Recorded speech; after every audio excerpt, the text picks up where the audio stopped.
昆虫は本能的に光を追うが、人間も同じだ。希望という名の光を追っている。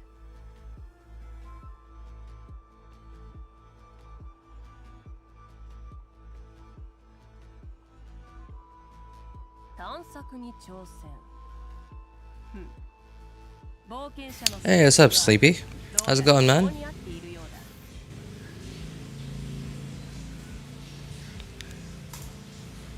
How fast is the bot? What? What bot?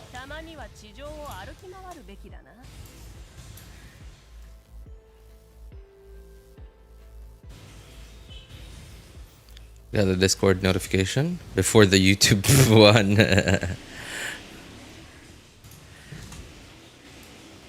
Honestly, I don't know. I didn't set it up. I have no idea. You realize I'm a boomer, right? I have no idea how to do any of that stuff. Hey, glad to hear you're doing well, Sleepy.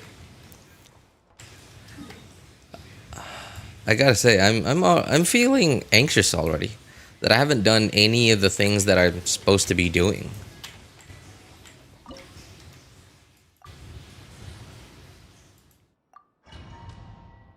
What part of the map is that? It's the new map, Lynette. New map. Just came out. I have a test in like 6 hours, just chilling right now, but I gotta go. Alright. Hey, take care, man. Thanks for stopping by, Ali. Good luck in your exam. Oh, sorry, test, not exam. Take care, man. Good luck. New map? Yeah. New map, Luna 4.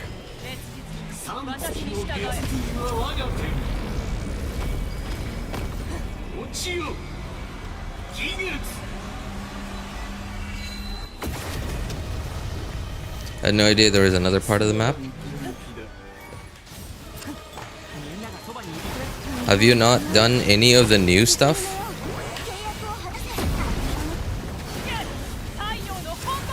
There's a new weekly boss. In fact, I'm fighting it right now.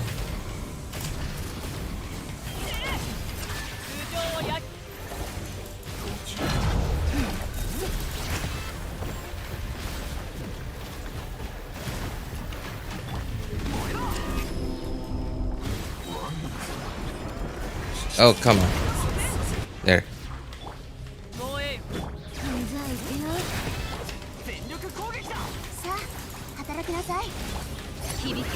I think I really need to heal Bennett. There you go. Okay, I'm gonna need to burst.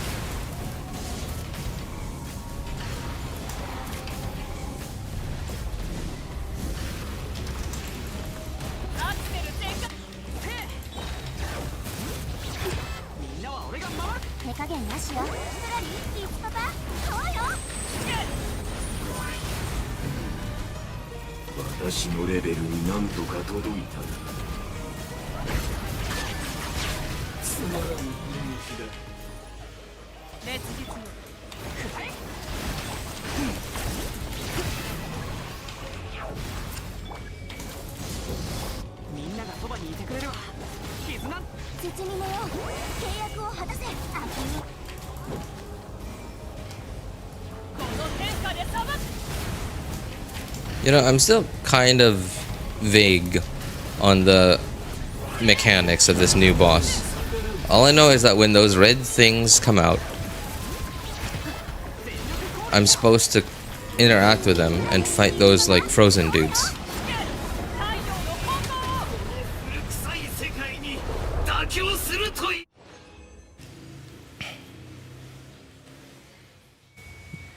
And all that stuff, just didn't realize there was another part. What do you mean? What?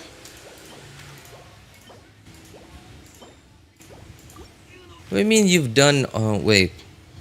You can't do the Luna 4 Archon quest without coming here.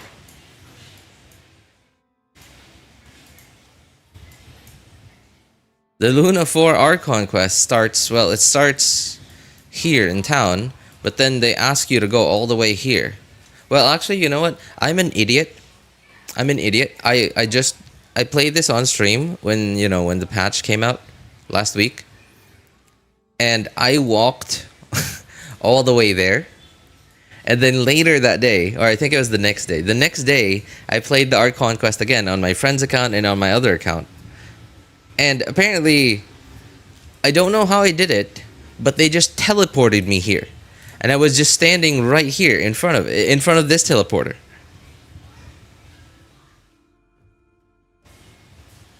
So my playthrough of it, that was my on-stream playthrough of it, I walked all the way there, activating like the statues along the way, and some teleporters. Apparently, I don't know how I did it. Maybe, I don't know, like maybe it was one of the dialogue options? Yeah, Azzy knows what I'm talking about. I think it might have been one of the dialogue options. Columbina and Ineffa are really fun together. Yeah, thanks for letting us people who can't afford to get both of them know. Yeah, because no matter how much I wish, I'm never going to get there. I have no primos at all. Alright, bucket's overflowing. Hang on, the water's running.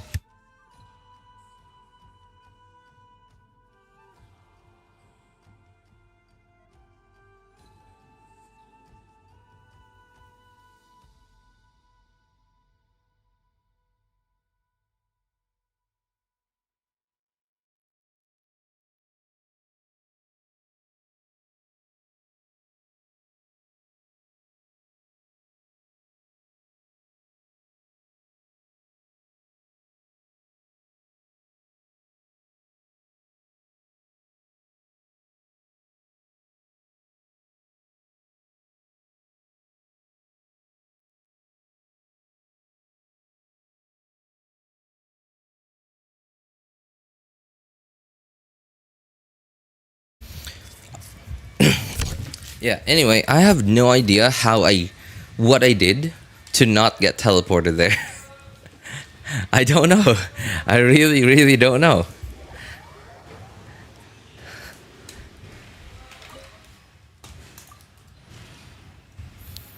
Tried pulling for any of the characters. I missed your last stream, so I wouldn't know.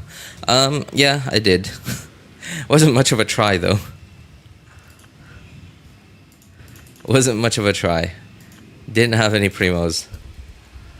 I think I did like 2 10 pulls and that's it.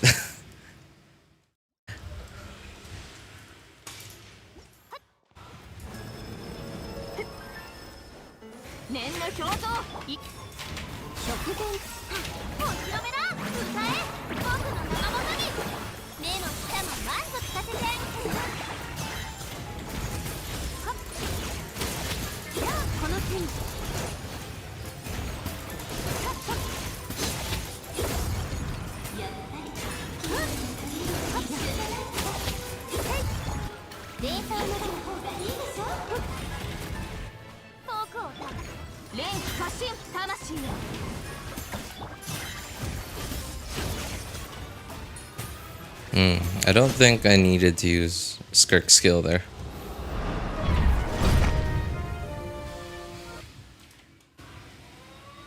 And now my skill is on cooldown.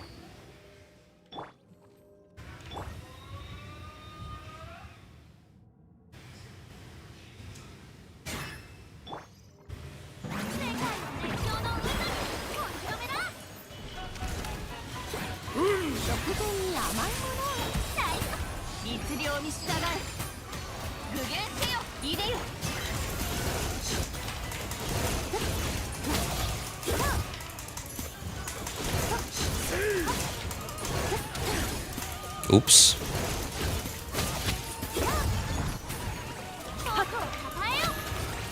Uh-oh. So, okay. There we go. That was close.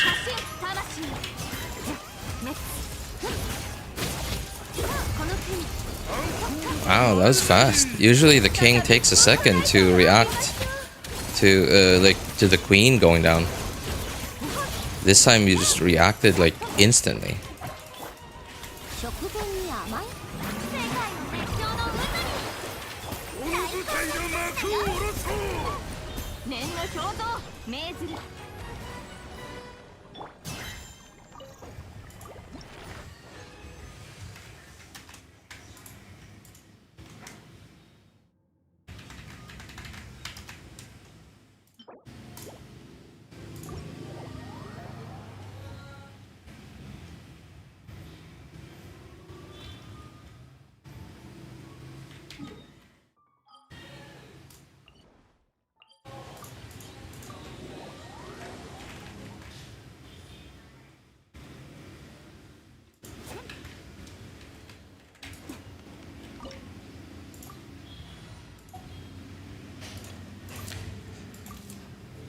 You know, I'm excited, but at the same time not so excited about getting more new weekly bosses. Just cause I'm excited because I only farm. You know that we only get like 3 like resin discounted weekly boss runs, right? And so I only use those, right? Which means I only farm 3 weekly bosses every week. I also, like it's also for the battle pass thing. Oops, wrong one. Right, for the battle pass, like the weekly thing. Where is it? This thing. And so I only farm the 3 newest bosses. I don't farm the older ones. And the 3 newest bosses right now are of course, the new Nodcry one, the first Nodcry weekly boss. The Dragon, like Natlin weekly boss. And the Mondstadt weekly boss. Wait, do we only have 1 weekly boss from Natlin? I just realized, wow. We only have 1 weekly boss from Natlin. Yeah, anyway, right? The Mondstadt chess boss, this Natlin dragon boss, and the new Nodcry weekly boss. And I'm so excited for us to get 2 more weekly bosses. 2 more new weekly bosses. So that this Natlin dragon weekly boss isn't one of the 3 newest weekly bosses anymore, so I can finally stop farming it. Because I just hate this thing.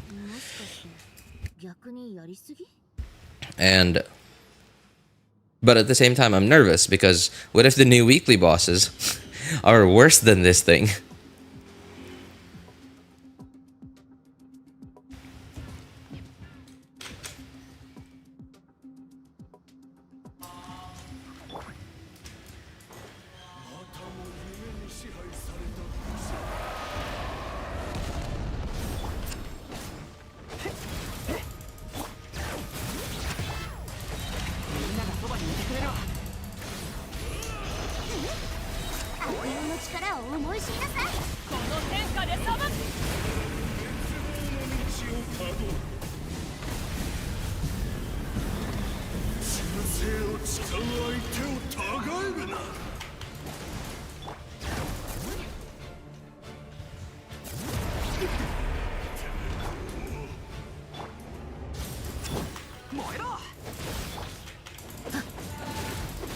Come on, skill. Thank you.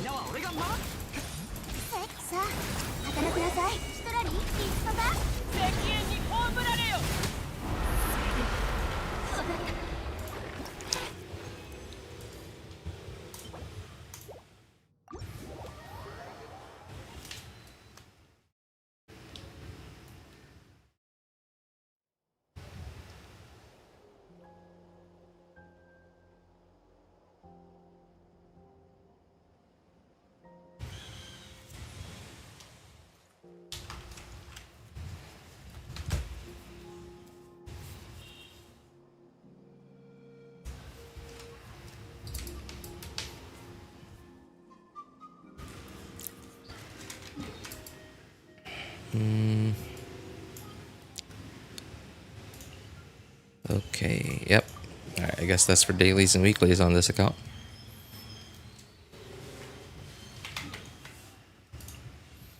"12 hours. Okay.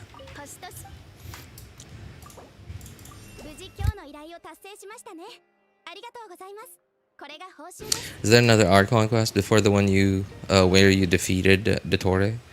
Another Archon quest, the one before you defeated Dottore. Technically there is, right? Because how do I explain this? Technically, almost every time, not every time, almost every time they release a new Archon quest, it's always 2, right? But they're sort of like, I mean, they're all connected, right? They're all the same story. Okay, let me see if I can find that here. I don't know where. Which one? Oh, there. Okay. All right. So, right, what we got.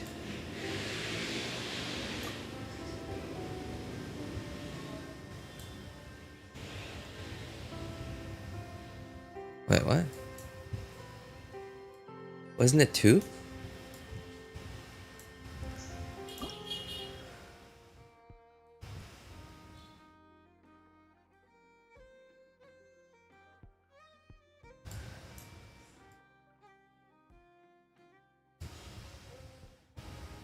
Enter doctor's research for the... Yeah. That's this.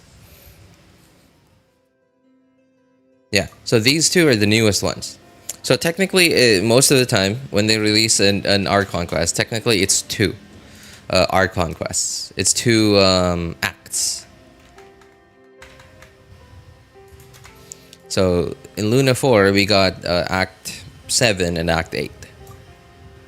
And in Luna 3, we got Act 5 and 6. And then before that, Act 3 and 4. And then 1 and 2. Yeah, so the moon thing, sorry, not the moon thing. The defeating Dottore thing you're talking about is this one. Before that is this one.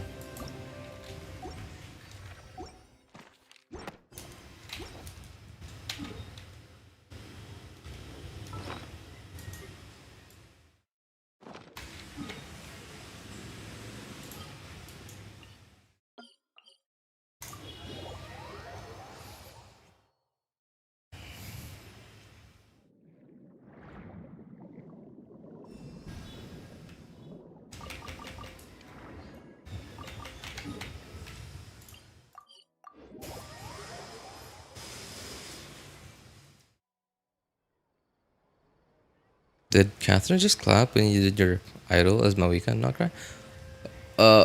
Really? Wait. I didn't notice. Let me go back.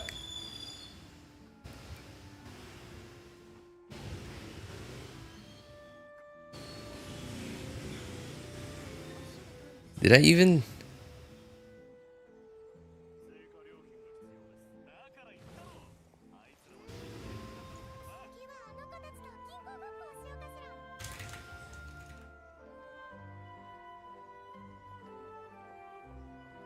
Oh, she did! She did, yeah! Oh, that's pretty sweet. That's pretty neat. From what I understand, Catherine and other NPCs clap when you do certain actions. Like on a Claymore character, they sort of like, you know, they cover their face, you know, they look like they're afraid to get hit. And like if you're for most Catalyst users, when you do a normal attack or whatever, they clap because it looks like a magic show or something, I guess.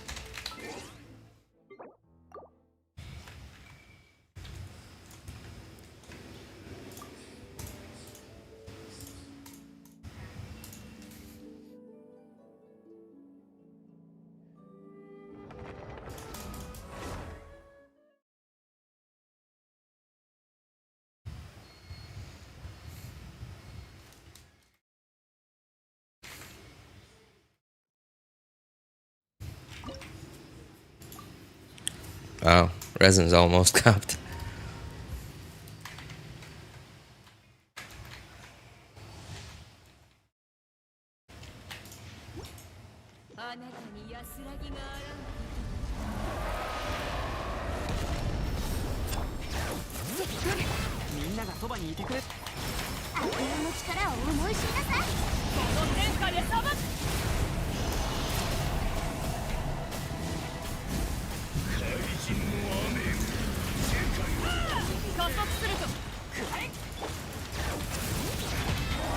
Uh-oh. I didn't catch Mawika's particles on Bennett.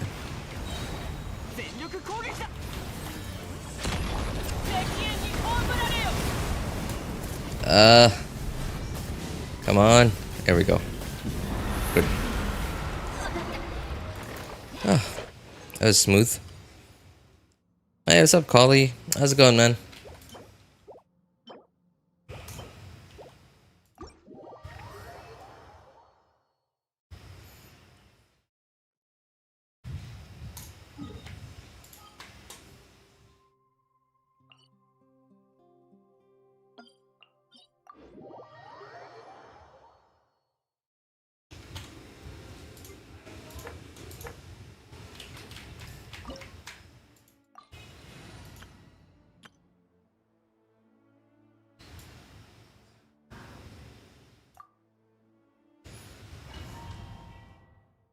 Also, I'm a female, just to let you know. Don't worry, man. I don't really care. I don't care if you're female or male. I call everyone dude or man or whatever, right? And it's not a gender thing. It's just... it's just a way for me to make myself feel like I don't treat anyone differently.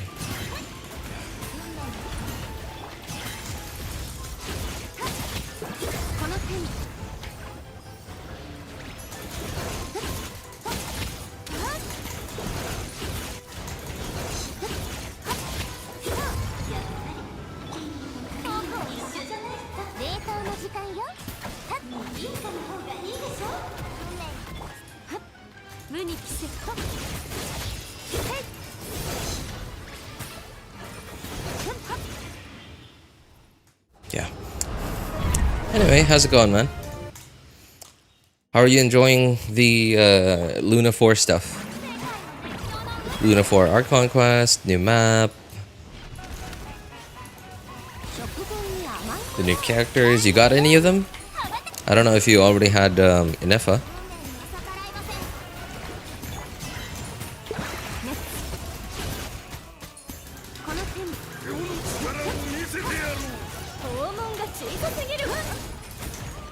Just target the king, please.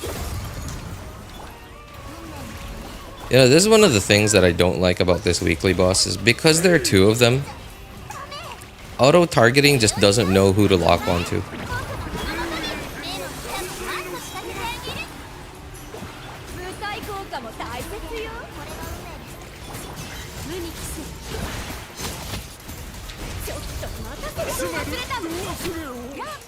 Okay, king's down. Your turn.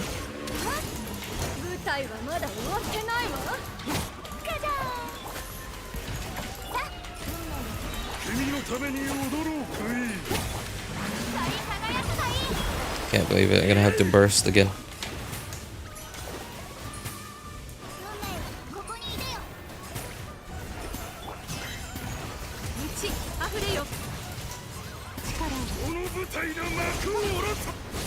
Very good. Hey, what's up, Kat? How's it going, man? I do the Knave weekly boss every time. I can try and get the thing I need to level up some talents. It's giving me everything but the thing I need. Lynette. Okay.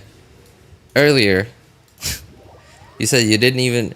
You tend to be... Okay, I know it's only one example, right? But earlier, you showed us that it is entirely possible for you to miss an entire piece of new content, right? So what is stopping you from missing an entire piece of old content, right? Right. So I'm just gonna show you here. I'm gonna show you. Go to a crafting bench. All right, and switch to the second tab. You can swap weekly boss materials here. Just click the one that you need. Right? This the Senora one?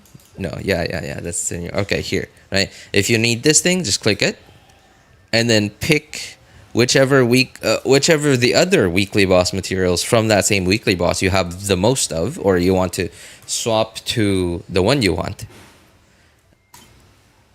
and yeah, make however many you need. Right, just in case you didn't know. Just in case you didn't know.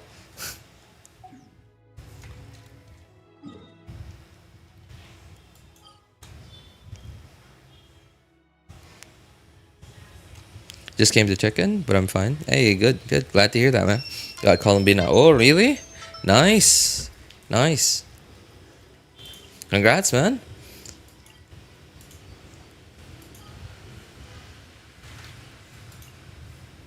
Wait, am I? Oh, right. This one, the new one. How does Columbina feel, man? I wouldn't know. I don't have her. I don't have access to any of the Genshin wiki content like that. The only thing I have to know, update YouTube. I don't have YouTube much. What do you mean you don't have access? You're here on YouTube now, which means you have internet. Why not just Google stuff? Right. I mean, okay. I don't know. Anyway, did you know about that? Did you know that you could switch weekly boss materials?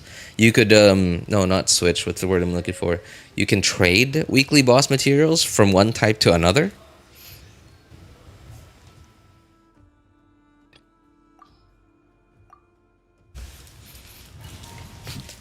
I got Gene first and thought it'll be another long grind for Primos, but then early pity saved me. Hey, nice, man.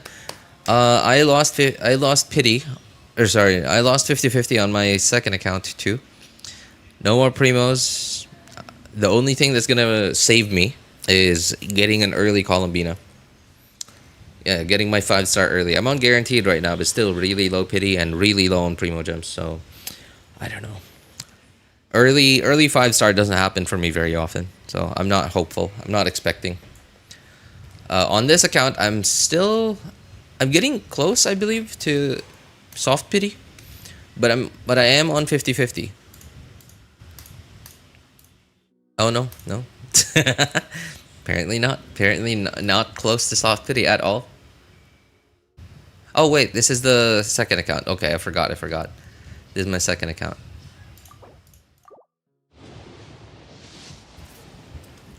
No way. Yeah. Not even a character. Dude. They couldn't even give me a character. They gave me a weapon.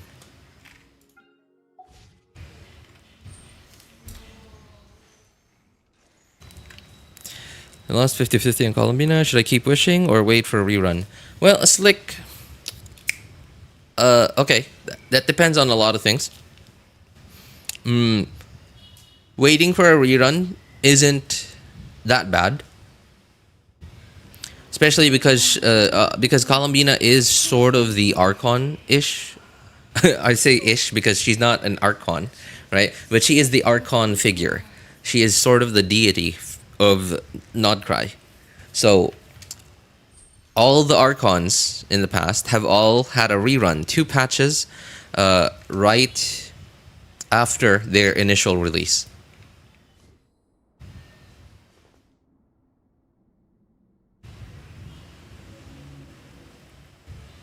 And so yeah, skipping an Archon on their initial release for and waiting for them on a rerun isn't so bad because it's only like 2 patches later.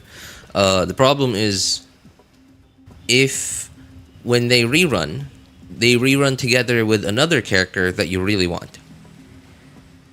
That's the problem. And so question is, why would you not keep wishing now? Like, are you saving for someone? Are you gonna try to pull for Ineffa or Zibai or whatever, right? Like, do you need your wishes now for someone else?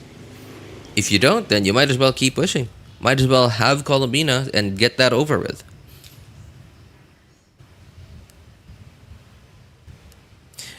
If you feel like you're struggling with endgame content, like whether or not you're able to clear endgame content and get all the rewards and get the max, like whatever, right?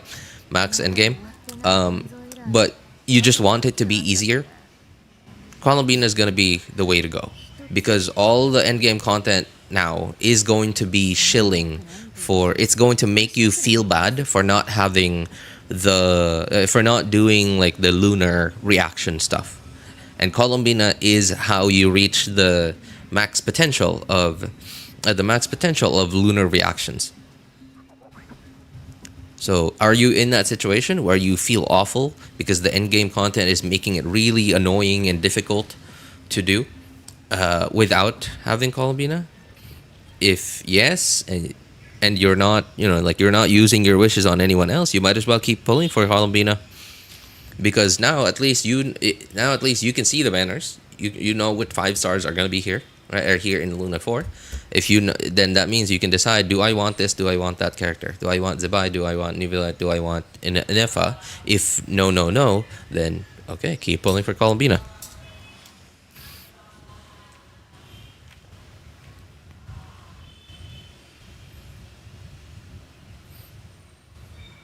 Trying to get either her weapon or Ineffa's, since both would be okay for me.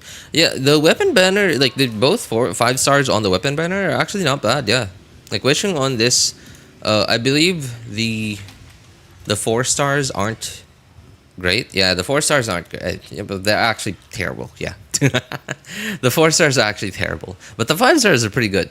Right, getting this, as long as you have both Columbina and Ineffa, of course.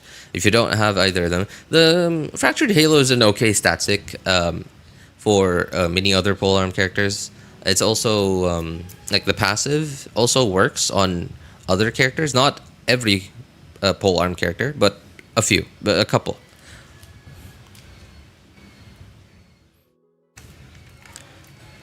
Columbina review. Sure, hang on. I mean, don't expect much.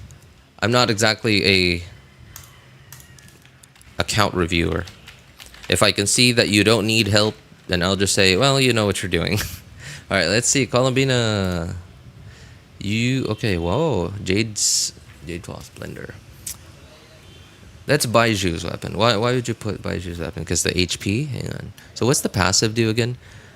Creating a shield. Okay. That doesn't do anything for her then. Creating a shield. Equipping character. No. Okay. Passive is useless to her. HP, sure. I think you might be better off with Prototype Amber. Yeah. Not cool. I think you might be better off going with R5 Prototype Amber. I also have. Yeah. I think you might be better off with Prototype Amber because you're healing the team and you're regenerating energy for Columbina, which means you're gonna need. Let's see, ER. Oh, you have a decent amount. That's actually a pretty good amount of ER just from substats. Not bad. Okay. Yeah. Other than that, like, just Prototype Amber. I guess everything else is fine. You know what you're doing.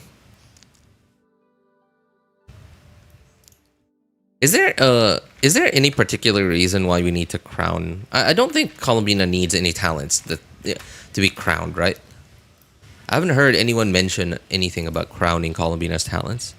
Did the endgame content 80% time to go play? Usually I do exploration, do story. Oh, okay. So you don't really like. You're not as long as you're not like really chasing after. Like pushing further in end-game content stick, then yeah, I guess you don't really need Columbina. Because, I mean, okay, the reason why you would get newer and stronger characters is to make your characters and teams stronger, right? So that you could push further in end-game content. As long as you're not like urgently trying to push further in endgame, then yeah, like there's no reason for you to get it ASAP. But then again, like I said, as long as you're not, you're not using your pulls for anyone else, then you might as well. Especially because Columbina is sort of she's sort of the because of the way lunar reactions work, and her kit specifically, she makes lunar reactions better, right? if Flynn's and Ineffa were already strong, well, strong-ish when they came out, right? If you put them together in a team, now they're actually strong, like top tier strong. Well, at least in relation to some of the older top tier teams, right? In relation to like a Mawika team, in relation to like a Neuvillette or a Lucchino team. And same with, especially Nefer team, Nefer Lauma.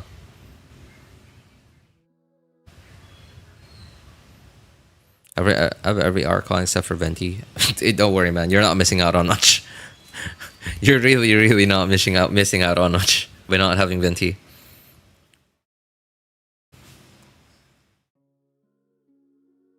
With her, lunar teams are crazy. Yeah, but that's the thing though. Lunar teams are only strong now because of the kind of enemies that Hoyo's been releasing, right? The lunar enemies.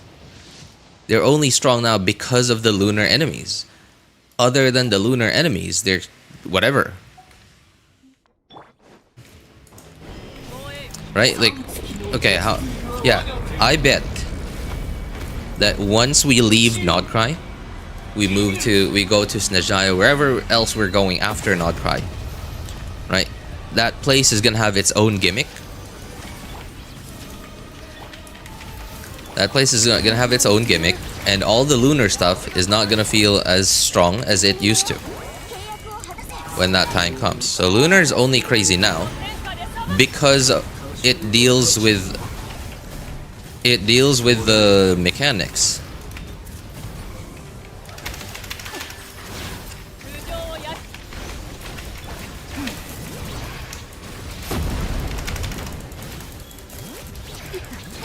Okay, this is annoying. There.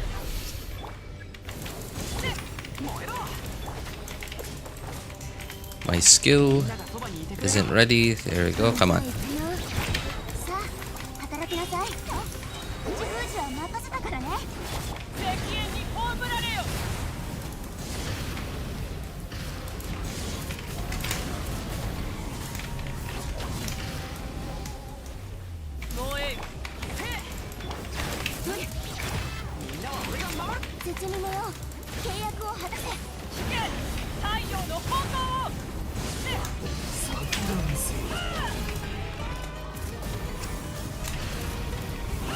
Oh my god, I'm so bad at doing the Mawika combo and like applying it in, you know, in combat.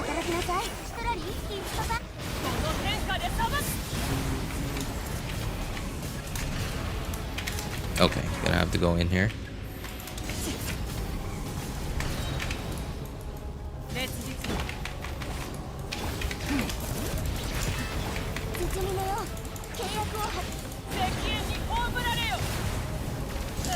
I think Ian-san would be a better fit for this boss instead of Bennett. Because I have to move around, right, when I switch targets here. Yeah, I think Ian-san would have been better.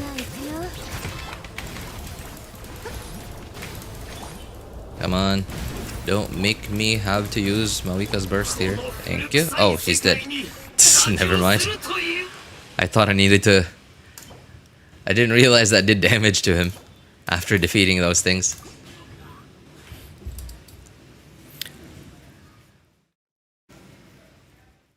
Here's the second phase, like 30 seconds. Of course, there is... I'm not saying that just, you know, the lunar stuff is only there to deal with the mechanics. It's also... like, there is also power creep happening. It is obvious. It's obvious. It's not, like, double the damage, right? It's not an insane amount of power creep, but there is power creep. Okay, anyway, I gotta go pick up my son from school. I'll be back in 5-10 minutes. Where is OBS? Here you go. Texting. And there. Oh no, not this one. Here.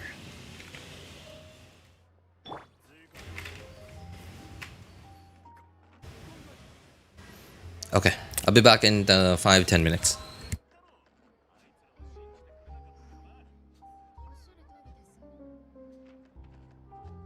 My world level is 9? What's the new max? Yeah, 9.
八重堂から出てる小説は一応全部読んでるの。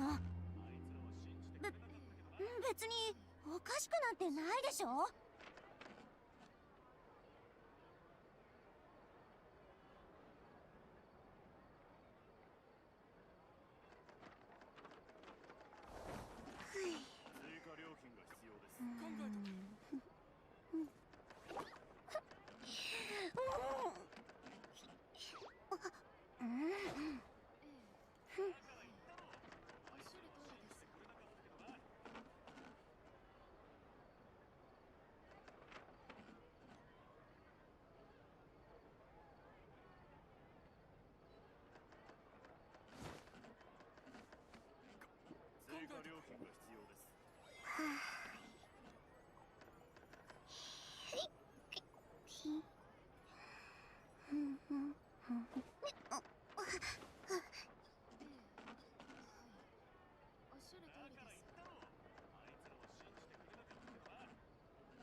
良き日々は先を手にして流れゆく。村を貸すなら徒歩でブルジョワ。次はあの子たちと銀行ごっこをしようかしら。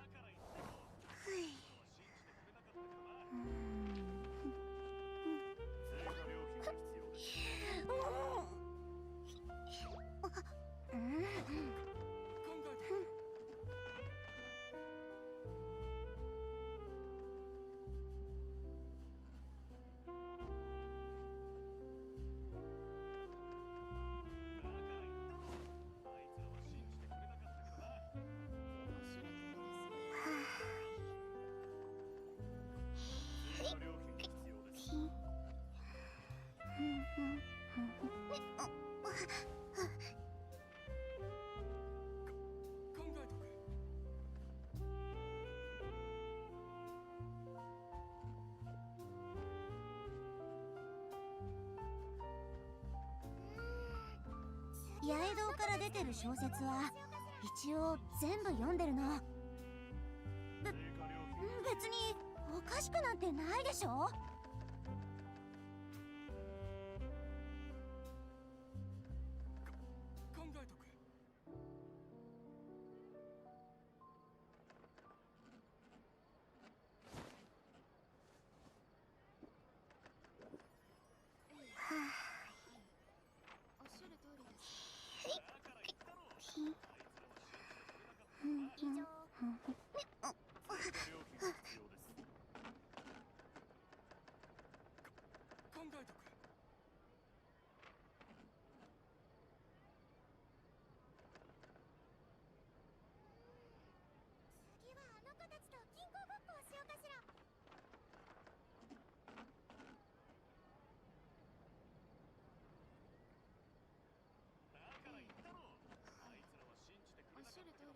追加料金が必要です。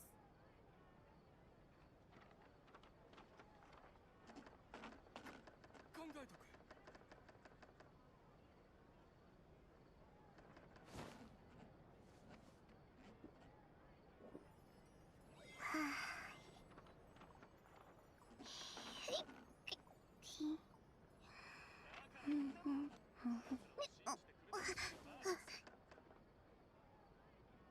追加料金が必要です。考えとく。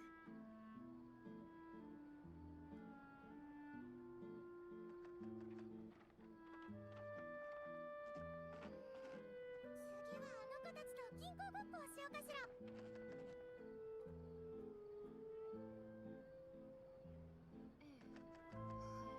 良き日々は先を手にして流れゆく。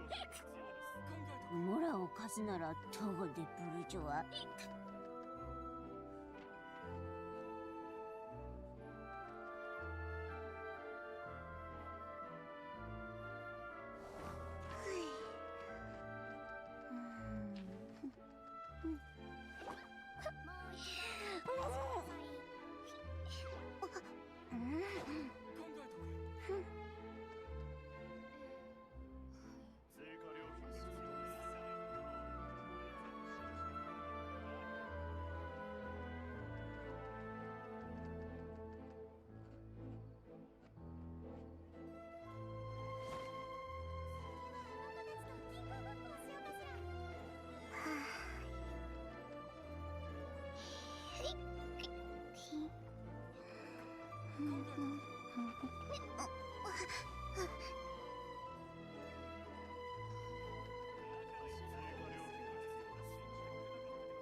脱婚の儀は一般人にとってちょっと危ないものなの。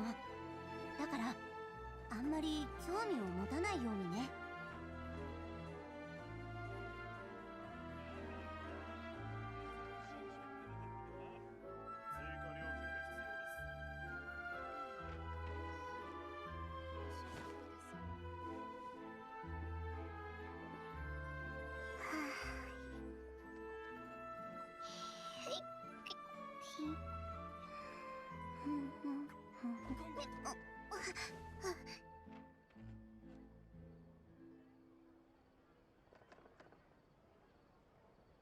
追加料金が必要です。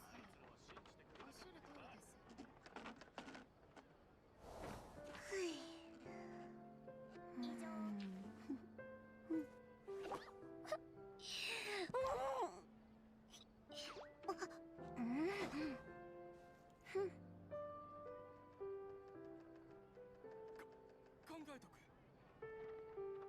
追加料金が必要です。だから言ったろ。おっしゃる通りです。くれなかったけどな。八重堂から出てる小説は一応全部読んでるの。別におかしくなんてないでしょ。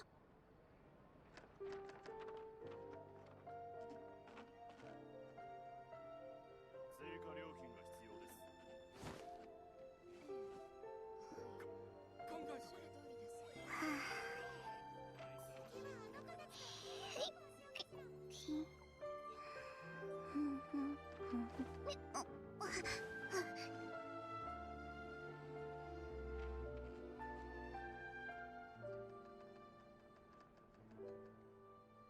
追加料金が必要です。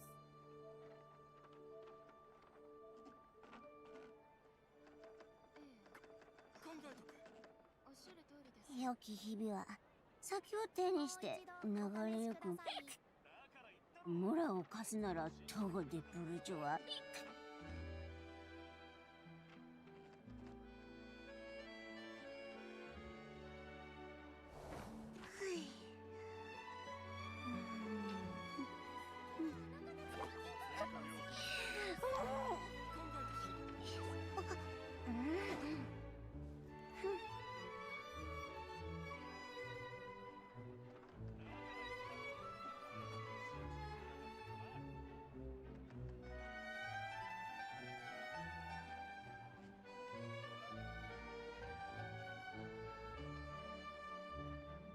脱婚の儀は一般人にとってちょっと危ないものなの。だからあんまり興味を持たないようにね。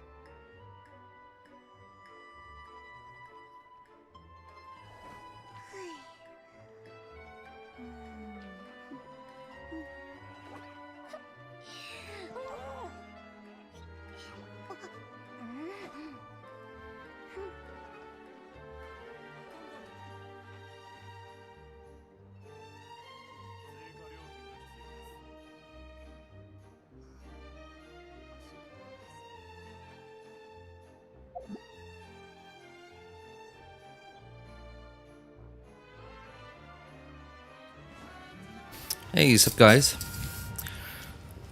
Think you're gonna get boss drops? You got less boss drops? So world level 9 got less world boss drops? Oh, no. You were talking about the weekly boss. The weekly boss isn't affected by world level, isn't it? Because the weekly bosses are domains. What was happening, Trabid? What was happening, man, is I was picking up my son from school. And now I'm having lunch. In front of the computer.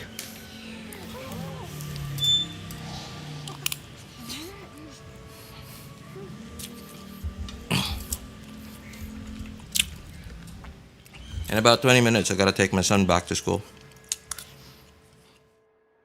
八重堂から出てる小説は一応全部読んでるの。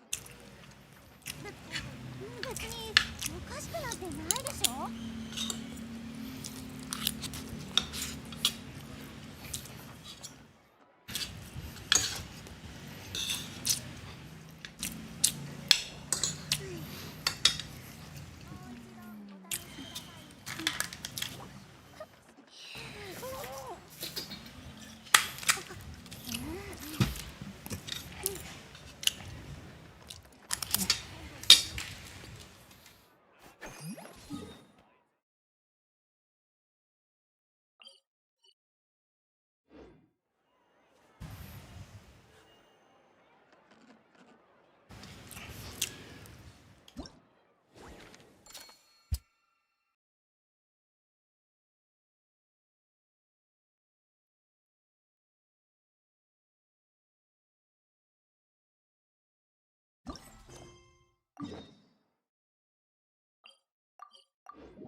の重さは安心できます。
任せてください。何でも私にお任せを。そういえば何をすればよろしいのでしょうか。聞いていませんでしたね。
よっ。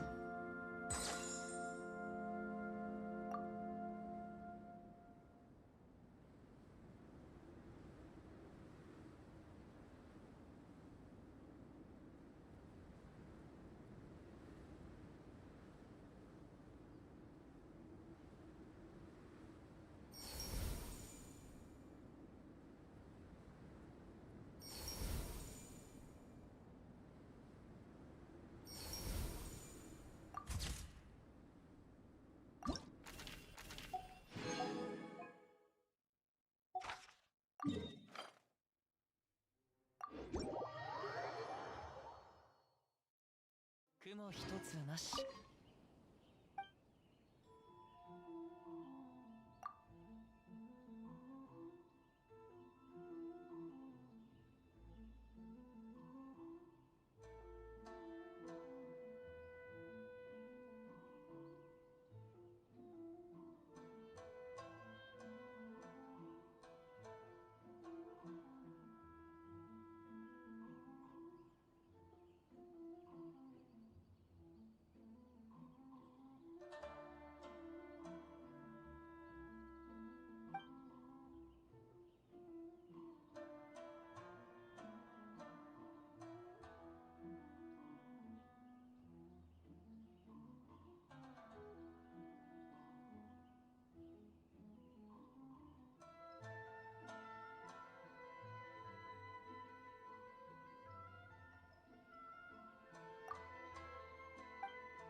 姿を残す。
Hey, what's up, Luap? How's it going, man? Hey, have you done this event before? I have no idea what I'm supposed to do here. This pose looks very much like a charged attack. Right there. But I can't. The button grays out. While I'm doing a charged attack, the button's grayed out. Like there.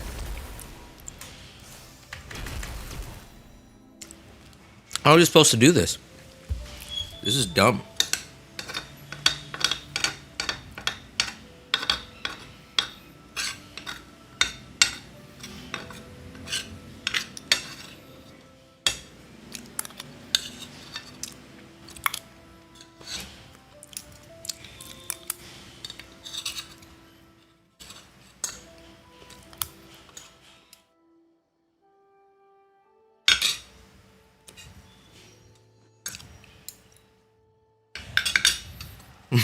I have no idea. Have you done this event before?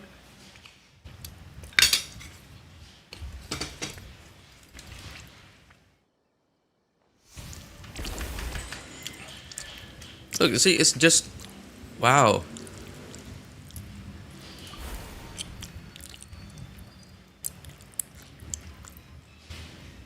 I don't think I have... Oh, really? Okay. Oh. I think it's fully unlocked already. That's why I'm trying it out today. I don't know, man. I'm stumped. I don't know how we're supposed to do this, because there is this pose right there. This.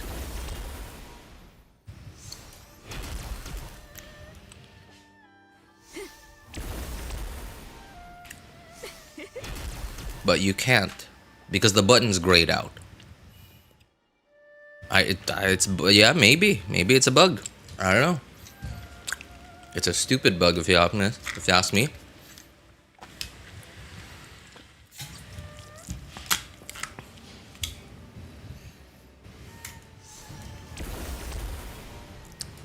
Why does it even gray out? That's the event. That's the whole event. Why would you gray it out?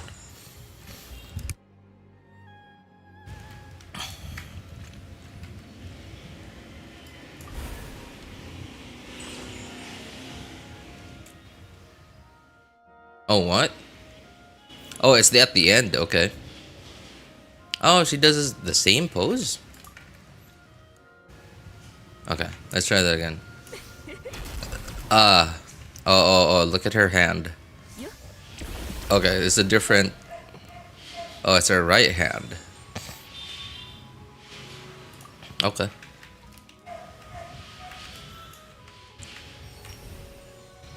This is a really silly event. I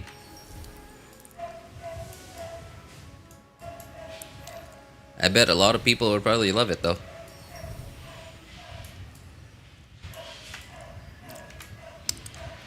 I mean, I wouldn't mind getting a chance to see Yaimiko again.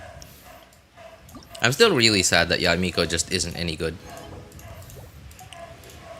Because that means no matter how many times she gets a rerun, I'm never gonna go for her.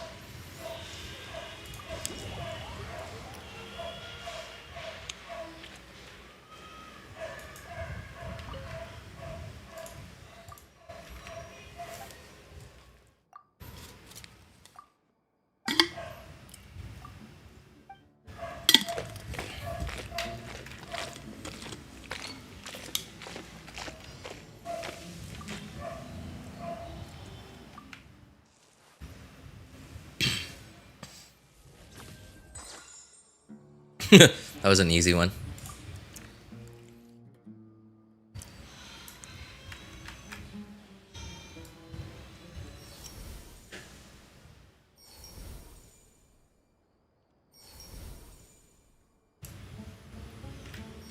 How do we even get an exact match? So far, I haven't been able to get a perfect match. Yeah, at least like perfect to your eyes. At least they're very lenient about it though.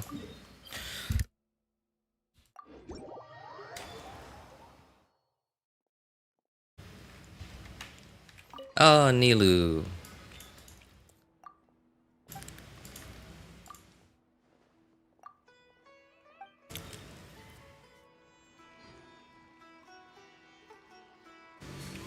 What is that pose? I haven't used Nilu enough to know what she looks like when, you know, in combat.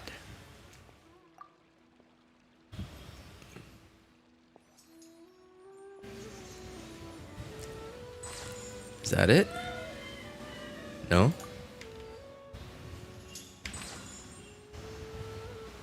I have no idea.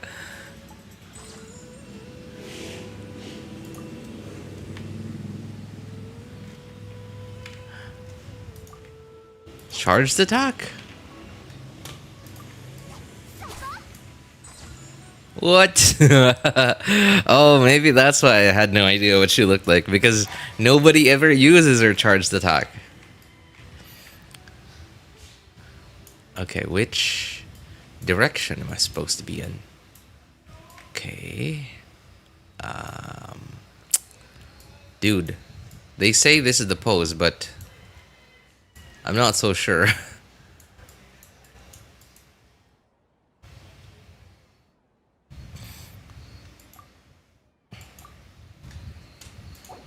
This is the right one, right? Okay, let's try that again.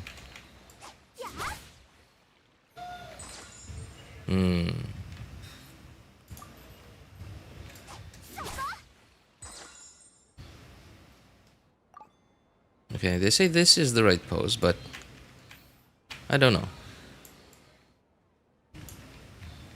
That looks like an arm. Yeah, okay. Oh, where's her head? What is this thing? Oh. There it is.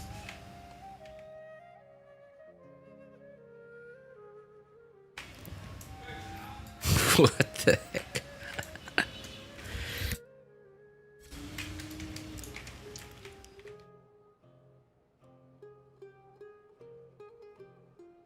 That is her hair. Yeah, okay, that is her hair.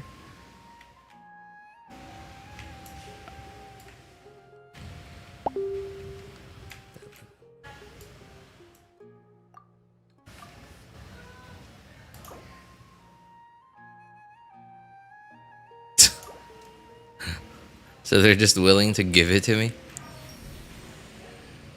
I guess this is 63. Wait. You gave me the green light a moment ago. Oh, there. Okay. Let's try this. What? No way.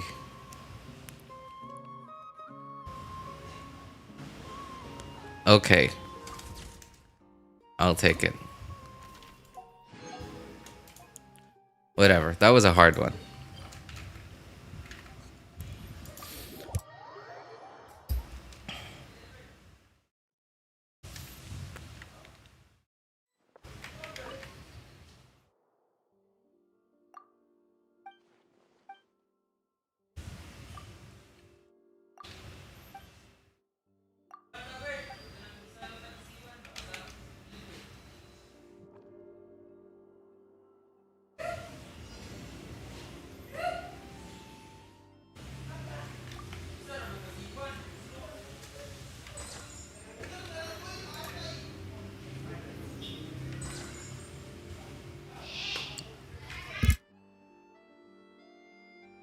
Okay, I'll be right back. Gotta take my son back to school. Be back in about 5 minutes.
This is what I call the life. Got some snacks.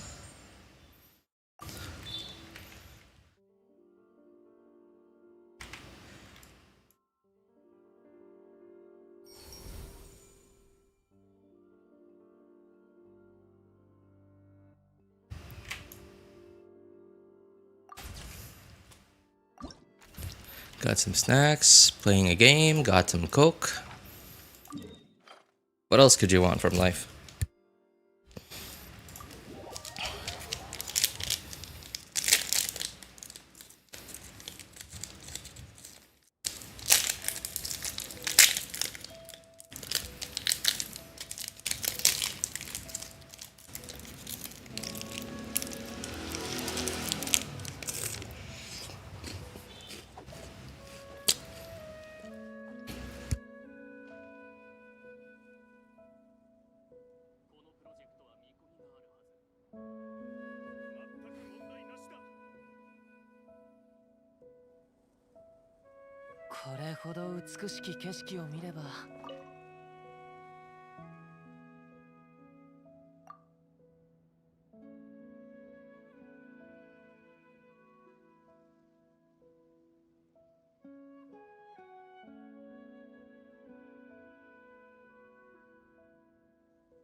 Can you give me a welcome, Moon?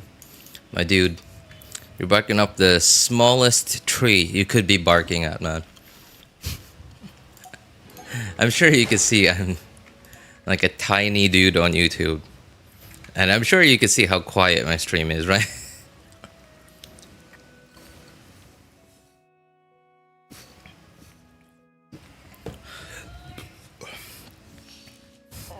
If I could afford to be buying stuff for, no, not just for myself, but for other people, then you wouldn't see me bothering with these events.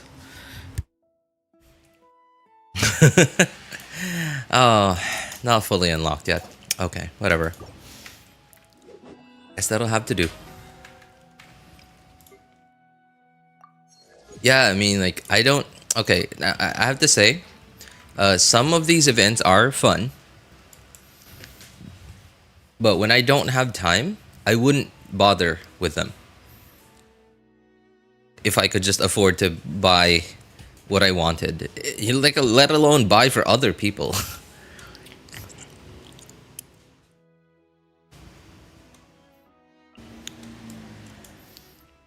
You know, it's kind of sad. It's really sad that Hoyo's so good at Hoyo and a bunch of these gacha games. They're so good at making you want their stuff.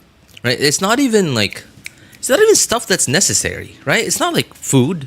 It's not rice or water to drink when you're thirsty. No, it's not even something anyone needs. But they're so good at making you want it that they just make people desperate.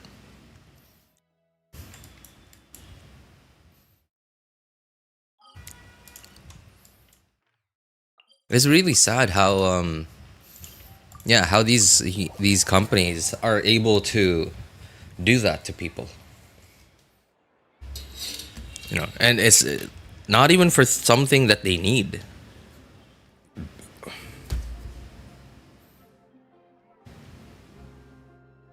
手元に葉があるのなら拙者が草笛で一曲奏でよう。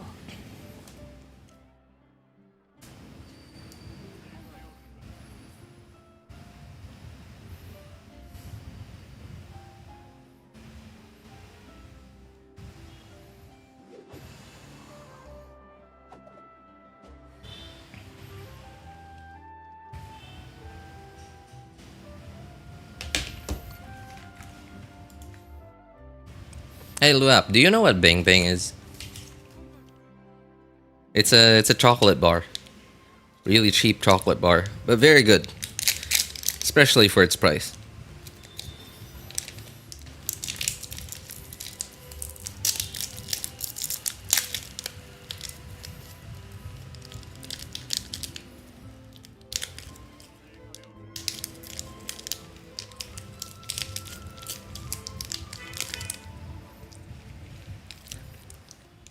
Don't remember the name? Oh, alright. Yep. It's so good, man.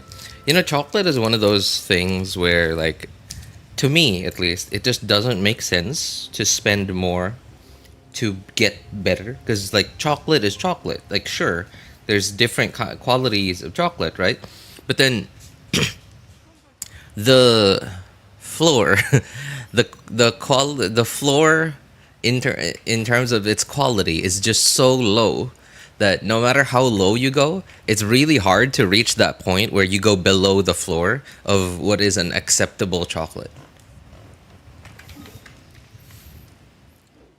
And there are these companies that are charging so much for their chocolate, and I understand, right? Like, it's like their processes are so much better, or whatever, their formulas, whatever, right? And that's more expensive, but it's chocolate. It just tastes a little differently. but yeah, as long as you're not buying like those extra cheapo chocolates, like only chocolate I like in the Philippines is probably the Curly Tops. Oh my god, Curly Tops, man, OG chocolate. As like Curly Tops at the time in the 90s and 2000s were not necessarily a premium, but they were definitely a semi-luxury. Yeah, people wouldn't buy them just because they wanted to, at least at the time. I guess like the thing is, like, back in the 90s and 2000s, not many people were buying quote unquote because they wanted to, right? Most people were only buying because they needed to. Yeah, very few people bought stuff they wanted at the time.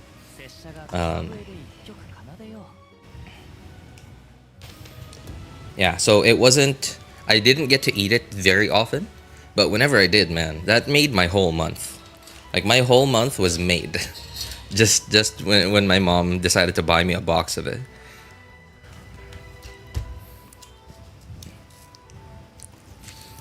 Bang Bang is well, I don't know if I'd call it new, but it's from within the past decade. Yeah, from within this decade. I'd say like maybe 10, 15 years, yeah.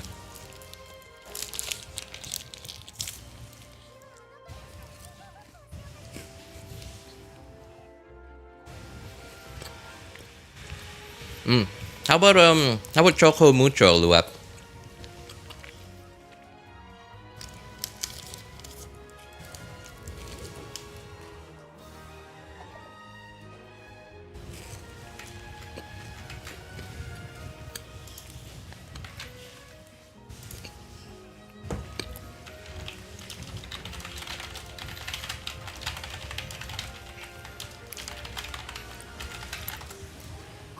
ほど美しき景色を見ればおのずと旅がしたくなるものであろう。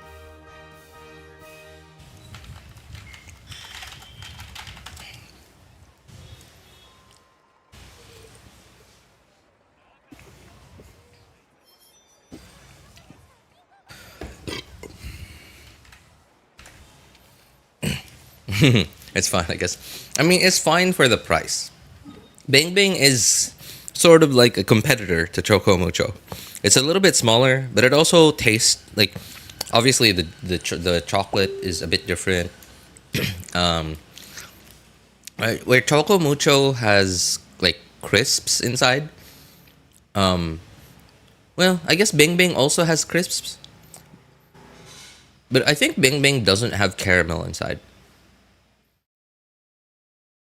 Yeah, but it's still pretty good. It's still pretty good. It's a little bit smaller, and yeah, it's also a little bit cheaper, just tiny bit. It's also good. Yeah, it's one of those like they're competitors, but like it's really up to whatever the customer's mood is at the time that they're buying a chocolate bar. Whichever one they want to get is based on like what their mood is, what they're in the mood for. The one that's similar to Cloud9, but I can't remember the name. Mars? The Mars bar is pretty similar to Cloud9.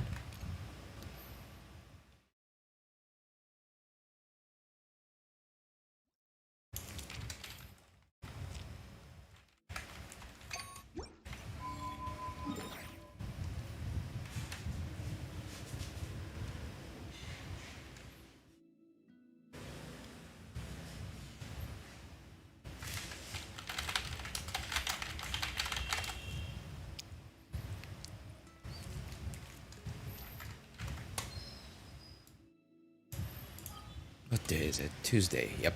Okay.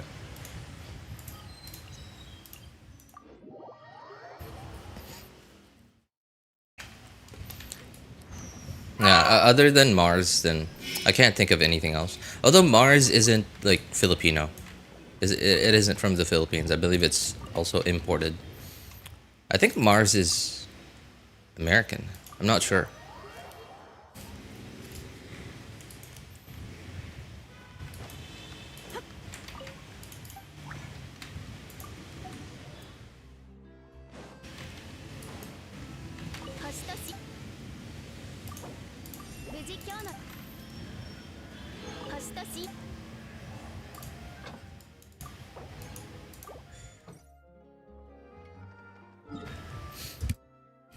Yeah, I'm sure there are many other local like chocolate bars because I've seen plenty of chocolate bars that are well, maybe not plenty, but like a couple of chocolate bars that are similar to Cloud9.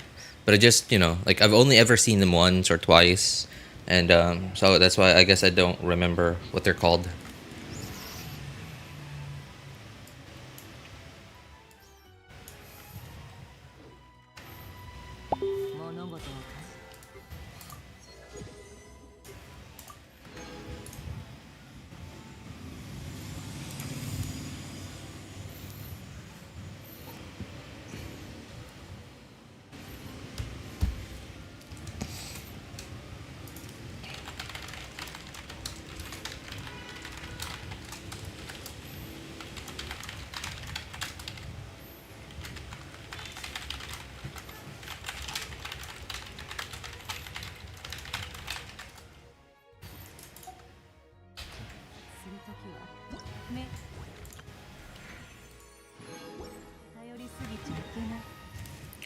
Safari. Oh yeah, man.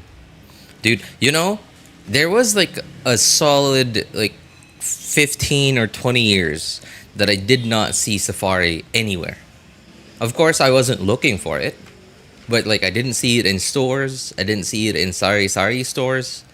And then like all of a sudden, about 4 or 5 months ago, I saw it at the supermarket.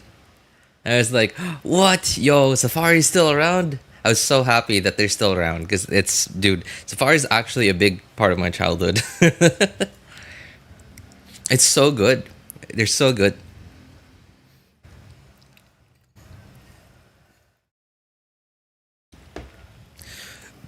it was like maybe somewhere around my high school years. Yeah, from my high school years until just a few months ago, did not see Safari anywhere.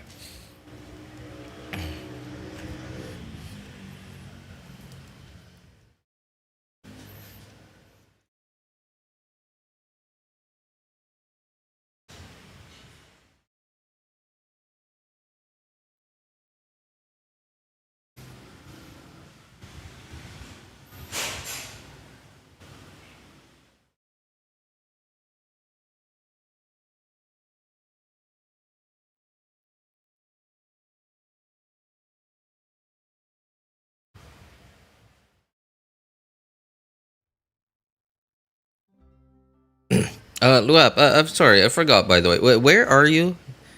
You in the States or in Europe?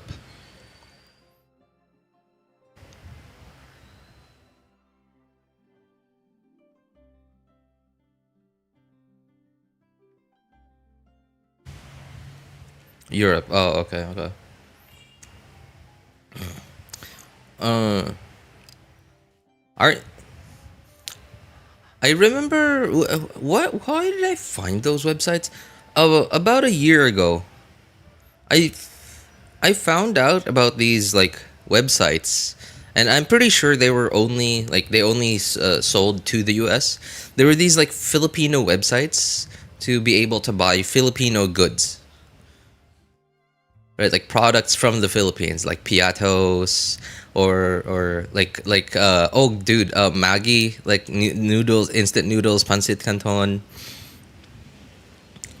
And I remember thinking, wow, okay, I guess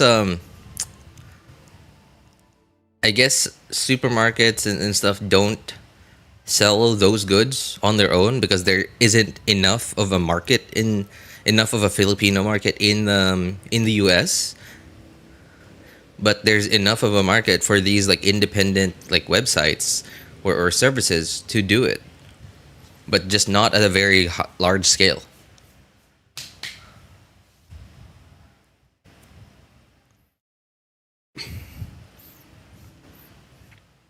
There's this one here, but I don't know if it still exists. I managed to buy a lot. There's so many like childhood like foods and snacks that I just whenever I see it, I just get warm and fuzzy. You know, thinking back to my childhood days. It's like rinbi. Rinbi is like this cheese, like it's a junk food, but it's like cheesified junk food.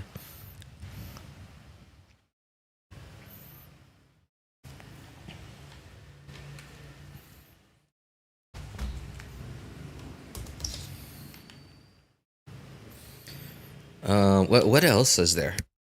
Yeah, I'm sure. Like there's just so many that I just can't remember. Oh, Muncher, that's another one. Muncher. It definitely wasn't as popular as Safari, but Muncher was one of them. Like definitely a like similar product, but different enough that it's one of those products where it just depends on what you're in the mood for.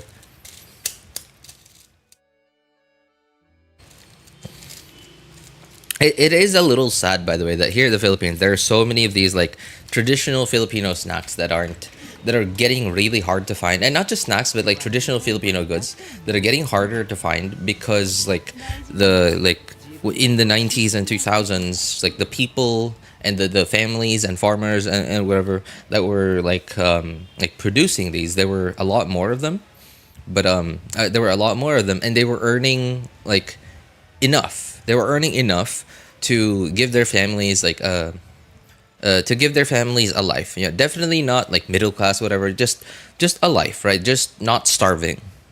And as time went on, like some of these people, like their children wanted more in life, so they went to the city and like to get a job to earn more money, and so these like I guess their tricks and methods and like this art, I guess in Japan they would probably call it an art.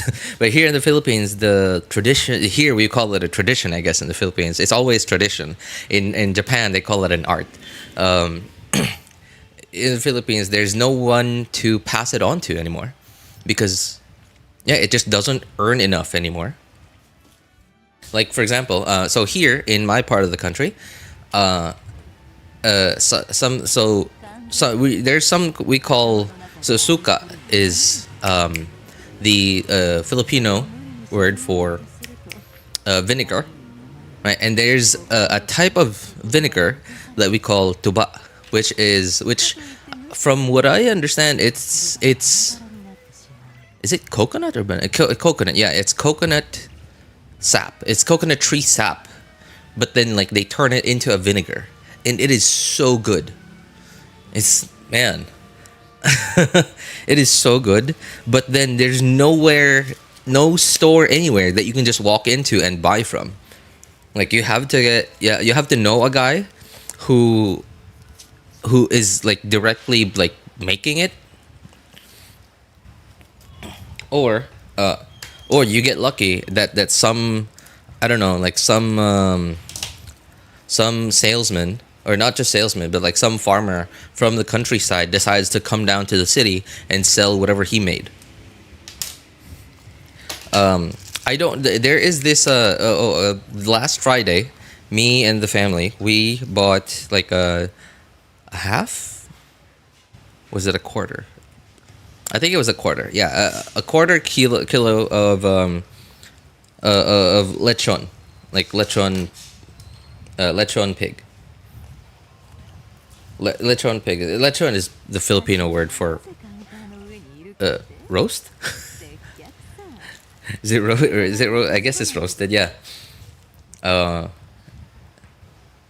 And the store we bought it from, like they give you like a small pouch of suka, of vinegar, and it was sukang, it was sukang tuba, and I was like, and like I dipped it in the first time. I didn't even like, I saw that it looked exactly like sukang tuba because it has like this different color from, like white vinegar.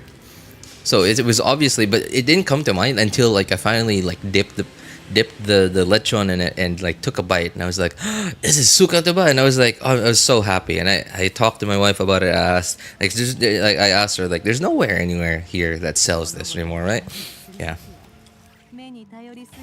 My dad used to drink that a lot. There was a period in my life, I was in high school. No. Yeah. It was like somewhere between like sixth grade to maybe like 9th grade that I drank that a lot. Of course, like not with friends, because like me and my friends, we never really had access to stuff like that. So it was always with the family. It was always like, it was because like my family, my parents, my mom's side is like in the countryside, like in like farm countryside. My dad's side is like in the countryside. Well, not necessarily countryside, but like at sea. Yeah, and the countryside near the sea. So like they had somewhat different lifestyles, different things. They were interested in different things. Right? But my mom's side was like on a farm. So yeah, almost there was a period of a couple of years where almost every time I went there, I got to drink a bunch of it.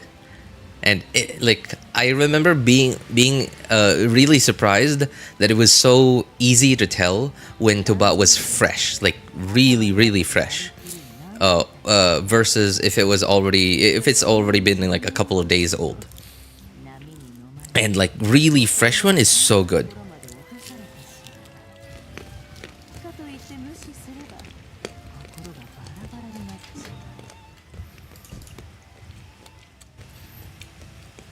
Nowadays, I haven't seen it. I haven't heard anyone talk about drinking it.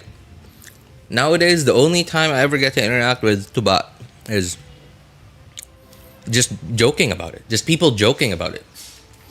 About it being a countryside drink and like being a part of the 90s and 2000s. I'm sure there's still some places, but it's just, I don't know, it just feels so rare now.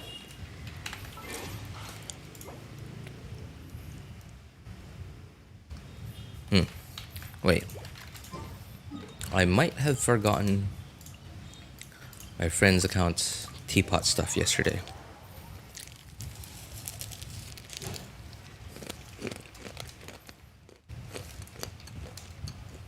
I did. この同点も I definitely did.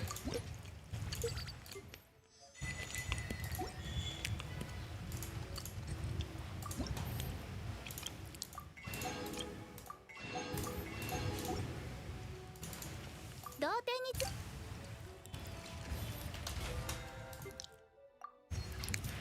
And I don't know what it is about chocolate and peanuts that I've in the last like 3 or 4 months, I've really liked chocolate and peanuts. Like not together. I don't want to eat chocolate that has peanuts in it. I don't know why I don't like it. I just want chocolate, like just chocolate. And so there's like there's this sari store like near my house that they sell just roasted peanuts, and like it's clearly handmade. It's literally hand cooked and hand packaged, because it's literally just like a long thin like plastic that they hand tie. It's packed in that, and they sell it over there. It's like 10 pesos a strip. So I buy 2 of them, and I buy 2 either Choco Muchos or 2 Bang Bangs each time. And whenever I feel like it, I buy myself like an 8-ounce bottle of Coke. And it's just, ooh, it's the life. It's the life. Now, I am... Sugar-coated peanuts was fire though. Oh, yo, I don't see that anymore now. Well, when I was a kid, I couldn't handle anything spicy. I was just too much a baby. I was just too much of a baby. So whenever my parents bought like peanuts from like a guy selling peanuts, I always went for the sugar-coated ones. Yeah.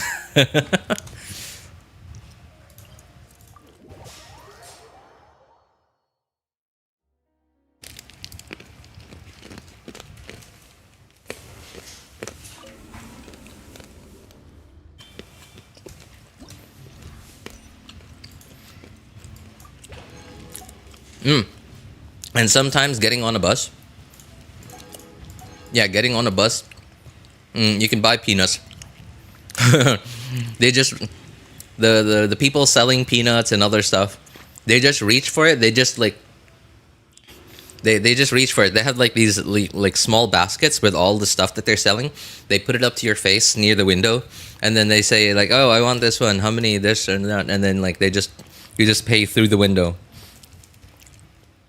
I used to get in the bus to sell stuff. Oh, there's also, well, I only got to experience that when I was like before high school. I think after high school, I don't know, I don't know what happened, but I'm sure it probably had something to do with like safety. But like no one like selling food, snacks and stuff were allowed to get on the bus anymore. Yeah, starting from when I got to high school, they weren't allowed to get in the bus. I don't know why. Probably safety or something, or maybe just just to avoid making the inside of the bus smell.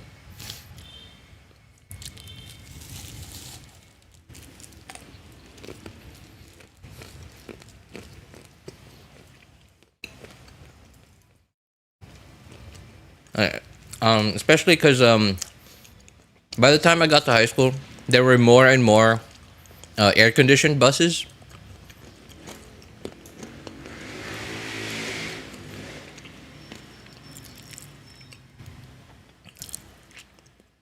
Quail Uggs too. Dude, I don't see those anymore.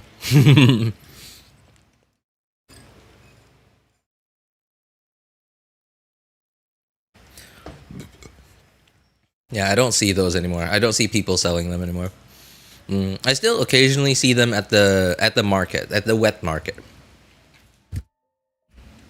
Of course, not at the fish section. Yeah, just at the market. What are the enemies here? Okay, I guess I need...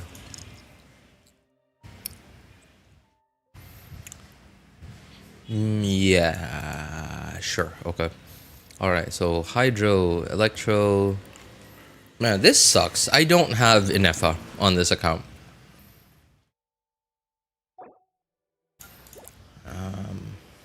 Okay, well, whatever. I don't need to take advantage of that buff anyway.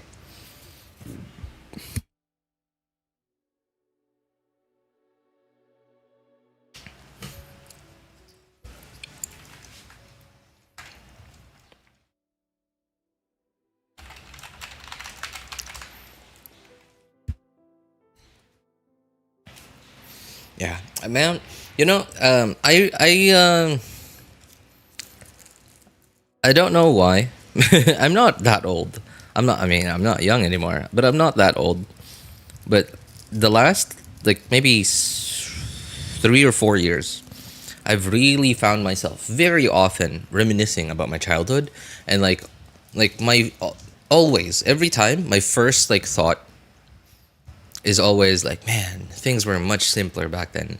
Things were much simpler back then. I never think like things were better back then, but I always think like things were simpler back then. But at the same time, simpler, like, to me, is like better, because like, yeah, right, nowadays everything just feels so much more complicated than they used to be. But at the same time, I also like, my second thought is to stop myself from thinking that, because I think maybe the reason why my feeling every time, how I feel every time I think about those days, is that things were simpler, is because I was a child and I did not have to take care of anything.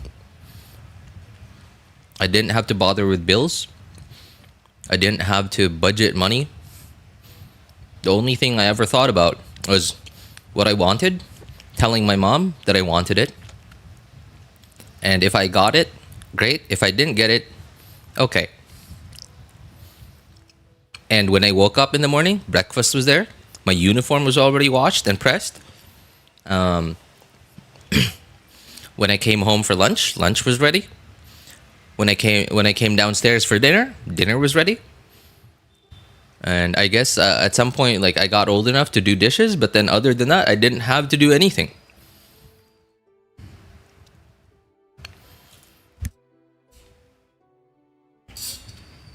I'm just happy I managed to experience those things before leaving the Philippines. Yeah, it is definitely something that you will never experience in any other place. Those are definitely very Filipino things. You don't really ever experience stuff like that in Western countries. In Asian countries, there are a bunch of those things though. They're all like somewhat different from, they're all like different from each other. But Asian countries just have so many of these like local stuff that you just don't get to experience anywhere else.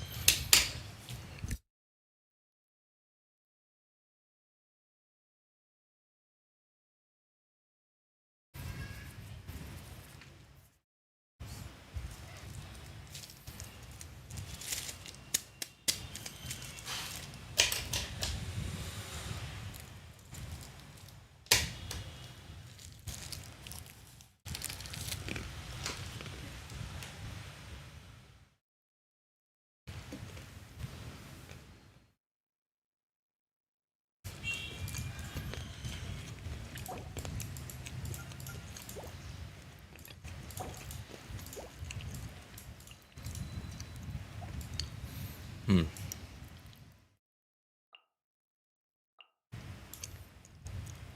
Oh. Hmm.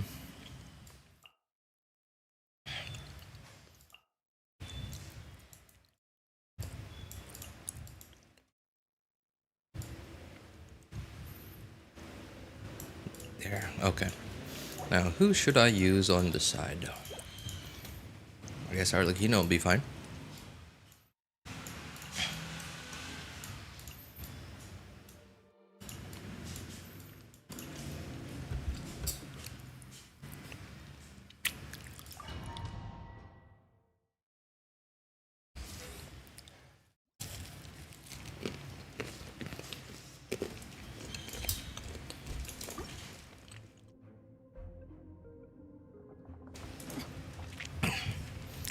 Although I have to admit, I do sometimes find myself wishing that I could relive some of those days with my brain, with my 2026 brain. Yeah, not being able, not being able to like control anything, but just being able to see them again.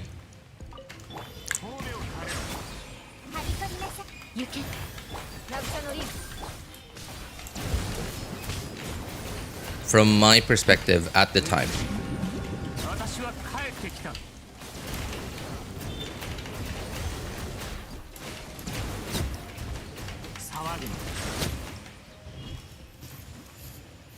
Probably the best experience I had there was hunting for spiders and making them fight. Oh man. Did you did you spill out your matches just so you could get the matchbox to put your spider in?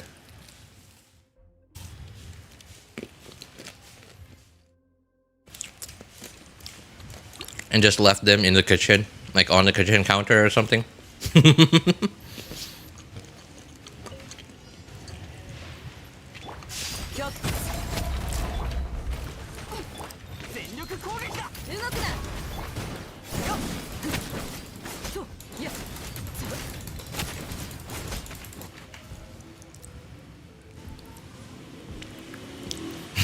Yep. You know the sad thing about well, no, not it's not really that big of a deal. Like here in the Philippines, those so when I was a kid, in cartoons and in TV shows, I always saw that like in these TV shows and cartoons, they were always able to light the matches by like scratching them on something, anything, right?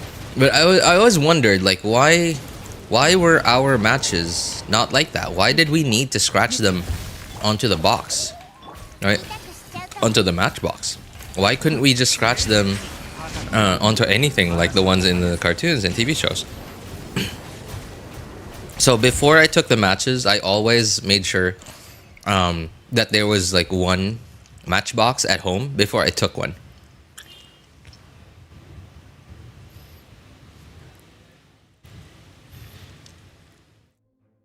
I could fit like 10 spiders in a small matchbox by doing some coconut leaf. Yeah. Oh, dude. You got to live the life, man. You got to live the life of a Filipino kid.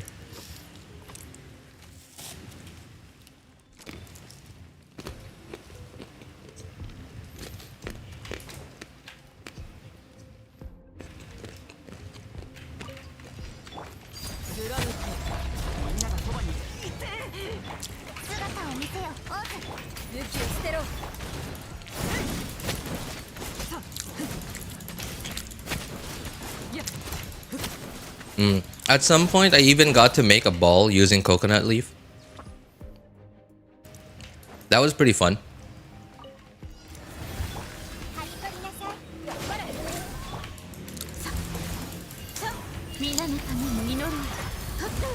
Ow.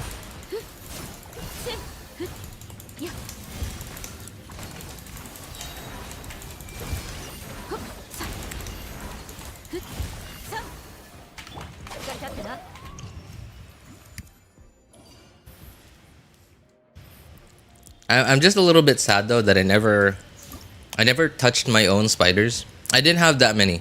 I really only played with them like once or twice. I was just I was just too much of a baby, man, when I was a kid. Too much of a baby. I was always scared that they would bite me. Like my own spider, I wouldn't touch it. I wouldn't put it on my own hand. I would always try my best to use a stick to get it on a stick.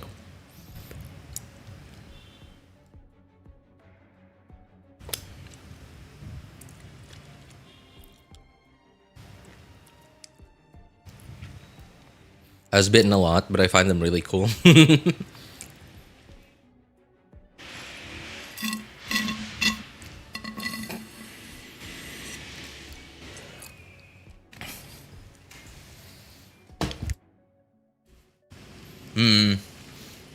Playing with marbles, playing with rubber bands. That was a pretty big part of my childhood as well. I was always the worst at it though. I was just so bad at it.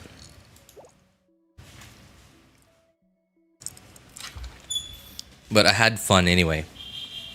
Especially, I think like what I really wanted when I was a kid was what I really wanted was just to hang out with the guys. That was all I really was after. As long as I had a reason to be with the guys.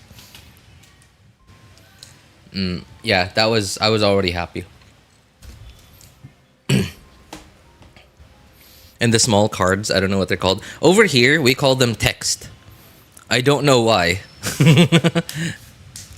I don't know why. We called them text. Both, like, noun, we called them text.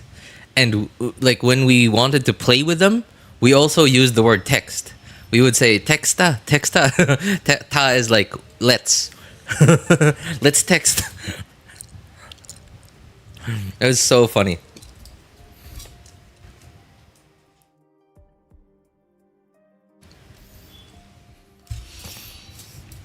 It was so simple though, right? Like such a simple game.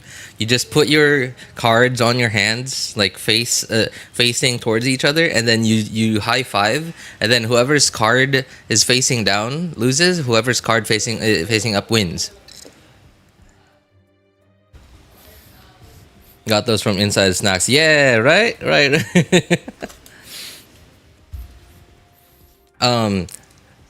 From what I remember, those quote-unquote texts were inside Rice Crisps. Like those purple and yellow Rice Crisps.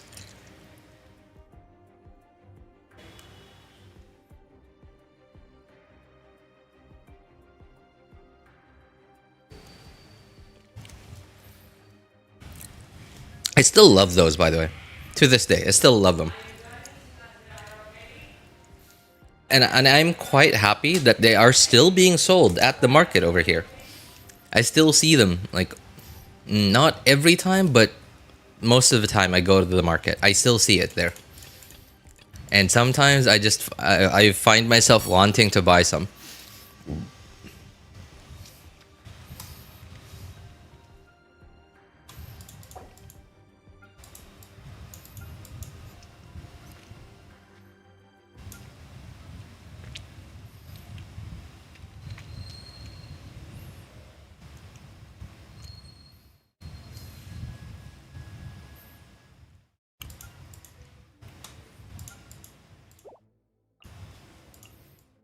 Maybe this should be free now.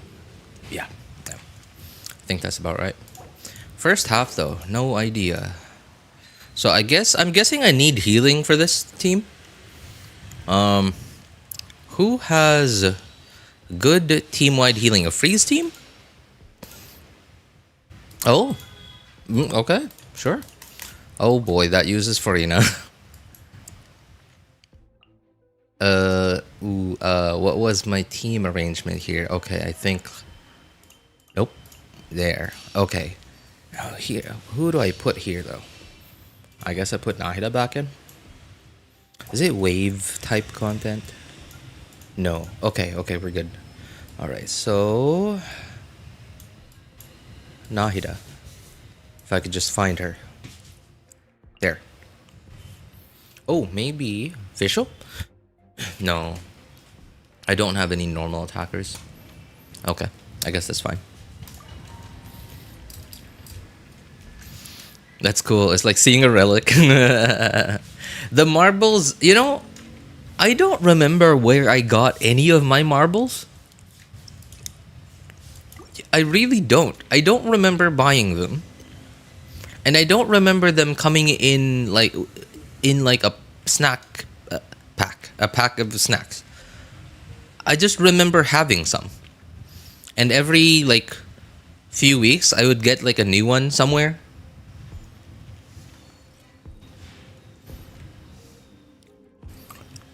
And to this day, by the way, I still have some of my old marbles from when I was a kid.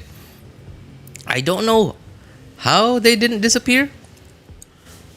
Because my mom is always throwing away old stuff. But somehow, and like after like several moves, right? Like house moves. If they eventually made it back to me. I don't have them. I gave them to my son, and they're like with my son's toys now. But yeah. I remember they have names too. Over here we call them Jolin. Jolin.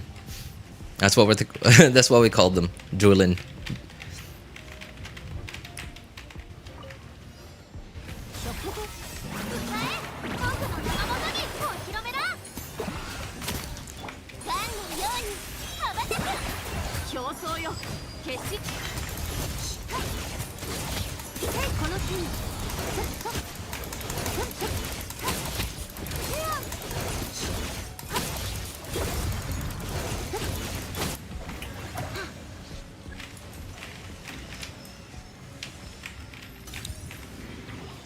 Oops. Come on. Octopus dude, come here. Thank you. I'm not using Skirk's or anyone's burst for this. Guy's almost dead anyway. Oh, come on. Just barely didn't make it. Okay. For each marble with their own designs? I think my friends knew about them. Okay, now that you mention that, yeah, I think I remember my friends saying something like that. Because some of them had like were like the normal ones, you know, like they were just fully transparent with like a random like wavy design inside, and some of them were like solid colors. Red horse. Okay, no, those are. I don't think we had that here then.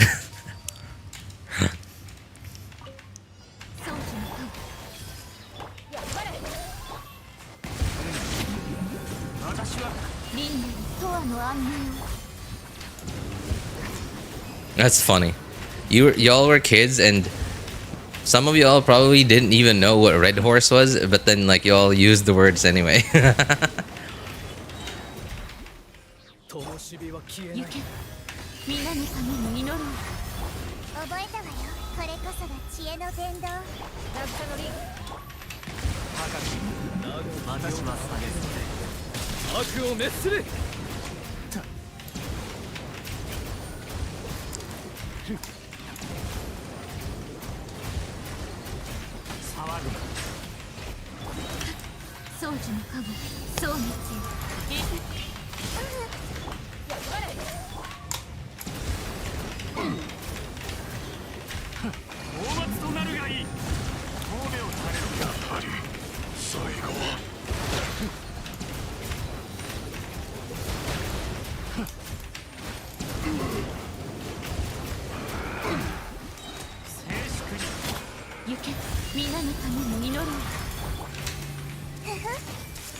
I think. Oh, did I? No, I didn't get to kill them. But somehow Neuvillette didn't die? I thought that was like a one-hit thing. One-hit, like, attack.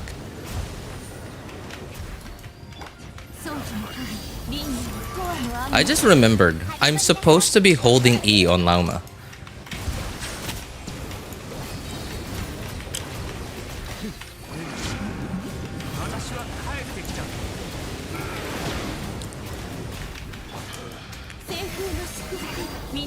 Oh.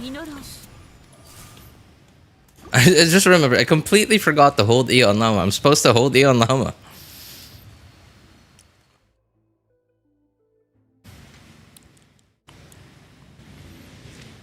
I forgot the game we played that uses marbles. We dig 3 small holes and shoot the marbles in.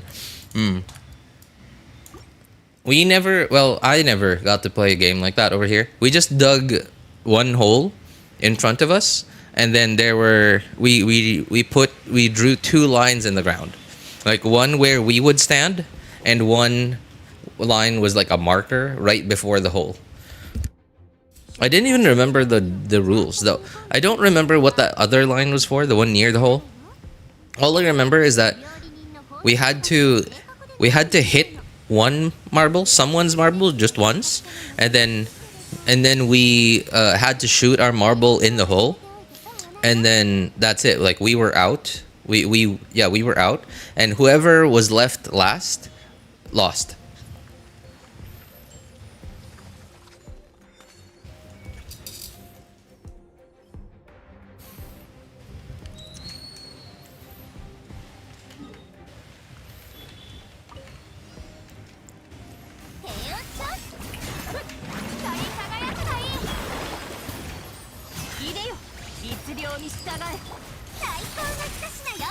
And I specifically remember this rock, like because we often played in front of my house because it was like a nice like flat piece of ground. There were a couple of rocks that were embedded in the ground, but like you know, like they were perfectly avoidable.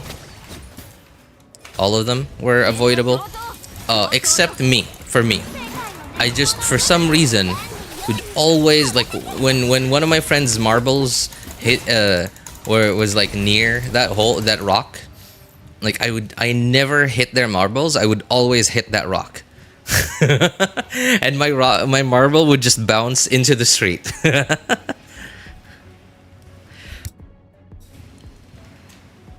Whoever lost got their marble smashed. What? Okay, no, we never did that. We never smashed anyone's marbles. Maybe because it was, yeah, maybe because like, so I lived in a city, right? Obviously a small city, but a city nonetheless. So so stuff like marbles, we had to buy them, right? Either buy them or buy a snack that had them. But again, I don't remember how I got my marbles or where I got my marbles from. I remember some of them. My friend gave them to me, just so I could play with them.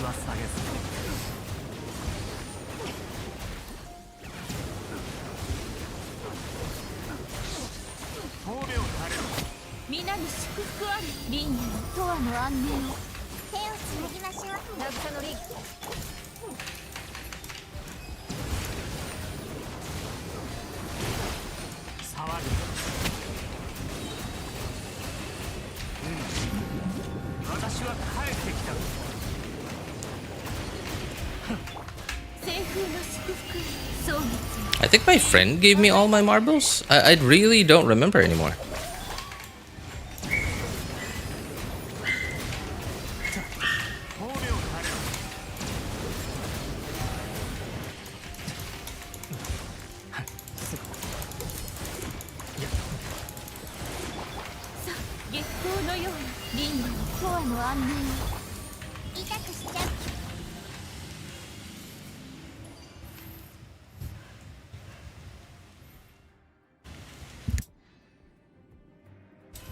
That's how competitive that game was.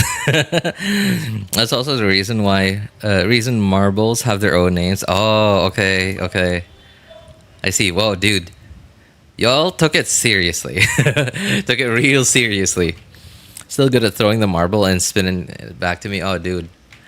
I mean, I could do that now because like I'm an adult, but like I'm not even that good at it.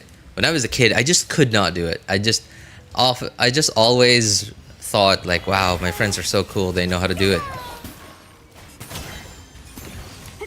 But me, no, never. I was just the fat kid in the group that didn't know how to do anything. I was the kid in the group that nobody wanted to have on their team in basketball.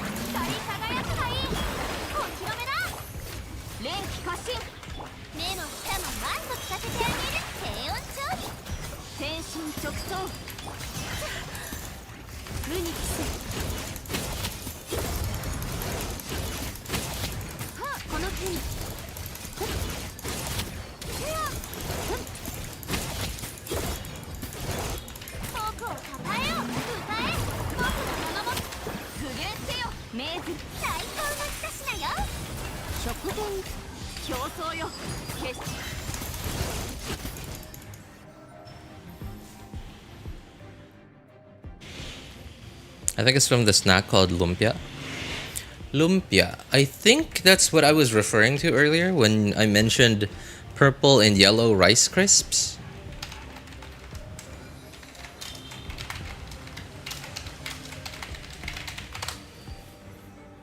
Because now, when I hear the word lumpia, I think of like like lumpia, the like meat and vegetables wrapped in like rolled into I don't even know what it is. Lumpia rolled with lumpia wrapper, and like it looks like a hot dog. And like it's either fried or steamed. Fried, steamed, or baked. That's what I think of when I hear lumpia now. But when I was a kid, I seem to recall the rice crisps I was talking about, like the purple and yellow rice crisps, being called lumpia.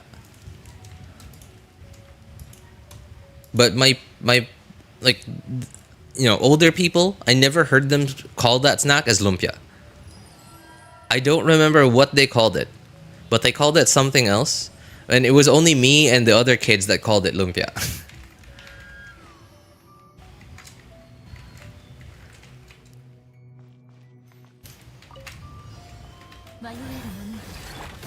Oh, well, yikes. Didn't know I would do that.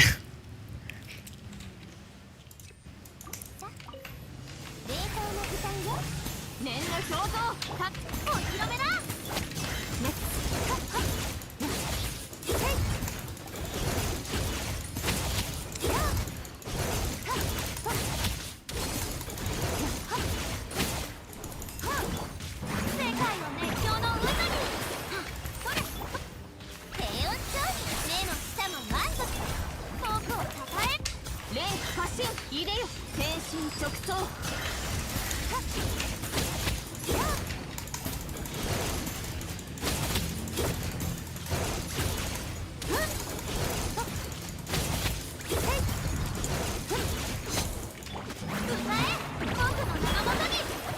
Because they come with colors, I think. Yeah, they did.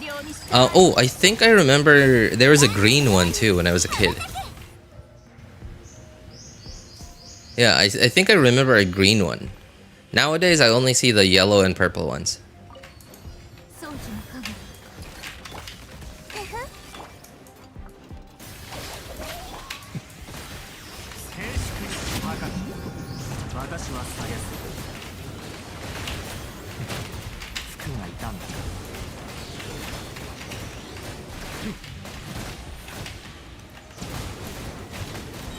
How many times do I need to proc electro charge on these things for them to go down?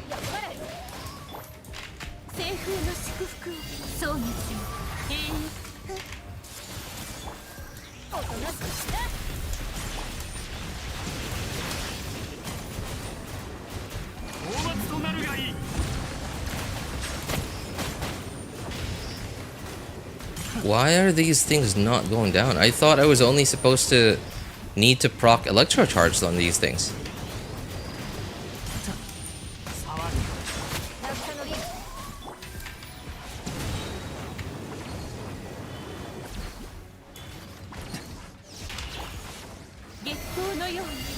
What the heck?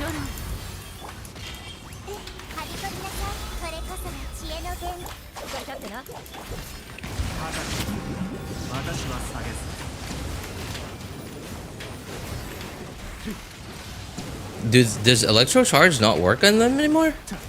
It has to be lunar charged?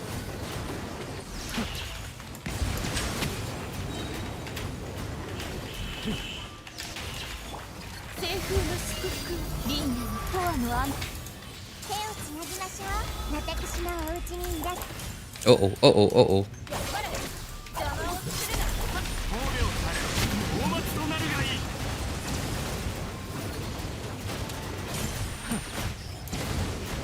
I'm hitting them with hydro and electro.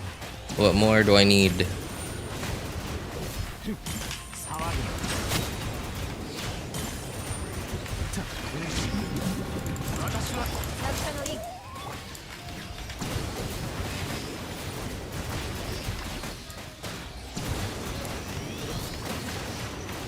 リスクは上がっているが将来峠を垂れろ Oh, there. I knocked it. What? So, apparently, mixing it together with other reactions doesn't makes it not work? Because I stopped using Dendro and it finally worked. 直前に甘お披露目だいでよそれ光り輝くがいい天心直送目も舌も満足させてあげる道あふれよこの風に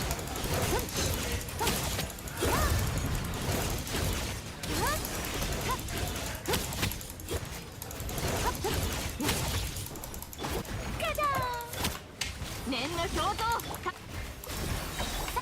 まえ僕の名のもとに最高の一品よねっ力やっ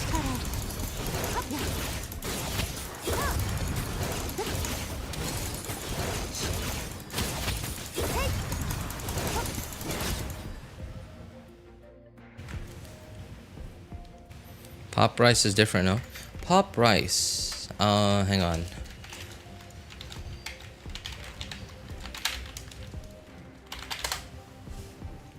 Oh, that is the pop rice. Oh, wait.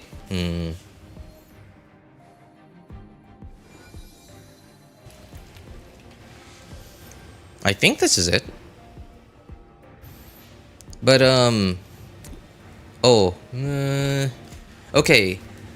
I don't know if they were the same. They taste the same. Ampao. Oh, that's it. Ampao. Oh my god. Yo. Yeah, you got it. You got it. Okay, no. So the lumpia thing you were talking about was something different. Yeah. No. I misremembered. Yeah, I misremembered. I remember now. It's called ampao. It's called ampao, not lumpia. I don't know what the lumpia you were talking about. If you were talking about like lumpia, like because lumpia the snack. I don't remember a snack being called lumpia. Maybe it was something only local to where you were.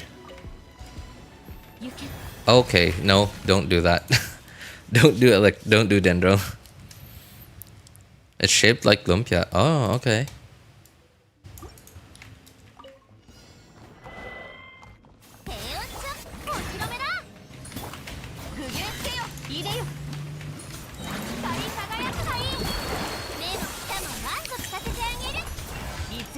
Or like coated with cheese something? Oh! I think I remember now. Was it called lumpia? What was that its name? I remember that now. Yeah, we didn't always have that here.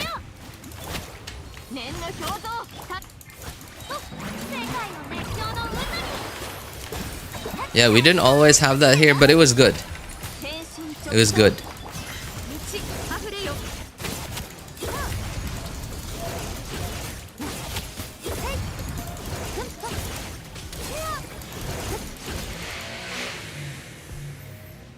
Yeah, it's long with a hole in the middle. Yeah. I remember now. Was it actually called lumpia? Uh-oh. There.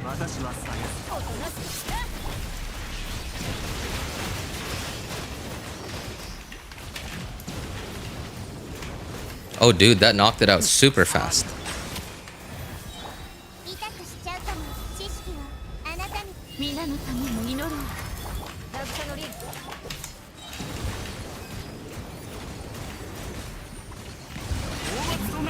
So apparently you're not supposed to do any other reactions other than lunar charged or electro charged or lunar charged.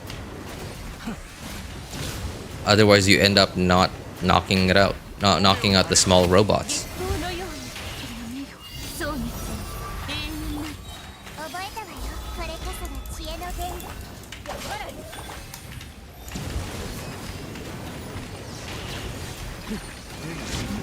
Uh-oh. Well, I still have Dendro.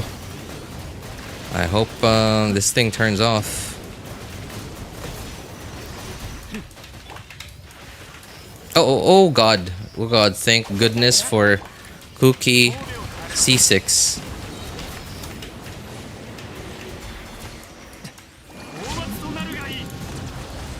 Just this one guy left. Okay, thank goodness. Just go, please.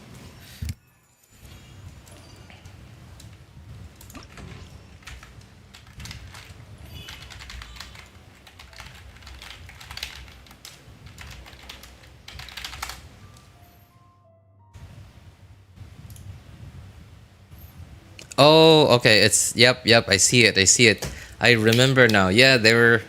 For some reason, I was remembering there was only one in a pack, and now I remember there were two in a pack. Yeah, I remember there were there were two of them in a pack. Wow, can't believe I don't remember what it was called really. I don't remember there being like a marble or some toy inside though.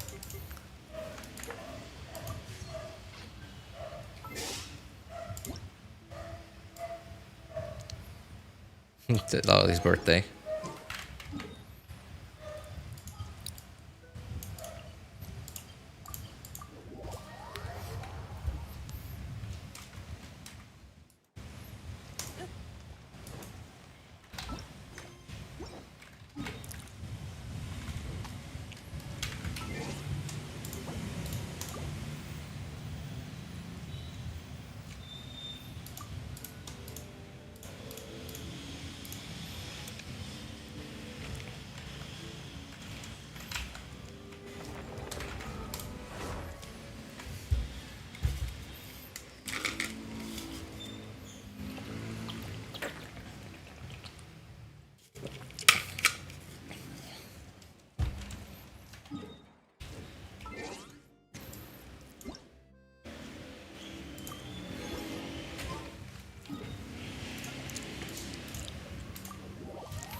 Three to four a pack. Came with toys. Oh, okay. I guess that was a bigger pack then. Yeah, because I only remember how there being two, but maybe it's possible that I'm also misremembering it. Yeah, it's also possible that I'm misremembering it because before I googled it and saw a picture of it, for some reason I only remembered there being one. And then like now you mentioned three or four in one, and yeah, like it's also completely possible. It's actually likely that I'm just completely misremembering it.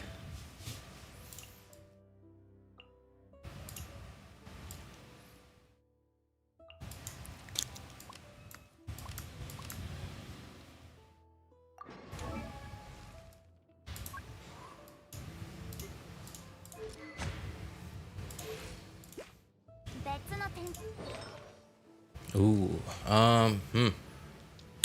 You're still in Golden Troop. Did I ever spend time trying to put her on Millilith on this account? And then I just didn't end up having the right pieces for it?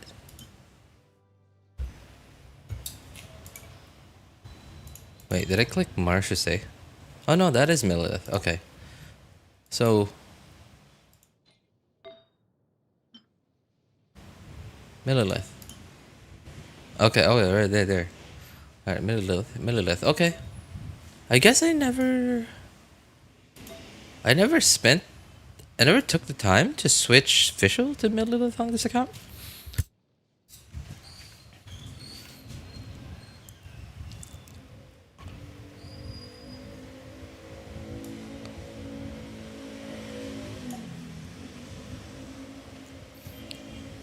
Okay, right. Sorry, I've been holding it in, but I've just really been enjoying this talk about like all this like childhood Filipino stuff from the 90s and 2000s.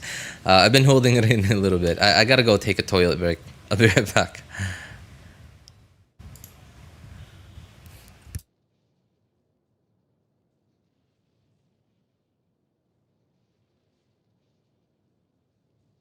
Yeah, well, I was holding it for like a couple of minutes and then it went away and then now it's back and I'm like, okay, I'm not holding it in anymore.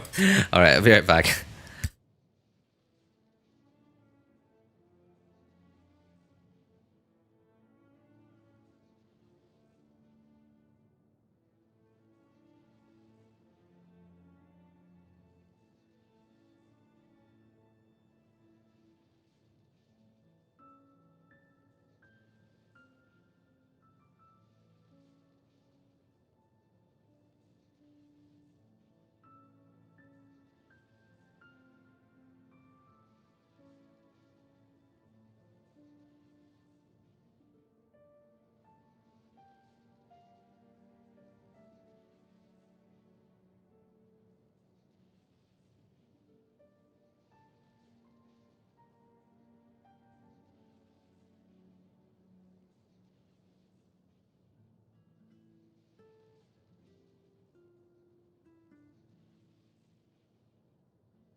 All right, we're back.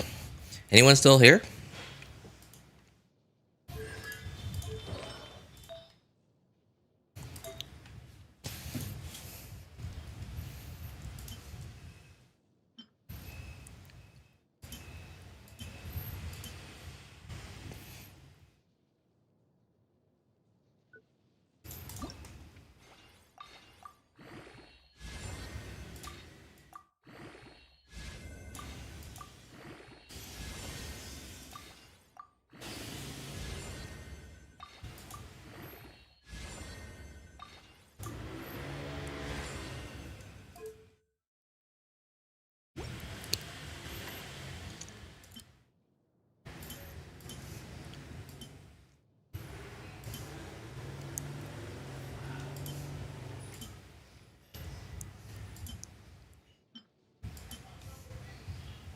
Lurking A. Isn't it super early where you are, Lap? You're in Europe, so I'm probably like 8 a.m. over there, right? 8 or 9 a.m.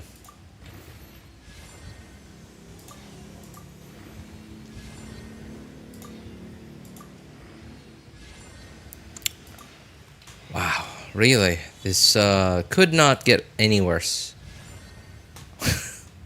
Alright, just give me more attack percent, I guess. Hey, you know what? That is going on YouTube. That is going on YouTube. That's gonna be in a post. Woke up 4 a.m. It's 6:40 now. Jeez. Why'd you wake up so early, man? You sometimes wake up at 4. I sometimes sleep at 4.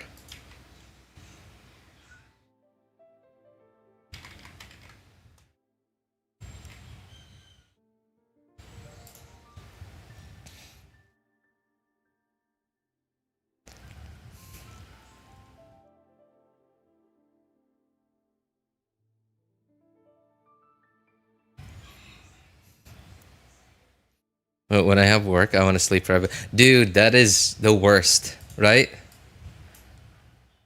Isn't that just the worst? Like when it's a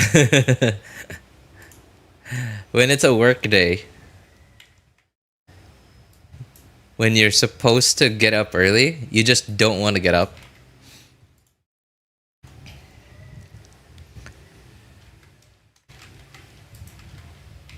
But on a day off, like the day before, you're thinking, man, I'm gonna sleep all day. Brain wake up super early. And then when, like on Sunday evening when you're supposed to sleep early, you can't. You can't sleep early. You end up sleeping late, and you end up waking up. You end up waking up and feeling awful the next day, and it's a Monday.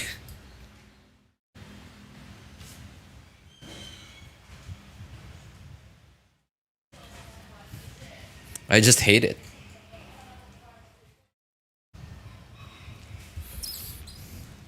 It's really annoying, right? Dude, I can't tell you how many times that's happened to me back when I used to work a call center days. Of course, call centers were a little bit harder for me to adjust, especially because like me, I'm just not like I want to be disciplined, but I'm just not disciplined enough that my body just won't listen to me. Yeah, because of like the night shift thing, it just makes it extra hard.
Okay, Mr. RJ, I'm here. This test can go screw itself. Isn't the test earlier?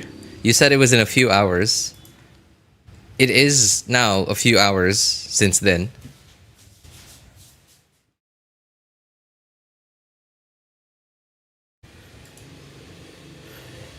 I'm assuming your test is in a few minutes.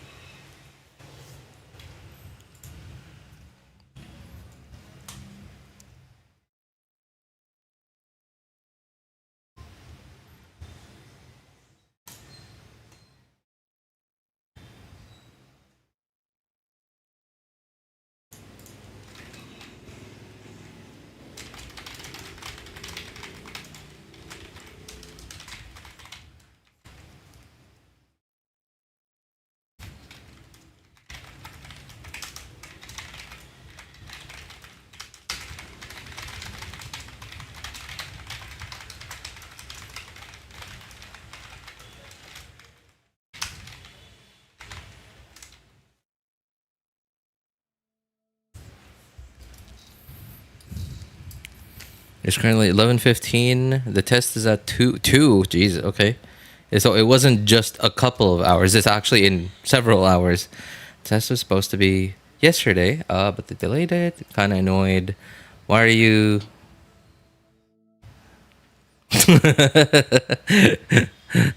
Wait, why are you annoyed by a test being delayed? Typing that fast, your fingers will fall off.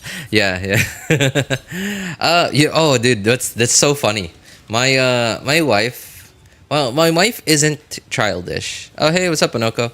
My wife isn't childish, but she does often like play around, pretending to be childish. Like it's like her way of the piece. I actually just posted it on YouTube, Anoko.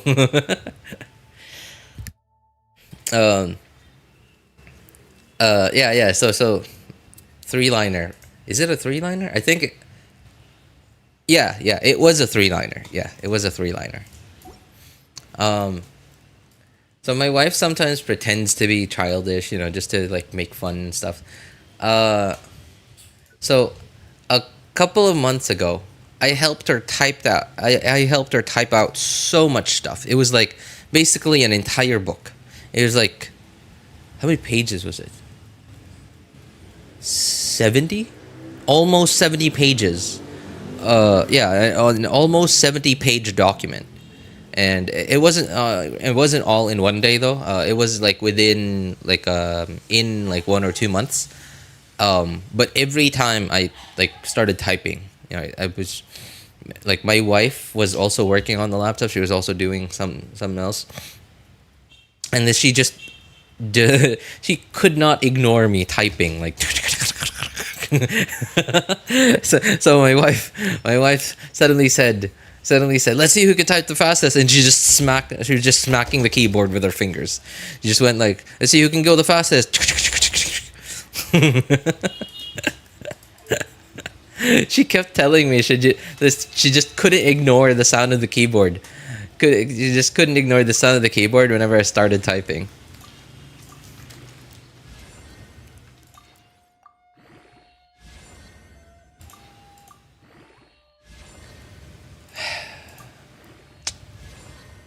Okay, well that's something.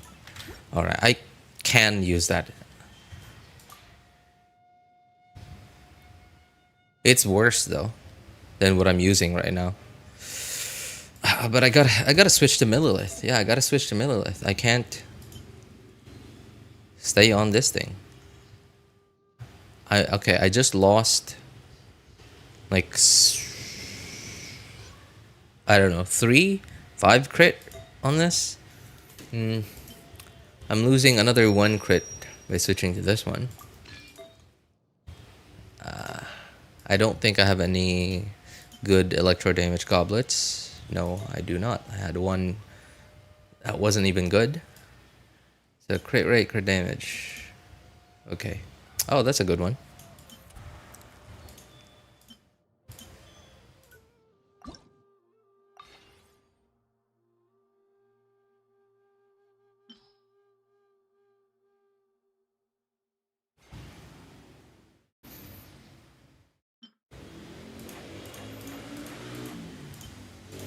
Take it all the way.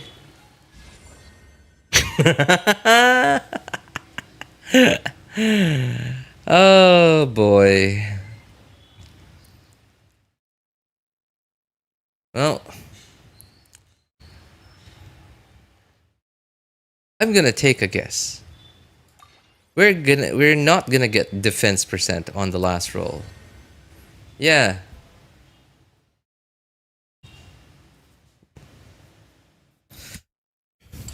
Right as I was typing. If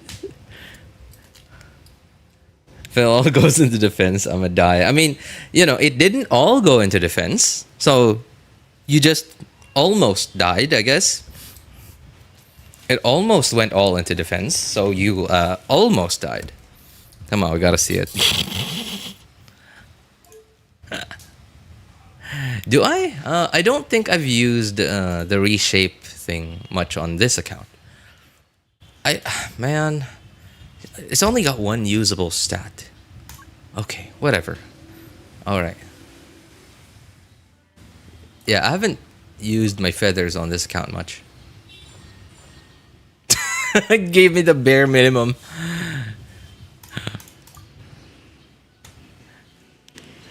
Gave me the bare minimum. Okay, you know what? Let's give that one more try. I don't really care about my feathers very much.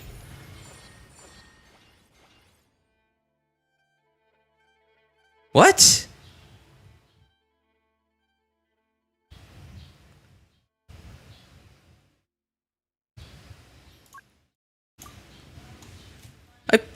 What? How does it do that? It's supposed to guarantee. You didn't select it. What? It was okay. The star was there, right? Okay, I'm seeing this, right? My eyes. All right.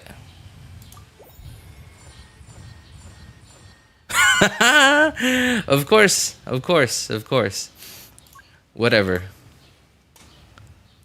The complete scam. Also, I hate the fact that this thing resets, by the way. I hate the fact that this thing resets. Because it takes so long to get to the end. You know what? I wish they would have just made this thing take, like, forever to get to max. But then, because, like, right? But then when you got to max, then it would just stay at max. I wish they would have just done it that way. Right? They should have just made it so that, like, getting each circle is like 10 reshapes, right? And another 10 and another 10. And then once it hits max, that's permanent. I wish they would have done it that way. Because, like, these things are rare. It's not like they're giving them out for free.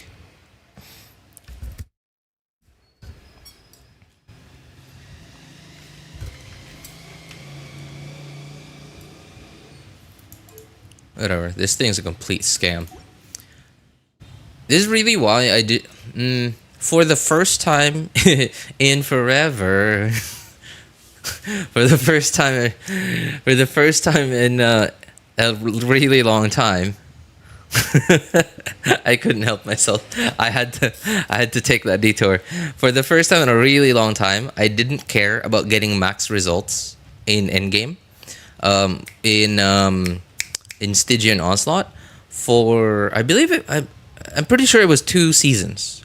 Like 2 Stygians, I didn't care about getting max results. Because it was like one of those Stygians where I didn't have the character that they were shilling. So brute forcing it took extra effort. And I just didn't want to bother with it. And the difference between like the difference between like I don't even know what the levels of difficulty are. Basically the hard difficulty, I think, is what it's called, the one just to get all the primos. Yeah, between that and the next difficulty, not the fearless, the other one, the one between fearless and hard, like is quite big. And what's annoying is that the mechanics between that difficulty and fearless are different. So you have to learn the mechanics, the enemy mechanics, and practice your like rotations and whatever, like between the two. because they're different. And so I didn't even bother with that difficulty. I just left it. I just took the one where it allowed you to like farm for like the artifacts in Stygian and like get the primos. That's all. I didn't even bother. Menacing, thank you. That's right. Yeah, menacing difficulty. I didn't even bother with it. I didn't even care, and it didn't even affect me at all. Didn't make me feel anxious that I was missing out on something, because I just did not care. Feathers, like these feathers, they're hardly worth anything, especially because of stuff like this. Like you reshape, and you're like you spend the few feathers that you spent like an hour, 2 or 3 hours retrying in Stygian Onslaught, and then all for you to get nothing.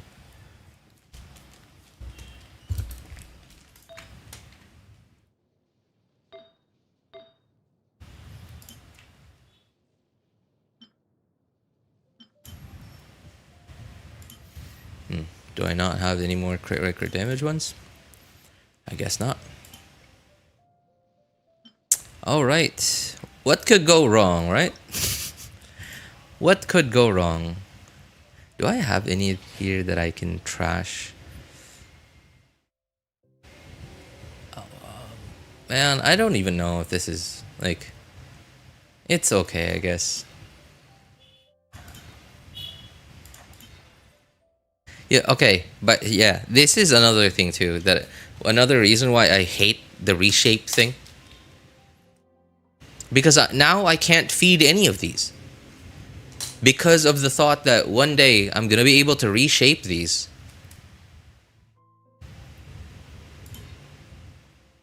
It's just so annoying that I can't trash them anymore.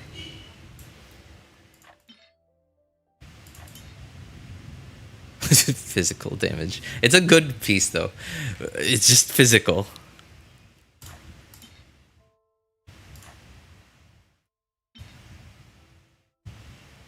Oh yeah, okay. That's yeah. Why oh, there.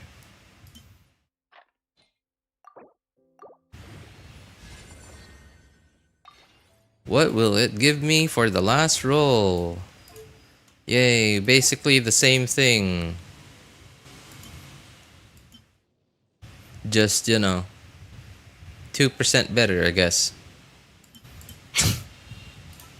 Jeez. Oh, sands. Yeah, I had like some usable sands there. Why did I lock this? This is trash. Maybe because okay. I guess I locked it because like it was probably one of my first and only pieces at the time. Maybe that's why I locked it.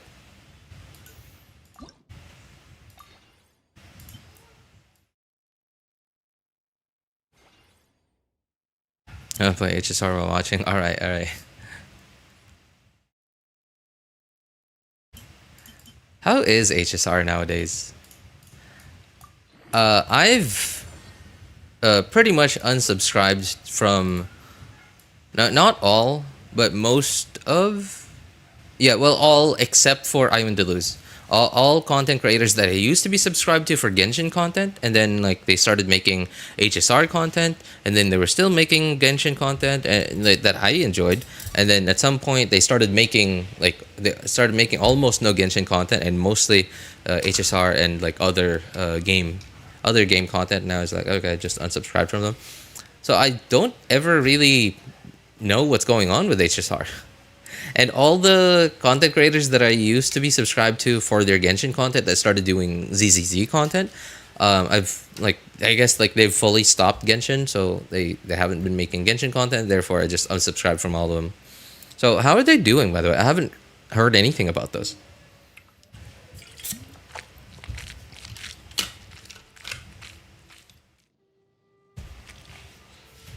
Not RJ flexing his 1000 XP bottles.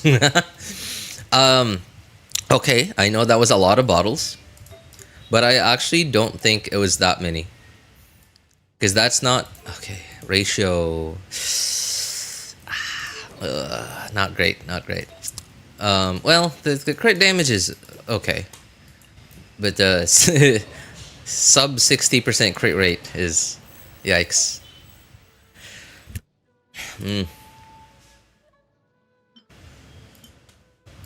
What could go wrong, right? What could go wrong?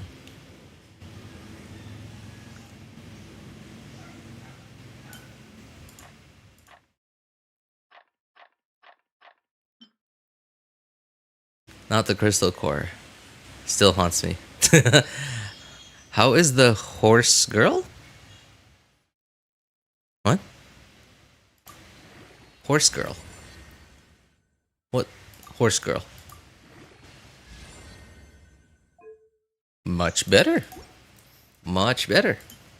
What do I have? Yep, definitely much better. Okay. Alright.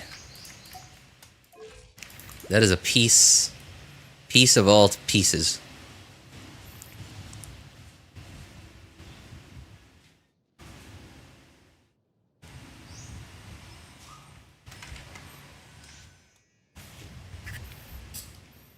Subscribe to only like 7 people. Do you hardly ever watch YouTube, Billy? Morpheus recently. A recent region gave me a bunch of depression. Because of the story, Onoko? You can actually farm a lot of pulls each patch. Like last patch, I got 110 pulls from just from endgame. Well, Star Rail has been way more generous than Genshin. You know, that's been a thing like for a while now. Horse girl. Oh, Zibai. Yeah, Zibai's already, well, she's not out, but after, in the second half of Luna 4. Yeah, we're in the first half of Luna 4 right now.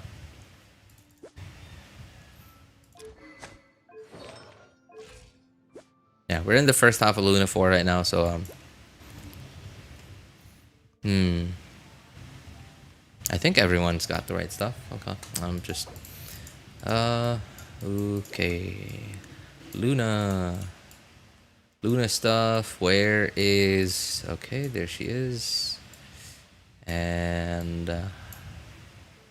there. Yeah.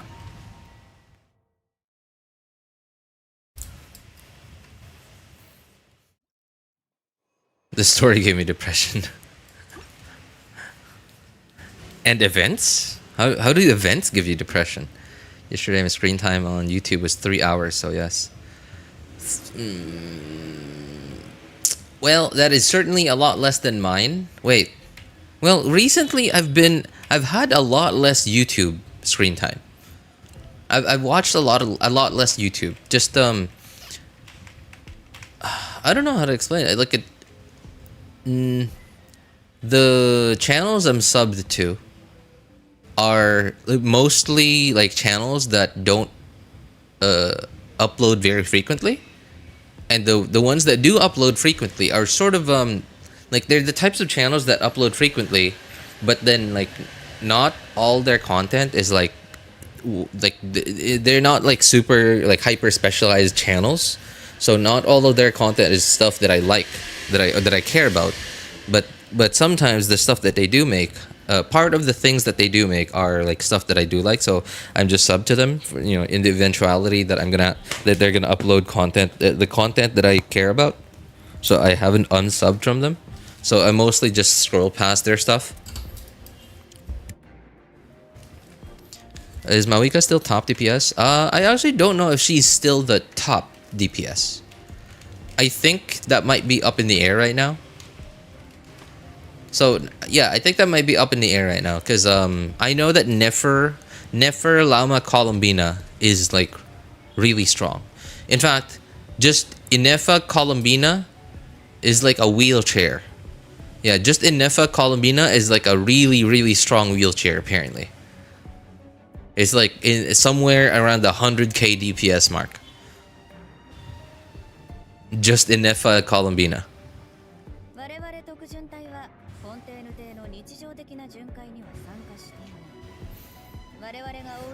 It was so hard and rage baiting, but it was worth it because I got half of my pulls from it. Wow, from an event?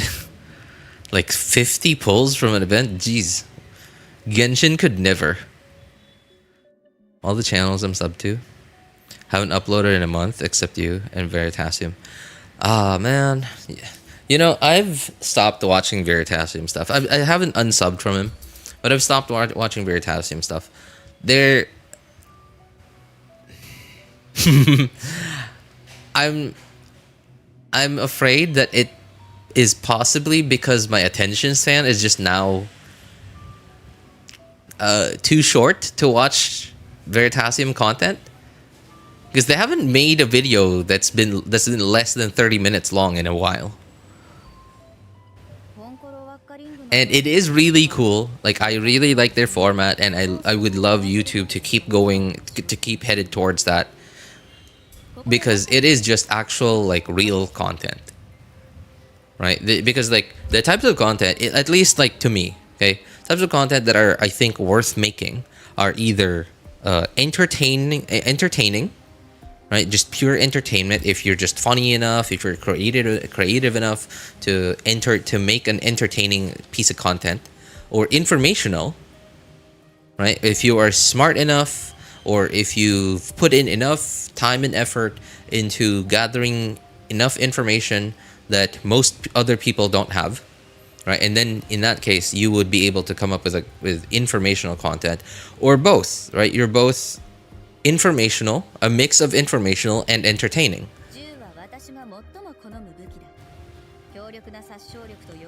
Right, and Veritasium is very much so the informational part of that. How cooked is your attention span? I play StarCraft Brood War, and I find a YouTube video that is at least 20 or 30 minutes long. Right, very specific video. I don't know what. I will just know when I see it. And I will play it at x2 speed, and I will put it in picture-in-picture, and I will put it on top of like a useless like element in the user interface while I play StarCraft Brood War.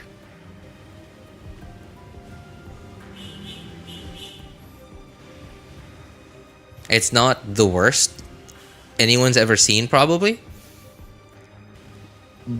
But that's an example. I also watch anime that way, by the way. No, not the anime that I actually like. Not the anime that I actually like. The anime that I actually like, if I will play it full screen, but my hand will remain on the keyboard. My left hand will remain on the keyboard, just ready to trigger like my keyboard shortcuts to skip 2 seconds or go back 2 seconds, or play at x2 speed, go back to normal speed. Yeah. I also sometimes find myself, if I can't find a YouTube video to do that with, or if I can't find like some random I would say trash anime, but I would say like throwaway anime to do that with, then I will rewatch like an old anime, like some of my favorite animes, like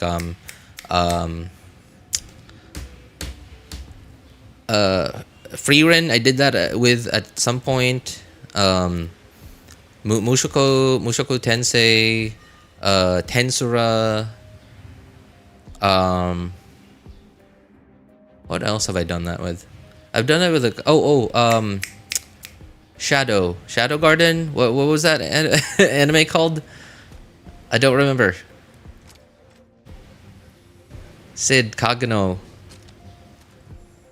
Something. Oh my god, I can't remember the name of the anime. Yeah, and a couple of other animes. Eminence in Shadow. Thank you. Yeah, that's right. That's it. I'll pray for you today. I read the novel. Pretty trash. It's the Eminence in Shadow. I wouldn't say is very good. It's not a great anime. It's well animated, right? I like the anime.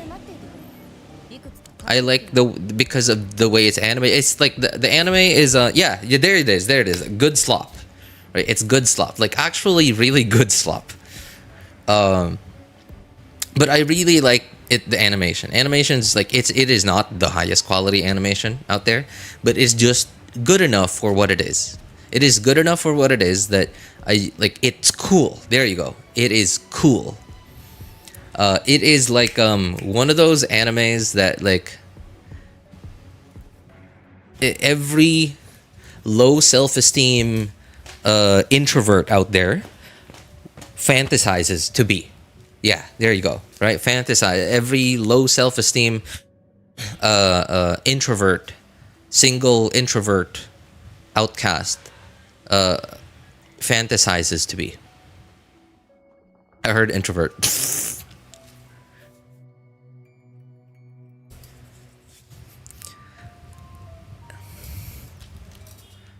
I looked up from my screen.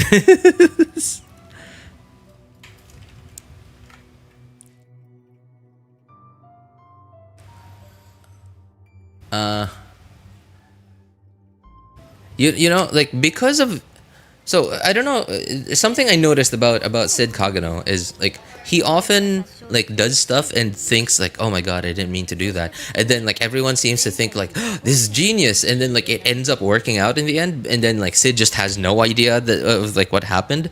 That sometimes I can't help but think that like, is this all some kind of like hyper fast like light speed dream that Sid Kagano is having because he got hit by a truck, right? And he's like currently on the operating table, and this whole life that he's having as the eminence and shadow in this world is just all like a dream that is all happening at light speed in his brain. In like, this is all happening in like the last few seconds of his life.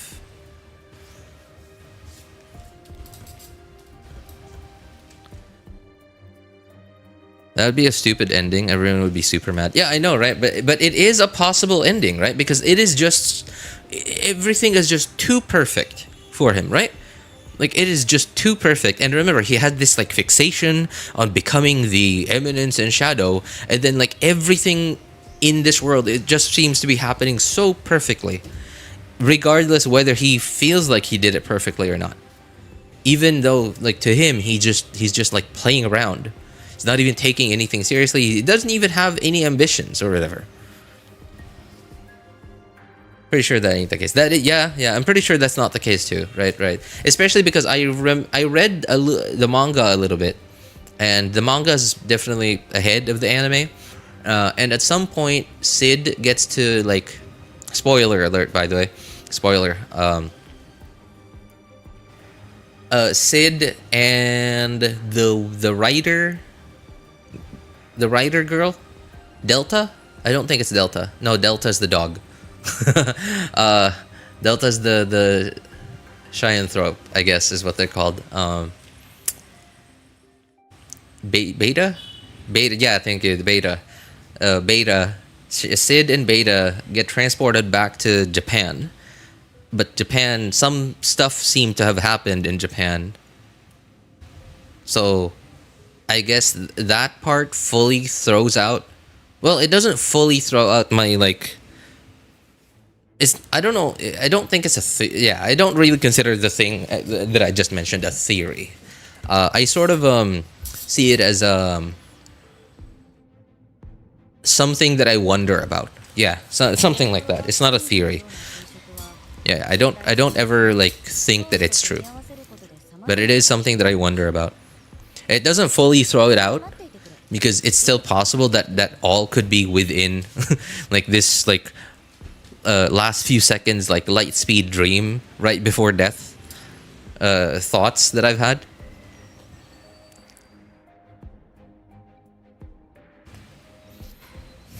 It fell off after the Japan arc. Japan arc was pretty good. Oh, really? It was? I haven't got... Yeah, I'm still like basically right at the beginning of the Japan arc.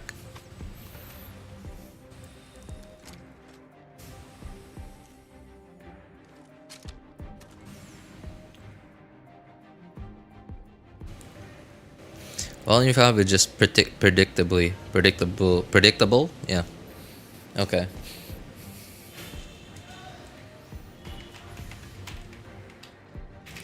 Yeah, yeah. And like, dude, right? Like, here we are talking about Eminence and Shadow, saying it's not good. It's not a good anime. It's not a well-written anime, but it is good slop. It's enough to get people talking. Yeah.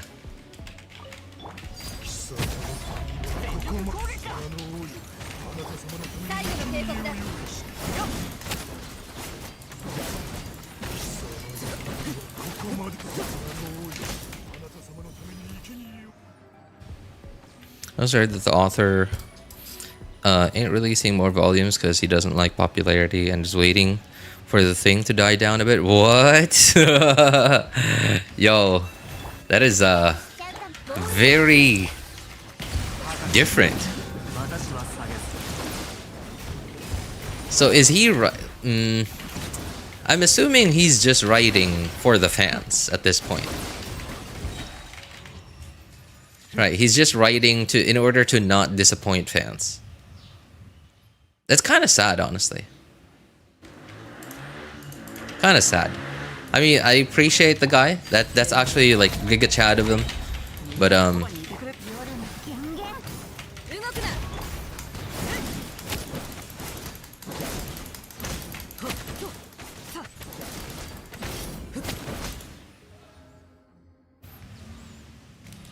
lot of people really like the writing. I don't know. I think it seems shallow. It's not brain dead by any means, but it just seems to be like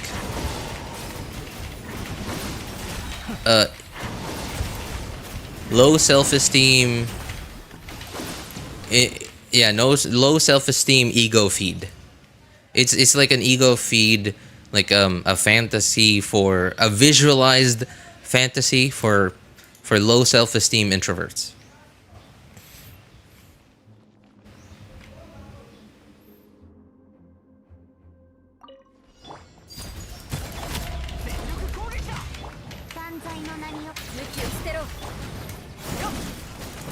But I think it's good. It's like good for what it is.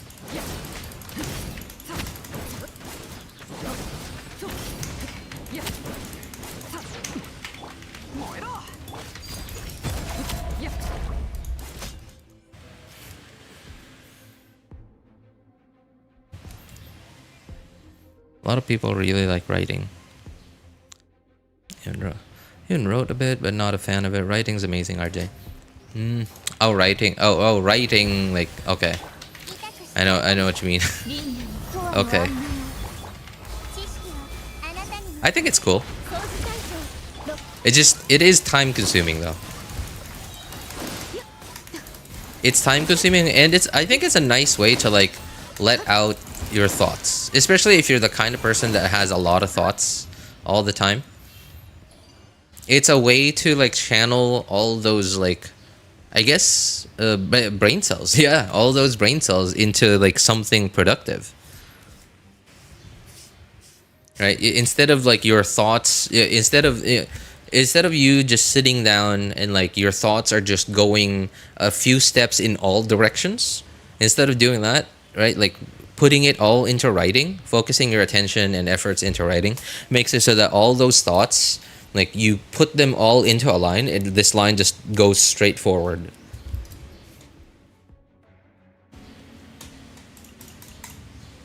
It's a lot better than just going around on Reddit and on the internet in general, social media, and just writing nonsense there, right? Responding to people's nonsense. And you can always write slop.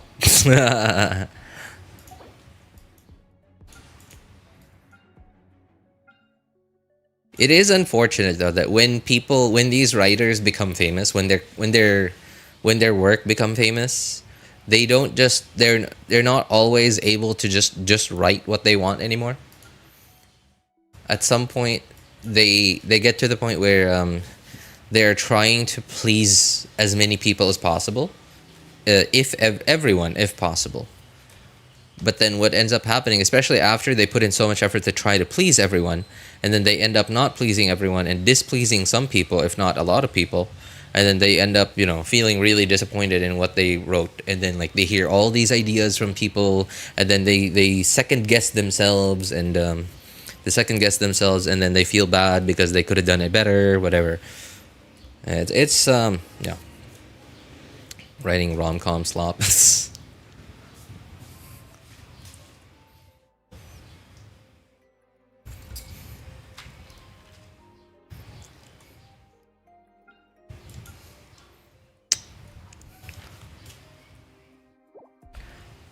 You know, I don't think the Freeze team was particularly good against the first half here. It wasn't bad, it just wasn't as good as I thought it would be. So at this point, I'm not sure what team I should be using on the first half. I hear that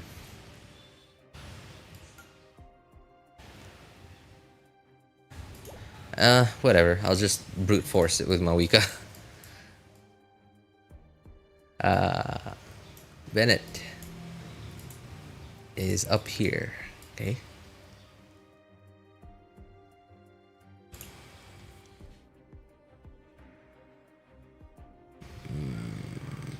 I guess this could be Farina. Yeah. Okay. Yeah.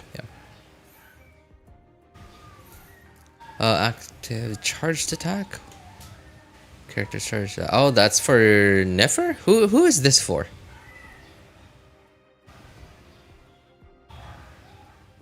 Is this for Zibai? No shilling.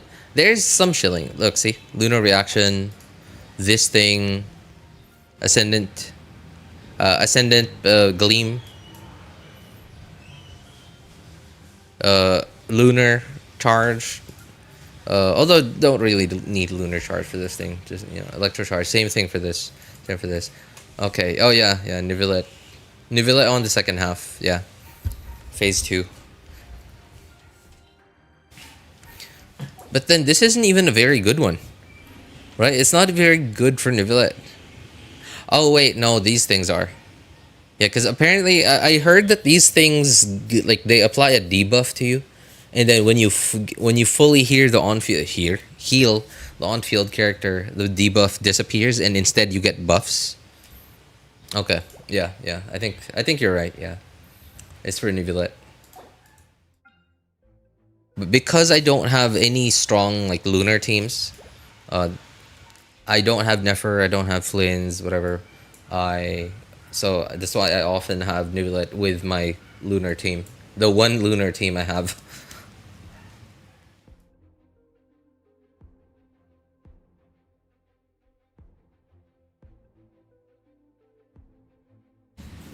Flynn's mentioned?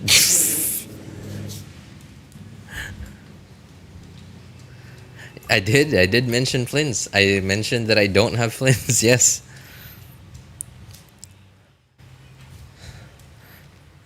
Just with the Abyss lineup, we can predict the character on the banner. Yeah. Well, we don't really need. I don't think we can predict anything in specific, but typically the Abyss resets, the endgame resets, sort of line up when there's already when they've already announced who the banners are gonna be. At the very least, they've already announced the 5 stars. Me neither. I want Flynn's. I mean, don't worry, man. You're meta-wise, you're not missing out on much. Now, I will say, Flynn's has definitely become a lot stronger thanks to Columbina. But I get the feeling that Flynn's is gonna step out of the meta pretty soon, fairly quickly.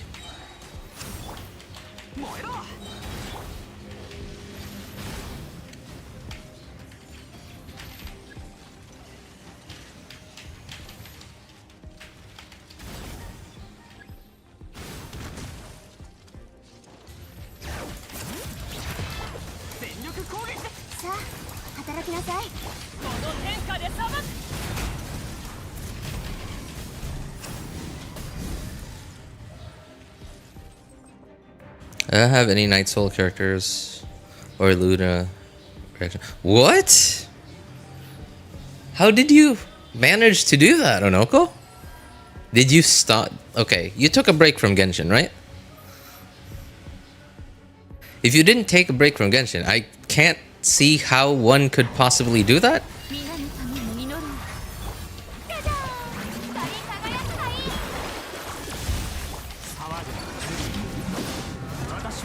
Okay, you did stop then. All right. Oh my God, these guys won't stop flying. 灯火は消えない。防衛モード。使え。根拠の生もとにお披露目だ。悪を熱する。私は下げず。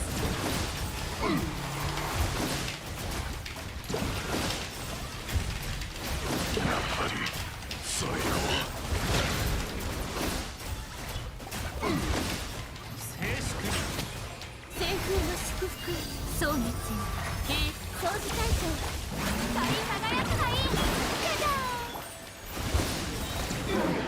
ーん。 Oh wow. Okay. I guess it didn't even need to do a full rotation there.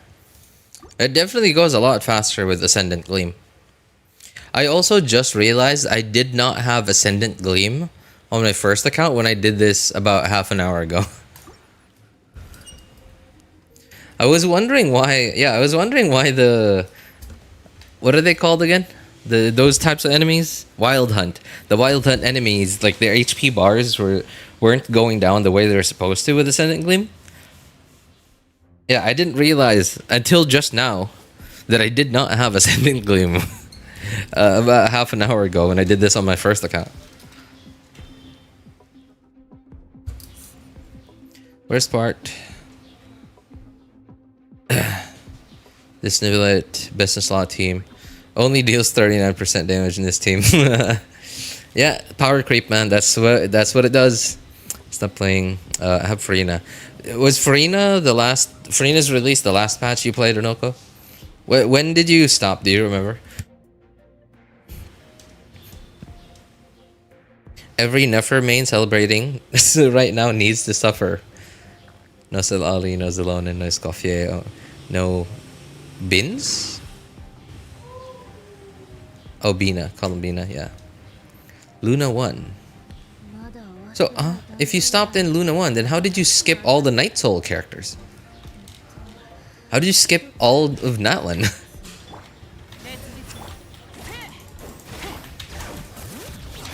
みんながそばにいて。手加減なしよ。何？気つかば？そうよ。太陽の炎。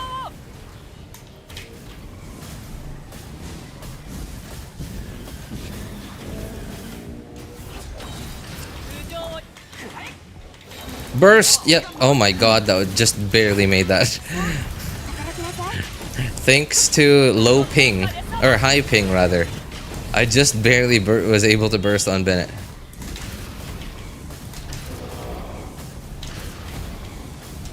Oops.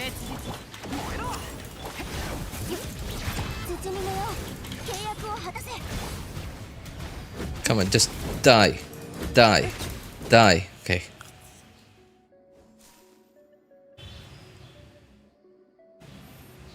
I came back. Oh, you came back on Luna 1. Okay, and I'm assuming that you didn't have any primos on your account before you took a break. Okay. How do we tell again which one is which? I don't remember. Oh, no. This thing, okay.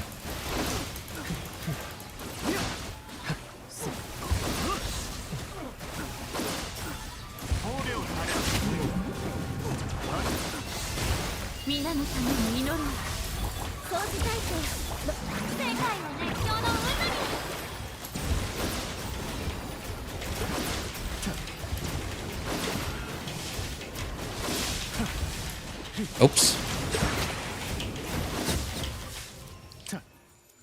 Wow, that went a lot faster having Farina on the team. Hey, what's up, Overpowered? How's it going, man? I'll go ahead and do some last minute prep. Alright. Hey, thanks for stopping by, Lee. Good luck, man. Good luck. More like going there and messing around with people studying. Well, that is part of preparing for an exam, you know. That is relaxing in a way. じゃあ行くよ。みんながそばにいてく。手加減なしよ。悪用の力を思い知りなさい。石煙に葬られよ。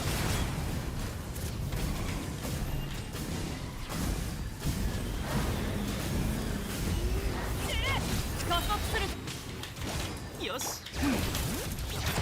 全力攻撃だ。さあ、働きなさい。口封じは任せた。太陽の炎を。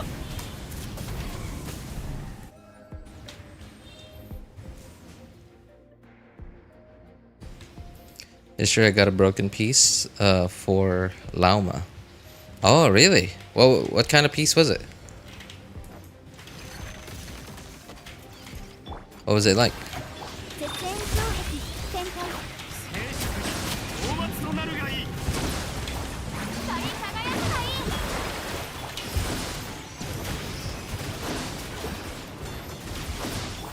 い。皆に祝福は輪廻とわの安寧。Come on. Okay, there. 褒美を垂れる。カジャーン。世界の熱狂の渦に掃除体操の西風の祝福。博士、私は下げす。制服に。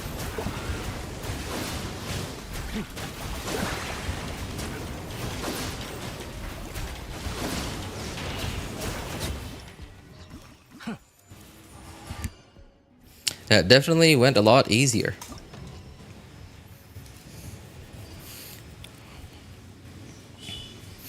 Deepwood, 56 EM, 19 crit damage. Yo, sick. That's pretty sick, man. I find Lauma to be kind of hard to build. Cause like, okay, I don't claim to fully know Lauma's kit. I actually don't know if I fully understand Lauma's kit, but from what I understand of it, you need to build her with a proper crit ratio. You need to build her with EM because her personal damage scales off of EM. And you need to be able to, well, okay, it's not like completely necessary, but it definitely is a DPS boost if you're able to burst every rotation. Her burst is not like it's not like an Ineffa burst or like a Molani burst where you're completely fine even if you just burst every other rotation, right? Because it's not a DPS loss if you don't burst every rotation. The burst is actually just the DPS net zero. You don't lose DPS, you don't gain DPS. But Lauma's burst, from what I understand, is a DPS gain. So ideally, you want to be able to burst on Lauma every rotation. So not only do you need to build crit ratio, crit rate, crit damage, EM, and ER. So she's a little bit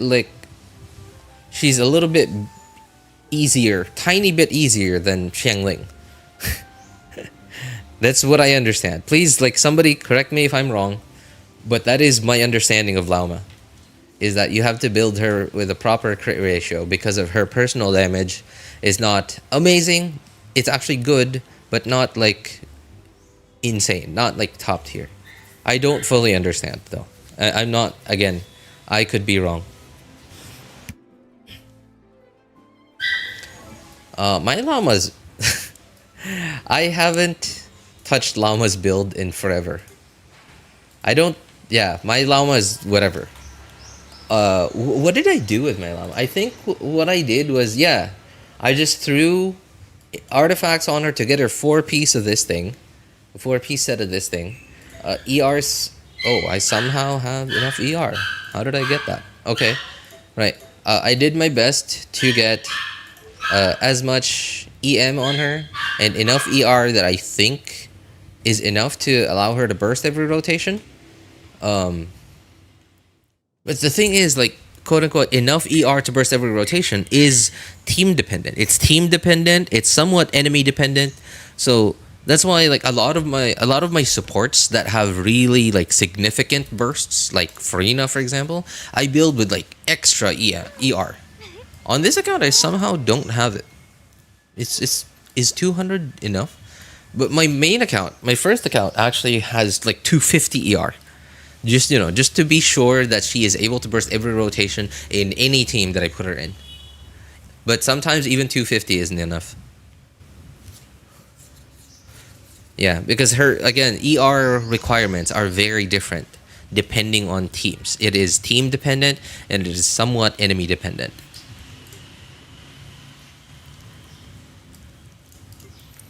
Man, Durin is incredible, by the way. I love the fact that part of his kit, like you just press EE or EQ, and then like boom, instant energy generation. Not ER. It doesn't give you ER. Doesn't give you particles. Yeah, it does. Yeah, because it's a skill.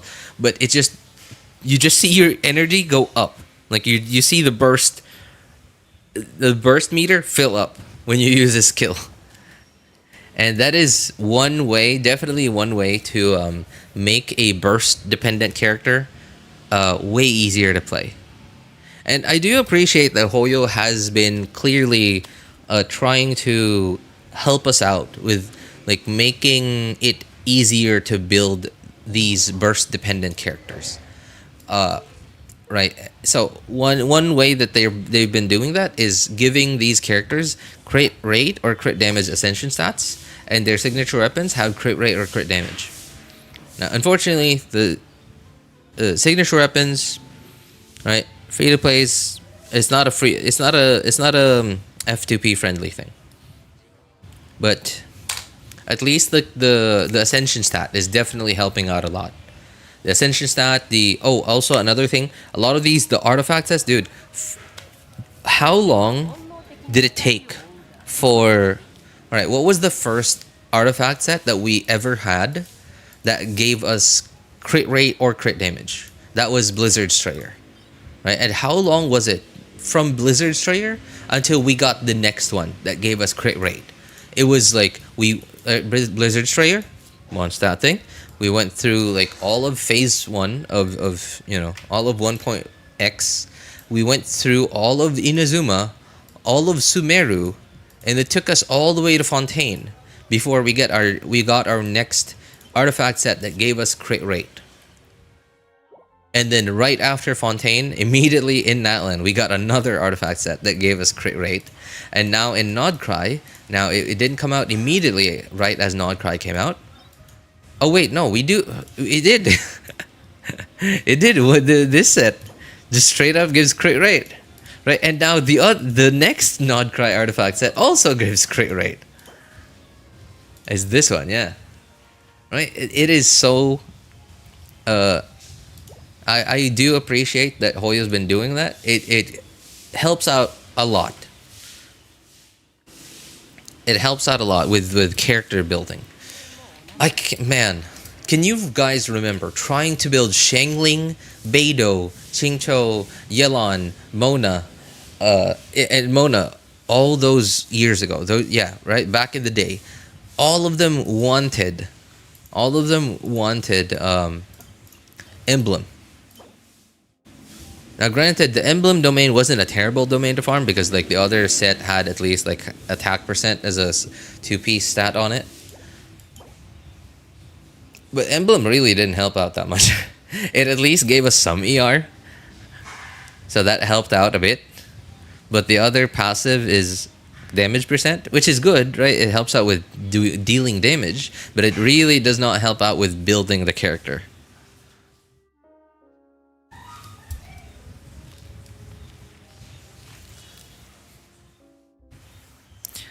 Why do I leave when stuff gets good? Lol. Crit rate 40 to 50, crit damage 100% or above. Yo, that's a really good, dude. You're yeah.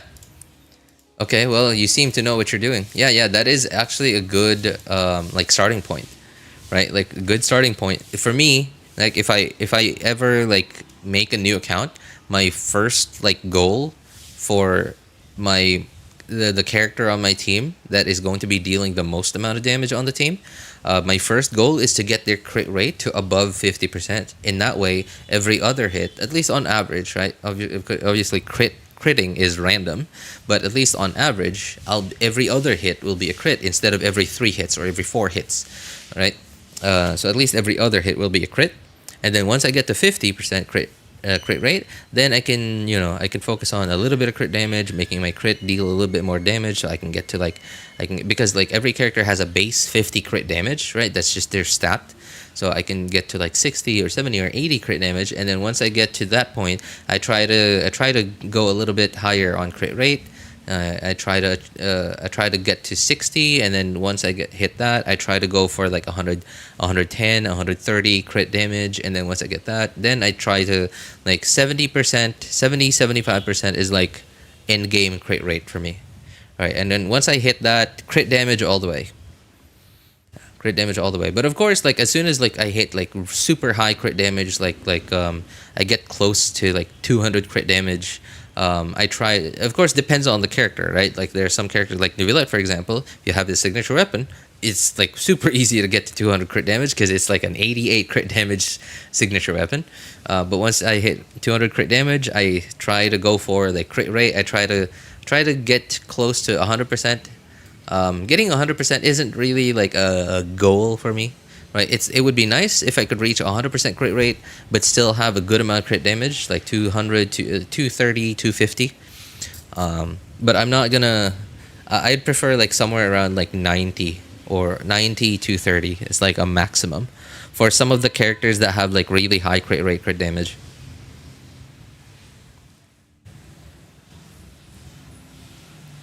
Still grinding Columbina, losing sanity nowadays. Wait, what do you mean grinding, Ensley?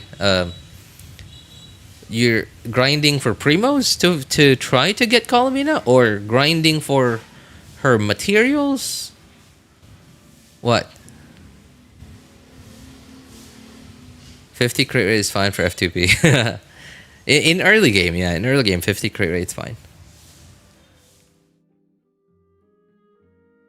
I gotta leave. I have an exam tomorrow. I need to sleep. Bye-bye, guys. Have a great day. And wherever y'all. Alright. Hey, thanks for stopping by, Onoko. Take care, man. Most of my characters have below 40 crit rate. Well, from what I remember, overpowered, you don't even play very actively, right? You play like you play for a couple of days at a time, and then you also stop for like 1 or 2 weeks at a time. Is that right? Am I right? Because from as far as I remember, you've been playing this game for years now, and if you've been playing actively, and at least like you don't strike me as like an 8-year-old who has no idea what to do even after being told what to do, right? And you also don't strike me as like somebody who is like so casual that their brain just won't absorb any information being told to them about like how to build a character or a team, right? So, and you seem to I am getting the vibe that you have a good idea of what you're doing. So yeah, at least that's sort of my assumption of what kind of player you are. You're like on for days at a time, and you're off for like 1 or 2 weeks at a time. Yeah, I guess that's understandable. Like playing not very actively like that.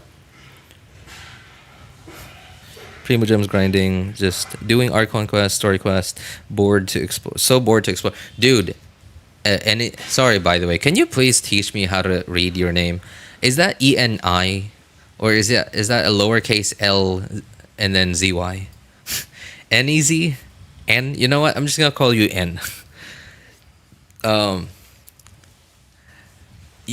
Dude, there's a compass. Nod cry. I did not notice, by the way, that this thing was called Outlook when it popped into the screen and I scrolled back in. I was like, Outlook. Dude, when Nod cry came out and the new compass thing came out, dude, it is so much better to explore nowadays.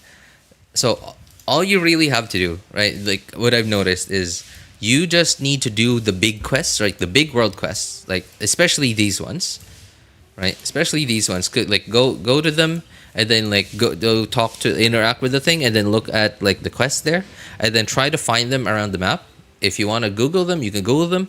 As long as you do those quests, all those quests, and of course, as you're doing them, don't ignore shiny stuff that you see. And when I say shiny stuff, stuff that looks like it's a chest that still has a red thing around it that you can get by defeating an enemy or doing a challenge, whatever. Right? Go into what I call dog mode. Right, and like some people here, they know what I'm talking about because I've often called it dog mode when I'm just all out and about walking around a world, a map that I haven't 100% explored. I call it dog mode because anything shiny I see, I'm like, shiny? And then I head over there, completely get distracted from what I was doing.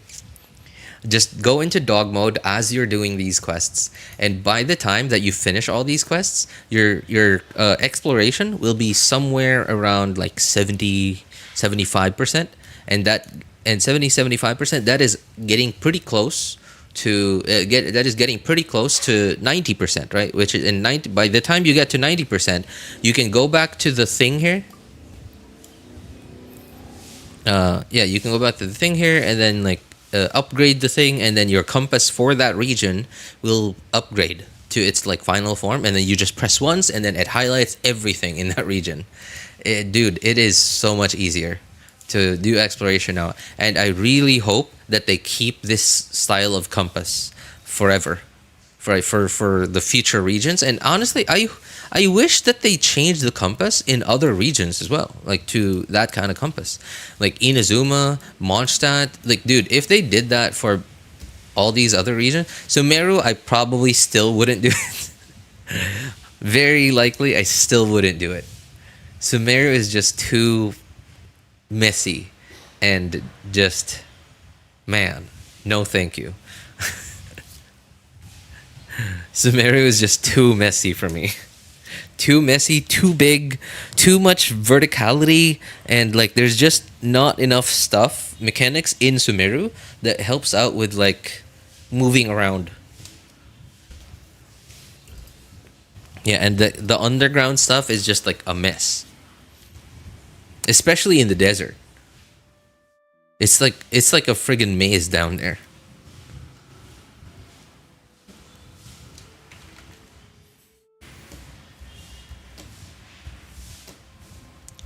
Ineffa kind of broken, not gonna lie. Ineffa is pretty good. Even outside of lunar teams, well, the thing is, as long as you have a hydro character on the team, any team that has Ineffa on it becomes a lunar team in a way, because like all your electric charge becomes lunar charge, right? So Ineffa, even outside of like Ascendant Gleam or like Nodcry teams, while she is, I'd say she's a little bit, just barely weaker than Fischl. But the gap, Fischl becomes quite a bit stronger than Ineffa if you have like a Hexen Circle thing. If you have another Hexen Circle character, another witch, if you have the witch buffs on a team with Fischl.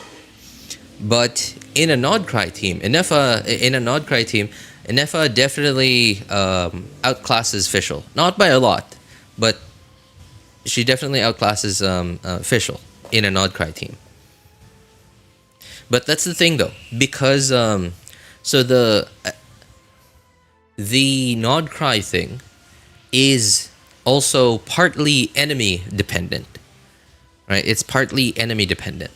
So if you're fighting the witch hunt, what are they called? The wild hunt enemies, then you can clearly see a difference by using Ineffa in a Nodcry team. But if you're fighting like a Ruin Guard, then you kind of don't really see the difference. You do see the bigger numbers, right, from your Nodcry team because, power creep, because those characters are newer, so they have higher numbers overall. But the power difference between their performance against that enemy versus their performance against a Nodcry enemy that has like Nodcry specific mechanics is pretty big. But like the gap in performance with Fischl with a witch team, right, between fighting any kind of enemy, right, as long as it's not like an anti like whatever enemy, then the gap, like the damage floor and the damage ceiling on a Fischl witch team is like the gap between the floor and the ceiling is not that big, versus the gap the gap between the floor and the ceiling of a Ineffa team. I guess is what I'm trying to say. Yeah.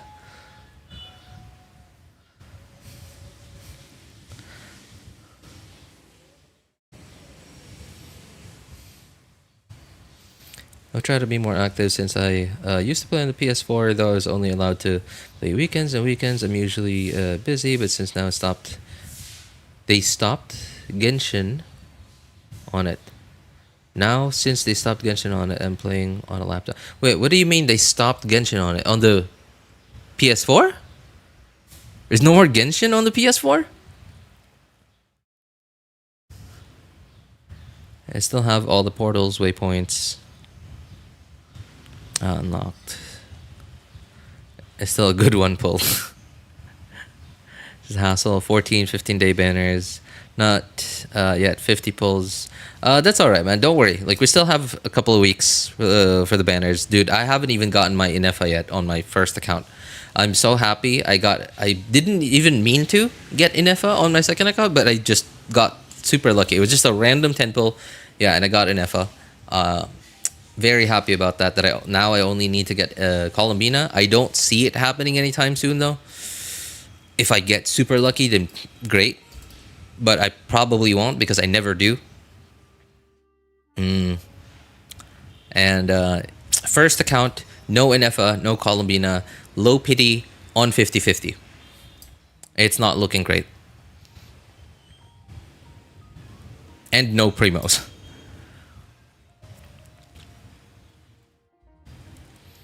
C3 Fischl, interesting. Differs Joker. You're not using Fischl. You're using Oz. That is true. They stopped PS4. Oh, dude. Okay, dude, that's gotta be so sad, right? I can't imagine being a long-time Genshin player, but then like you don't have your only gaming machine is the PS4. Right, your household doesn't have your household has like one or two laptops, but they're like work laptops or like they're just media machines, right? Media consumption laptops, right? Like sort of like you kind of use it as like a tablet, right? Like yeah, you kind of use it as a tablet. Like you just use it to like do some document stuff, like Google Docs and stuff. Watch videos in the bed.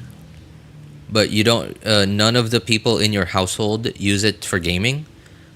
But at the same time, because you're all already like fulfilled by the PlayStation and your like low-powered, no graphics card laptops, then your household has never felt the need to buy a desktop. And then suddenly you're in the situation where like this game company no longer supports this gaming device, and now all of a sudden like what do I do? Especially because the price gap between the PS4 and the PS5 is pretty big. And I believe there were also was there backwards compatibility on the PS5? Did all PS4 games work on the PS5? I don't remember. I remember hearing news about that, but I just don't remember what it was. I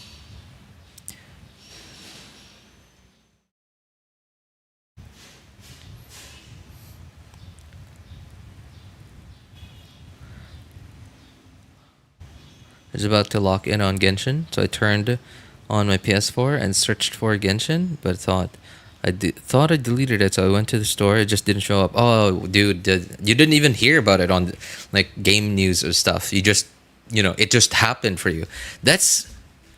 Oh man, that is like unnerving. That is an unnerving experience, right? You just like log into your device one day thinking that it'll just work the way that for the purpose that you bought it in the first place for, and then suddenly it doesn't. Can you imagine buying a car, right? And then 5 years later, you unlock your car, you sit in the driver's seat, you turn the key, and nothing happens. Can you imagine that? I can't imagine that. I can't imagine, like, Toyota issuing like an announcement that like, oh, this is the Toyota Corolla 2069 is no longer supported and will no longer be receiving updates, and will be reaching end of life in the year 2169. In January 2169, and we recommend that you export all your settings and then import it into your new device, into your into your new Toyota Corolla 2169, right? And then like, because you don't, you're not online, right? You're a carpenter or whatever your job is, doesn't require you to be online at all, which is where most of the news comes from nowadays. You had no idea. You just unlock your car, sit down, and nothing happens when you turn that key. That's gotta be traumatizing, man. Especially if your income is just enough to make ends meet, where you can't afford to update everything in your life every 2 or 3 years.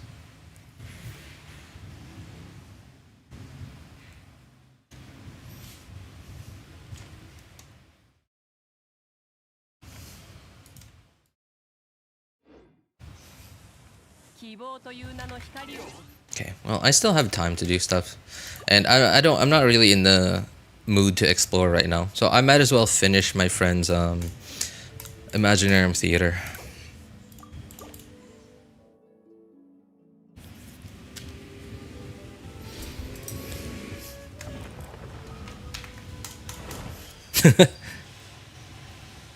Genshin does be like, money, you shall not pass our game without spending either in our game or IRL spending for a device. I had to buy a gaming laptop just to play Genshin, dude. I use it for multiple games now. Oh, what year did you buy it in? Overpowered. Did you buy it? Did you buy it after the RAM prices soared? I'm really hoping you bought it before then. Really hoping that you bought it before RAM prices and prices for everything apparently just soared all the way to the sky.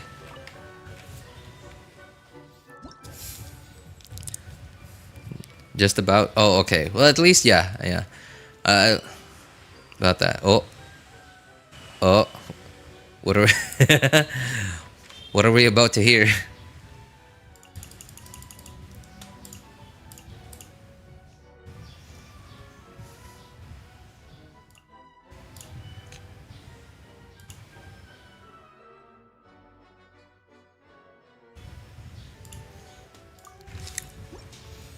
I bought it like 3 or 4 months ago. Oh wait. Oh, that's not so bad. That's about when it started. Yeah, that's about when it started. Yeah, prices didn't go up just yet. In some places it has already gone up, but not by much. I think you just barely missed.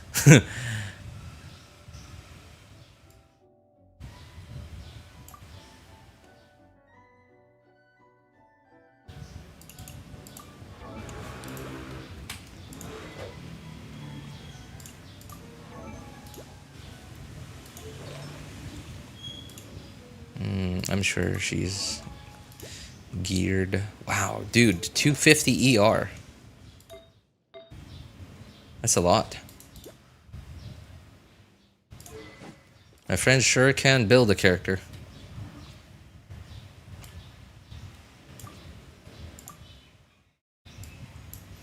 I wonder if Venti's even built on this account.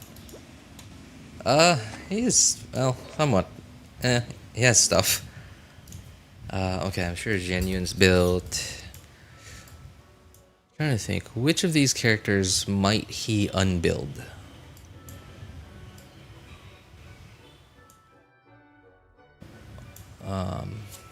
Okay, Diluc definitely. Yoimiya, probably not. Yeah, okay.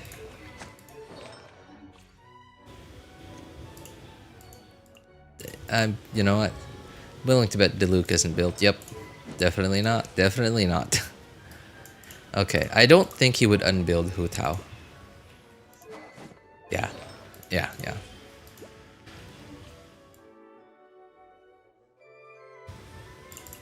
What is Dia's build? DPS build? DPS-ish. Ah. Okay. Okay, so no wonder. Right there. It's okay. It's whatever. Probably wouldn't build Ayato. Wouldn't unbuild Ayato. Okay. Yeah, everyone's probably built. Yep, sure. Alright, we're good.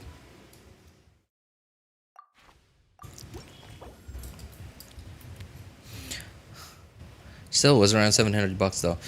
For the whole laptop, right? $700, not bad. That's actually good. Sorry, overpowered. I don't know if you're like a if you're a techie and all, if you're into tech and stuff. I just love talking about tech. I don't know. Maybe it's because I like tech in general, but because I can't afford it, I just love hearing about other people's stuff because I don't have I have stuff, of course. I'm using it right now, but I can't like keep buying anything new. In fact, I am into tech. Oh, nice. Okay, dude, what'd you get? What kind of laptop did you get?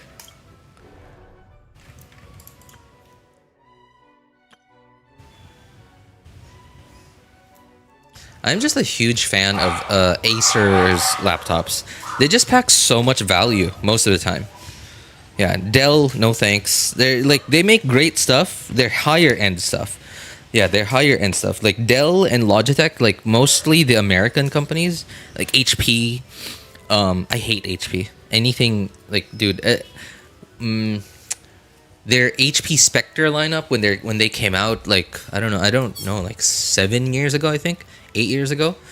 I was like, oh dude, that looks sick. But then like for how much it was, I was like, okay, yeah, it turned me off immediately. And even like especially their cheaper laptops, dude, they just do not provide any value at all. You might as well be buying, like, it's basically e-waste. Low-end HP laptops are basically e-waste. And then like a couple of years ago, did y'all like hear about the HP printer thing? Like about is cartridge printers, like HP cartridge printers. Like, dude, that is awful that they would do something like that. They barely put any ink in a cartridge. Like each cartridge prints is programmed to only print a specific number of pages. And then once it prints that, it just says no more ink. And you're supposed to buy an entirely new cartridge.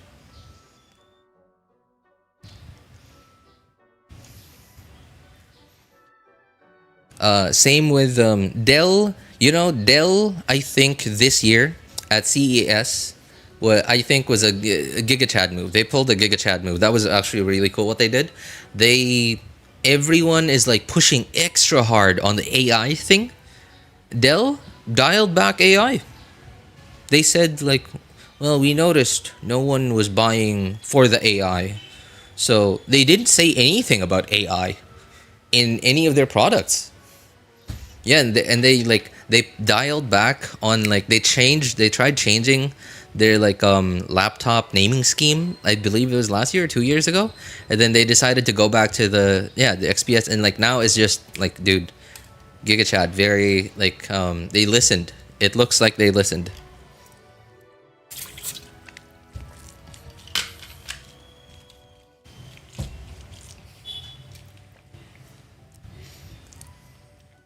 Lenovo LOQ 15. Oh, it's a 15-inch. And then 15-inch Intel. Do you know the graphics card in it and the CPU? And how much RAM? $700. I'm willing to bet that's probably 8 or 16. 8 or 16 gig. If it's an Intel, No, I'm more inclined to bet that it's 8 gigs of RAM. Yeah, at $700, that's actually super cheap. Unless if you got it at an extreme discount or if it's not brand new. Willing to bet like 8 gigs of RAM, maybe like a 12th gen, 11th or 12th gen i5 with like maybe like a 3050 graphics card, something like that.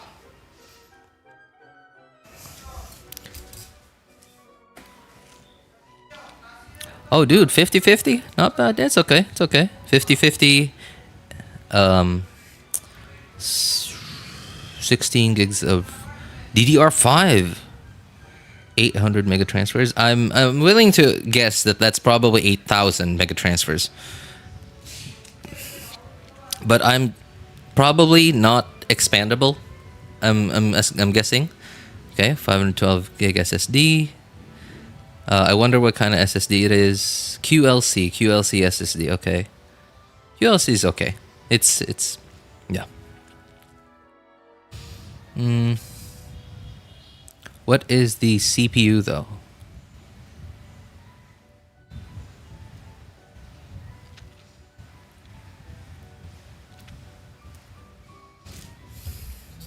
That's not bad, dude. That's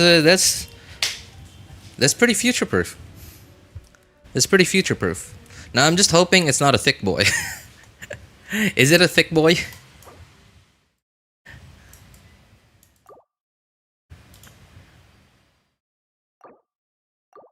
And also, how's the battery life?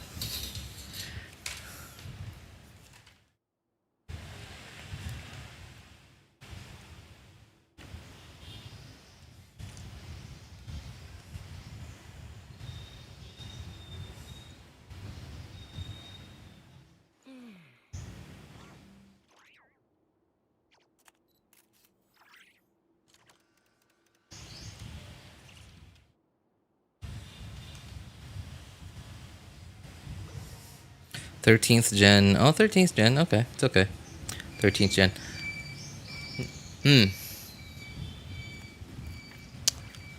Okay, it's an i5. Okay. You know, it's not.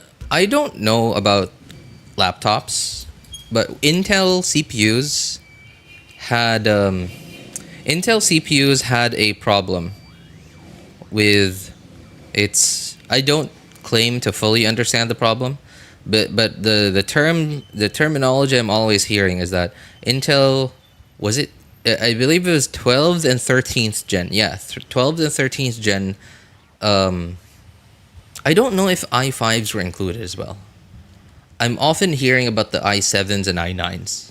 I don't know if the i5s are included, but the 12th and 13th gen Intels had this problem. The terminology I'm hearing is microcode. Had a problem with the microcode, but can be fixed with a BIOS update. Now the problem with the microcode, it is apparently, if you don't update it, if you don't update the BIOS, it will slowly fry the CPU. It will slowly kill it until the point that it is like it's just actually causing physical damage to the chip or the board.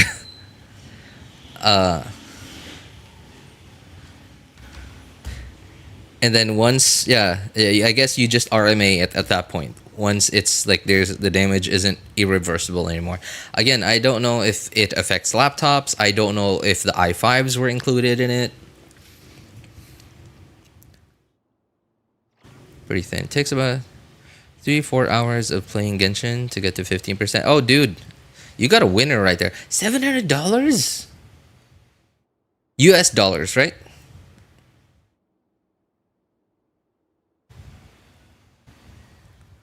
That's really cheap for what you got. That is, dude. Was that like a sale or something?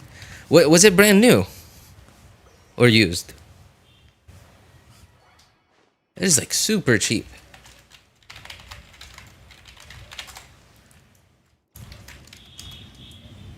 My God, a laptop like that over here.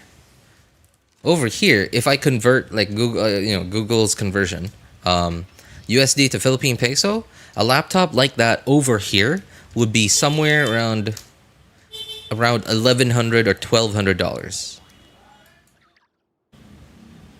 Oh, euros. Okay, hang on. Euro.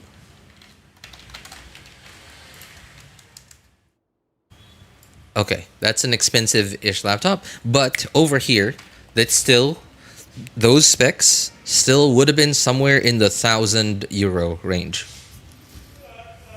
Yeah, that still would have been in the €1,000 range over here. I just hate that electronics are so expensive over here.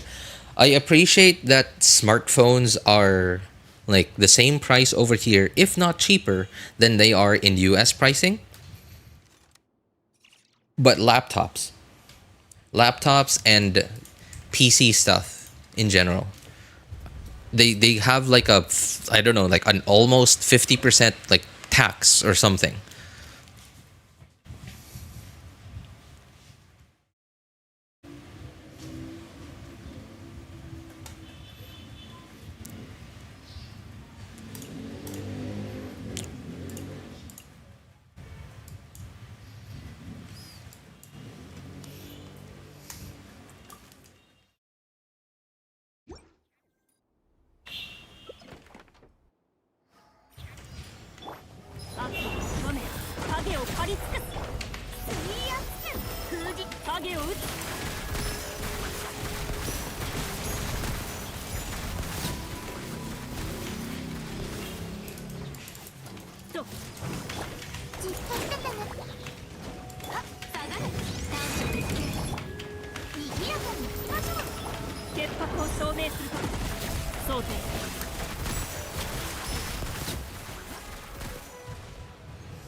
What do you play on? I play on a desktop. About 4 years ago, you can even still see some of those vlogs. Some of my oldest videos and oldest streams were on my my Acer Thin and Light laptop. It's like, it's basically, it's as thin as a MacBook. It does have a graphics card in it, surprisingly. Definitely a super low-powered graphics card, MX250, which I looked up, and apparently it's like the equivalent of like a GTX 830 or something like that. Something before the 10 series. I don't remember which one.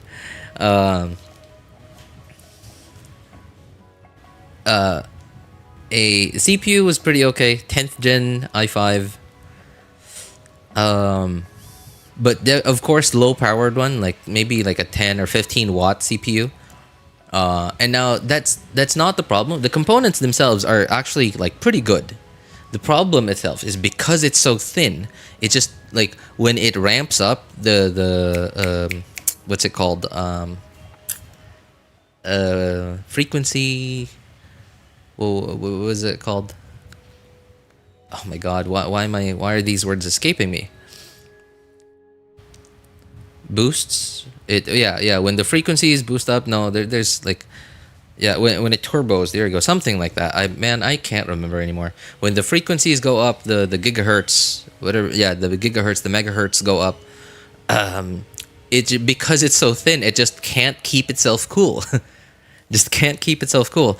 The only reason why I was even able to play Genshin and record videos and stream on it, dude, it was an awful experience. Was because what I did was I put it up on a laptop stand, because I'm such a cheap cheap psychopath. I didn't buy a laptop stand. I made my own. I made my own laptop stand out of cardboard, and like I just cut a bunch of cardboard into a very specific shape, taped it all together, and then there you go. I had a laptop stand, and I even made it so that it was like I could easily disassemble the laptop stand and like put it in a backpack with me and take it with me whenever I needed the laptop. Somewhere whenever I needed to travel with the laptop and I needed to game on it while traveling. So I put it on a laptop stand, and the laptop would be on the side of my table. My fan would be facing right behind, like maybe 10 inches away from the laptop. Half of the fan's air would be for me, and the other half was for the laptop.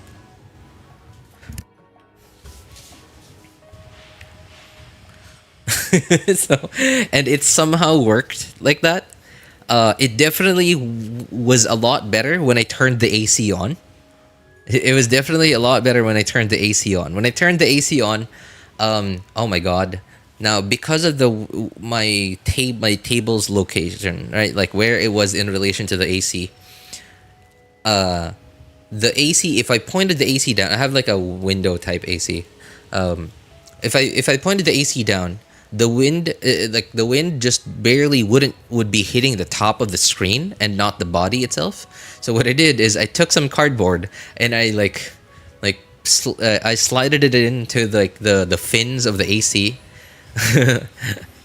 so that the wind could point even lower down, so that when I point the fins down, they would hit the body of the laptop directly when I turned the AC on while it's pointed down.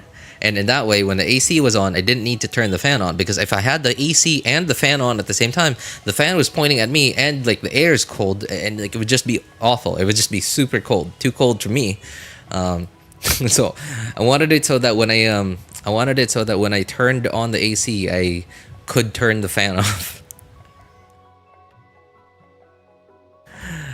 Man, that poor thing, man. That poor thing. And I feel really bad because that thing's been through a lot. I used like the MSI Afterburner for about a month. Yeah, about a month straight. Which, by the way, I should not have done that because I have no idea what I'm doing. I used MSI Afterburner to overclock the graphics card, and like gameplay was way smoother, and it did stay cool, so long as the AC was on and pointed straight at it, and it was like fine. It didn't show me any problems.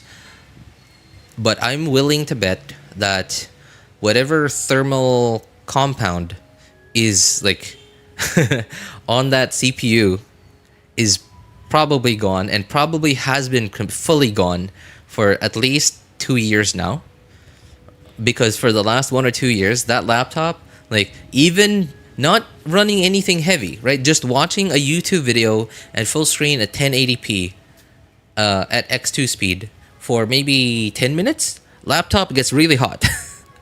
Laptop gets really hot. Yeah, so I think that laptop is due. That laptop is definitely due a repasting.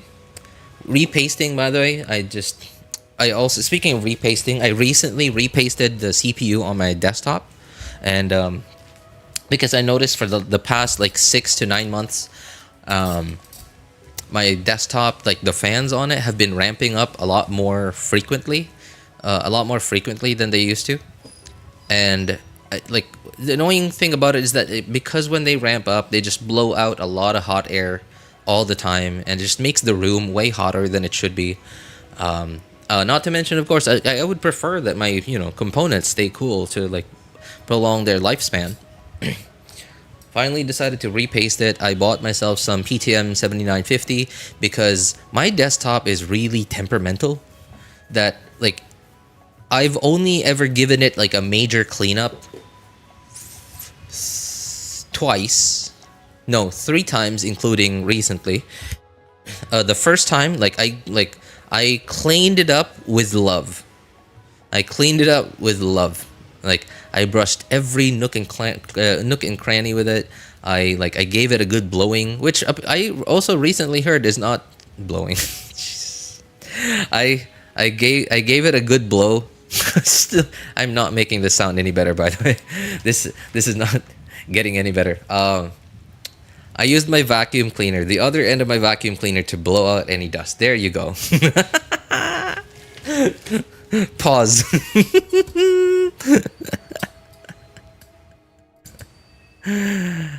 There you go. All right, I just needed to be more specific with my words, man. Okay, so I used the other end of my vacuum cleaner to blow out all the dust. There you go. And apparently you're not supposed to do that. You're not supposed to use a vacuum cleaner for that. You're supposed to use like a quote-unquote anti-static blower. And like in my head, how do you make something that blows air quote-unquote anti-static? Right? It's a fan. A fan blows air. Is the fan blowing static electricity at me?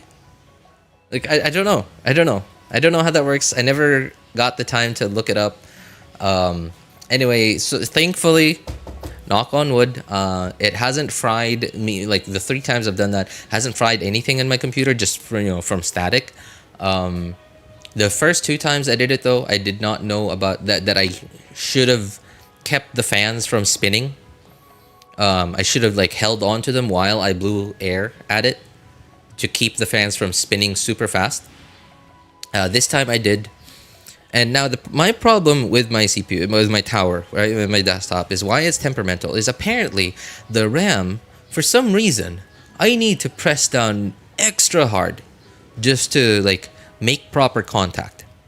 And when I say extra hard, I mean like if I don't apply an equal amount of pressure on the back of the motherboard, I will definitely break that motherboard.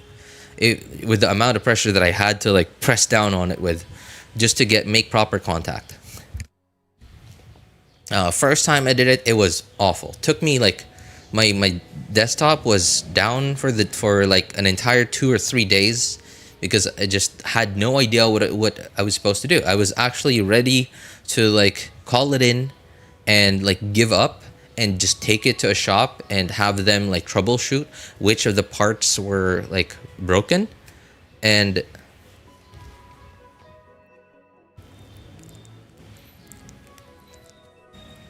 word use a different word than blow.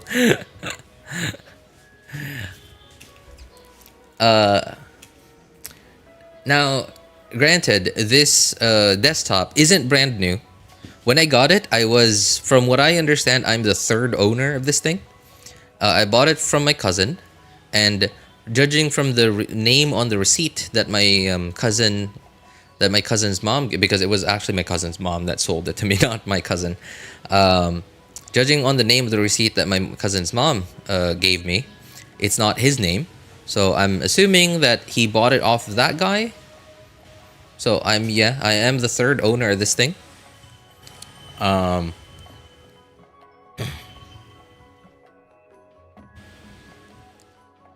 So when I got this thing for the first time, it did not boot up right away.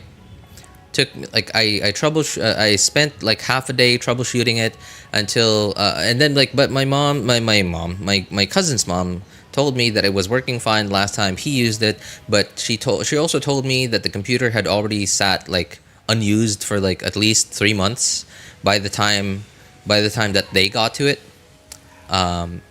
So maybe they just assumed that something broke in that time. So I took it to a shop. They did some troubleshooting, but the problem is that shop that I took it to weren't able to fully test it out because they didn't have. So first of all, my CPU is an AM4 CPU. It's in a Ryzen 5 3500. They didn't have an AM4 motherboard ready in like a system for them to be able to test out an AM4 CPU. So they weren't able to test my CPU out on another device, but they said they were able to test out the RAM and the graphics card on their own device, because those are a little bit easier to find devices for, motherboards for. So they ultimately decided, oh well, your CPU is fried, so you gotta buy a new one. And like I was already like looking up options. I bothered that shop so long for so much of their time, like trying to decide which CPU was the best for it. And I even told my cousin's mom about it, and then they said that they wouldn't mind slashing that price off of the price, like how much I'm paying them for the computer, right? Like to get the CPU replaced. And then at some point, I was about to call it quits, and then I actually like I insisted. I wasn't even supposed to be in the back room where they like did the troubleshooting and stuff. I insisted that I go back in there, and I said right before I left, let's give it one more try. And then it booted up. I don't know what they did, but it booted up. And yeah, it booted up, and I was like, okay, try it again. Let's restart, shut it down, boot it up again, and then it booted again. And I was like, okay, I'll take it home then. I will pay you for your I guess labor, right, for the troubleshooting. And I felt at that point I felt a little bit embarrassed that I bothered them for so long, with like me trying to find out which was the best CPU to replace that thing, and like bothering my cousin's mom to, you know, like to ask her for like a discount on the price because I had to replace the CPU. And like it just worked. And from then on it worked. And then like I used it for like 1 or 2 years, and then at some point I thought that it was like, wow, this thing's gotten real dirty, so I took it downstairs, cleaned it out. Like I said, the first time I ever cleaned it, I cleaned it with love, right? Like I scrubbed every nook and cranny with it. I like, dude. And then after it was all said and done, put it back upstairs, set it all up, wouldn't boot. And then for the next 2 or 3 days, I spent all my free time just unplugging, reseating everything, and just wouldn't work. I don't remember, and like the worst part is that for some reason the 24 pin motherboard like power connector is like really hard to fully like press down on, to fully seat. And several times, dozens of times, I had to reseat that thing, and it was awful. I hated pulling it out because I knew I had to put it back in, and like it just hurt my fingers like hell. I hated it so much. And at some point it eventually booted up. I had no idea what I did. I had no idea which of the things I reseated that finally fixed it. Because at that point it was like my second or third day of troubleshooting. At that point I wasn't just reseating one thing and then testing it out anymore. I was like reseating everything and then testing it out. Reseat everything again, test it out. Reseat everything, test it out. So at that point I had no idea what it was that fixed it or was broken. All I knew was that I was happy it finally booted up, and I just was tired at that point. I just wanted to use my computer. Another 1 or 2 years later, I was like, I'm gonna clean it this time, but I'm not gonna tear apart everything. I'm not gonna pull out anything. I'm just gonna blow out the dust, and I'm gonna dust some of the easier to get to like parts. And I did that. Same thing happened. And I did the same exact thing. Thankfully it booted up a lot sooner. In about a day. The second time around. But the second time around, I just so happened to get lucky enough that I wasn't tired enough where I got to the point where I would reseat everything before testing it out again. So what I ended up doing was like thinking, like, is one of my RAM sticks, because I have 2 RAM sticks, is one of my RAM sticks broken? So I tried it out with just one RAM stick. It booted up. I used that same RAM stick, plugged it into the other slot, it booted up. And then I was like, is this other RAM broken? I tried out the other RAM, it didn't boot up, and I was like, okay, well, let's try the same RAM in the other slot. It booted up. I was like, okay, so is this slot broken? So I tried out the other RAM again in the slot that wasn't like filled in. It booted up again. And I was like, what am I doing? What is happening? What is going on? Is the slot broken? Is the RAM broken? No. And so I tried plugging both of them in again, but this time I applied extra pressure. I pressed down extra hard on it this time, and it worked, and both RAM sticks were detected. And I was like, was this the problem this whole time? Was it just that the RAM...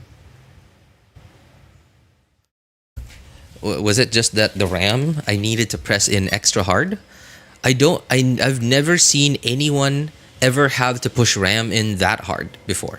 Any computer build guides, any computer troubleshooting guides, I've never seen anyone have to push RAM that hard in, ever. And that's why, yeah, computers are so stubborn too. Dude, don't worry, overpowered, don't worry. Like the computers are not alone in this situation. Everything is stubborn to me, man. I am just that kind of guy. I'm happy that I am like genetically I'm not very tall, but I am genetically like a big guy. So and thankfully, while I wouldn't say I am like at peak health for someone my age, but at the very least I am far from like being like in terrible health for someone my age. Knock on wood. Knock on wood. I got how many woods am I gonna knock here? Right. 30 how old am I? 33 years old. No high blood pressure. I'm pretty sure my cholesterol is probably high-ish for someone my age, but probably not like deadly high. I believe my uric acid is high, but it's not like life-threateningly high. It's just high enough to be able to feel symptoms if I overeat on foods that have a lot of uric acid in them, like peanuts and stuff. What else? I have one cyst. It's not like a cancerous cyst. Again, knock on wood. It's on my wrist, and it only developed because of my work conditions at my job in 2016, 2017. And before then, I never had anything like a cyst before. I do have some like skin warts, but just, like little bump warts. And I never had them when I was a kid. I never had them growing up. I never had them even into like 5 or 8 years after college. They only started showing up around like 6 to 8 years ago. And I believe I probably got them from like a public like swimming pool or something. That's probably where I got them from like a public swimming pool.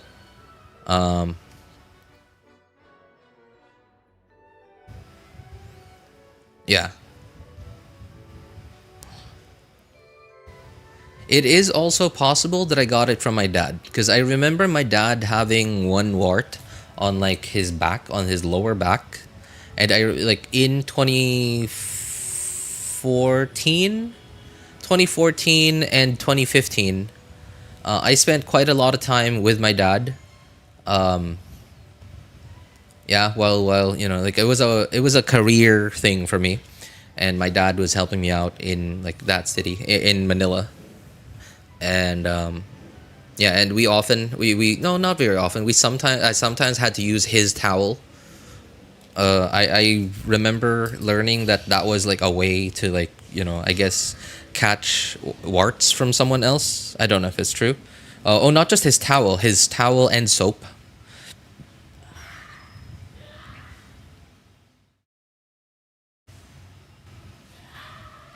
Bro, when you said 33 years old, I remember the first stream I've ever been to here, where you said you were 32. Yeah. Time flies. Time really flies. Yeah, don't worry, man. It's not just computers that are stubborn to me. Anyway, yeah. So, like I'm saying, I'm trying to, like, the point I'm making is that I am not at the peak of health, but at least I'm fairly like robust. So in that way, like, if any like misfortune, like it always does, right? If any misfortune or like bad luck happens to me, I can generally like tough it out. Generally. And I've just gotten so used to it all these years that I've also been able to mentally tough it out.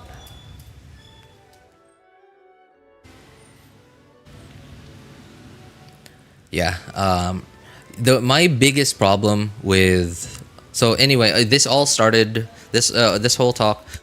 Hope life gets better for you. Hey, thanks, man. Appreciate it. I hope it gets better for me too. I really do. Anyway, likewise, man. I hope life gets better for you too. So anyway, this all started from when I started talking about my laptop being hot and repasting the CPU, and I mentioned that I recently repasted the CPU on my desktop as well. So because I really hate having to having to take off the CPU cooler on my desktop, because I don't know if it's an AM4 thing. I don't know if it's an AM4 thing or if it's a thing with all CPUs, but for some reason, it is quite easy for my CPU to pop out with the heatsink. When I pull out the heatsink, the CPU almost always comes out. And I'm like, isn't it not supposed to do that? There's like a way to lock the CPU in, right? Because in CPU build guides, what I almost always see is that they drop the CPU in, and then they make sure to align it correctly, right? Align like the triangle to the right triangle on the motherboard, and then they clamp a latch down, and that's supposed to lock the CPU in. So if I take off the CPU heatsink and the CPU comes out with so the CPU came out while it was supposed to be locked. And okay, right. Another thing with the AM4 CPUs is on the AM4 CPUs, the pins are on the CPU, not on the motherboard. And now my problem with that is I'm really scared that if I pull out the CPU heatsink and it pulls out the CPU as well, and I it's in my hand and the CPU falls off, what if the CPU falls off and bends or even breaks a pin, and then like, goodbye CPU? That is something that I'm just so scared of. Another thing that I'm also really scared of is if the CPU, because I believe it's because of the thermal compound, that the CPU sticks to the heatsink. I'm pretty sure, yeah, it is because of that. And now my problem is sometimes it sticks to the heatsink, and it sticks to the heatsink really hard. And now I cannot put the CPU back in together with the heatsink, because I have to unlatch the thing for the CPU, but because that latch stands upright when it's unlocked, so that I can't put the heatsink in while it's upright. So I have to peel the CPU off of the heatsink, which is really hard to do, because I can't just use my fingers, because if I use my fingers, I might bend some of the pins. It's just not, and like another thing that I'm also really scared of is when I pry it off of the CPU heatsink, I'm afraid that it'll like pop off and like bounce around and break a pin. That's why I just hate so much having to mess with the CPU heatsink. And I know that thermal compound eventually, like, it dries up or it eventually evaporates, right? And not in a very short amount of time. Low quality ones will probably eventually dry out and dissipate and evaporate in like 2 or 3 years, maybe 4. Some of the good quality to high quality stuff, maybe 6 to 8 years. Thankfully, about 4 years ago, I found out about this thing. I first heard about it from LTT, and it's a thing called PTM 7950. From what I understand, it is thermal compound, but this has become public DMs. And it apparently, from what I understand, it is thermal compound, but it is like the whatever material it is, it solidifies when it is below a certain temperature, which is actually a pretty high temperature. Like even like warm room temperature, it is in a solid form. But when it reaches a certain temperature, it becomes a liquid, and it just basically behaves as a thermal compound. And apparently it has really good thermal conductivity. And because of this property that it becomes solid when it cools and becomes liquid when it's not cool, apparently because of this, it lasts basically forever. Like, of course, not forever. Forever is a very long time. But like the lifespan of an average like PC, like, I don't know, like maybe 10, 15, even 20 years, it'll easily last that long. So from what LTT mentioned when I saw that video, apparently this PTM 7950 thing is like, it is for industrial use. I don't know what industrial use uses that kind of material, and I guess that's why it is so good for, like, you know, on a CPU. And I finally decided to pull the plug on it and get one for my CPU. I didn't want to do it originally because that meant having to pull the CPU out, which means having to pull the CPU cooler off. And thankfully, the CPU didn't pull out at the same time this time. But apparently, that was because there was no more thermal compound left. Dude, when I saw the CPU, the top of the CPU, and like the back of the heatsink, I was like, where's the CPU compound? There's like nothing left. The only thing that was left was just dried up like dust. It looked like dust, gray dust, and it wasn't dust because like brown dust is brown over here. It was basically gray metallic. Well, I don't know if it's metallic, but yeah, looking dust. And it wasn't on the CPU. It was just like, you know, all the thermal compound that spilled out from years ago when I repasted it.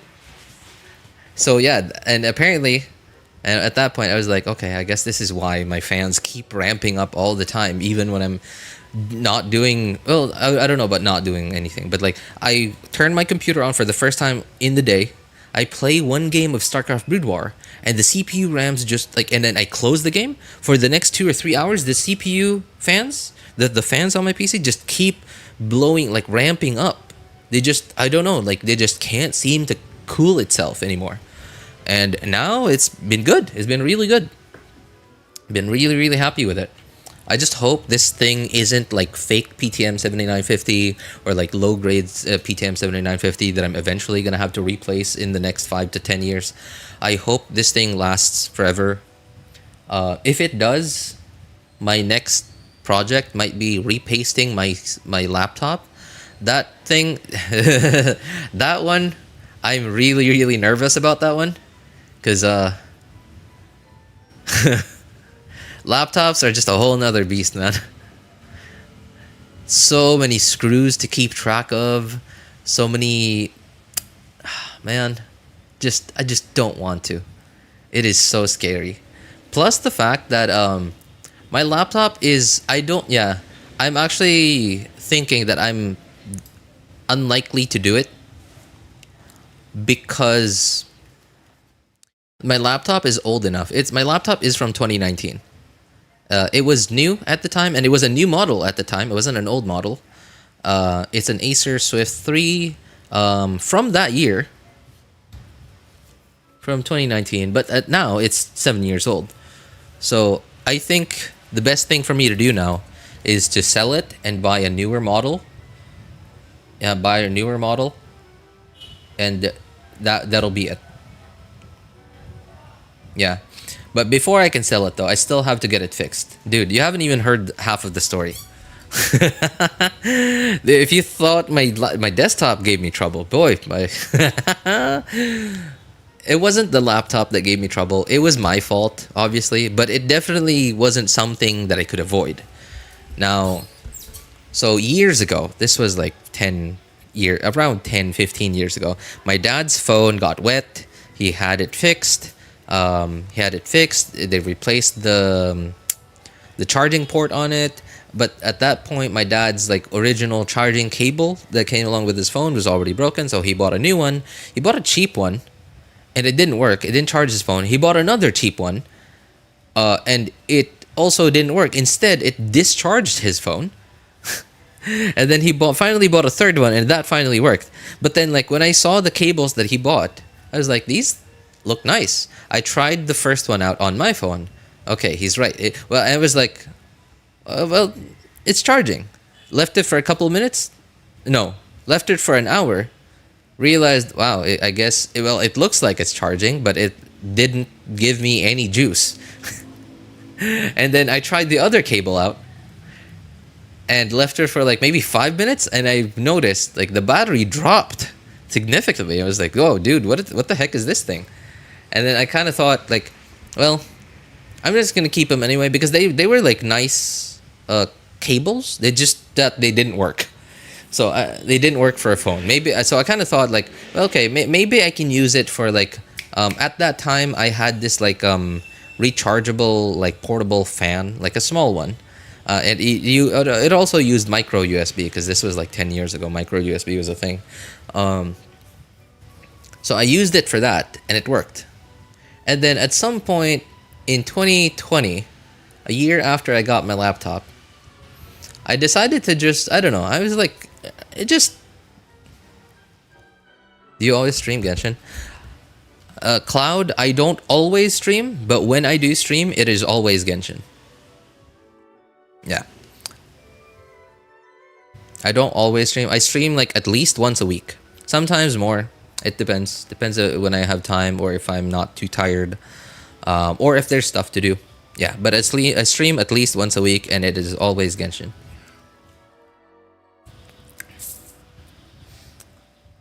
So I don't know. Like, I just happened to have the cable on my table, and my phone battery just so happened to be like nearing 20%. So I was like, okay, well, let's give it a try.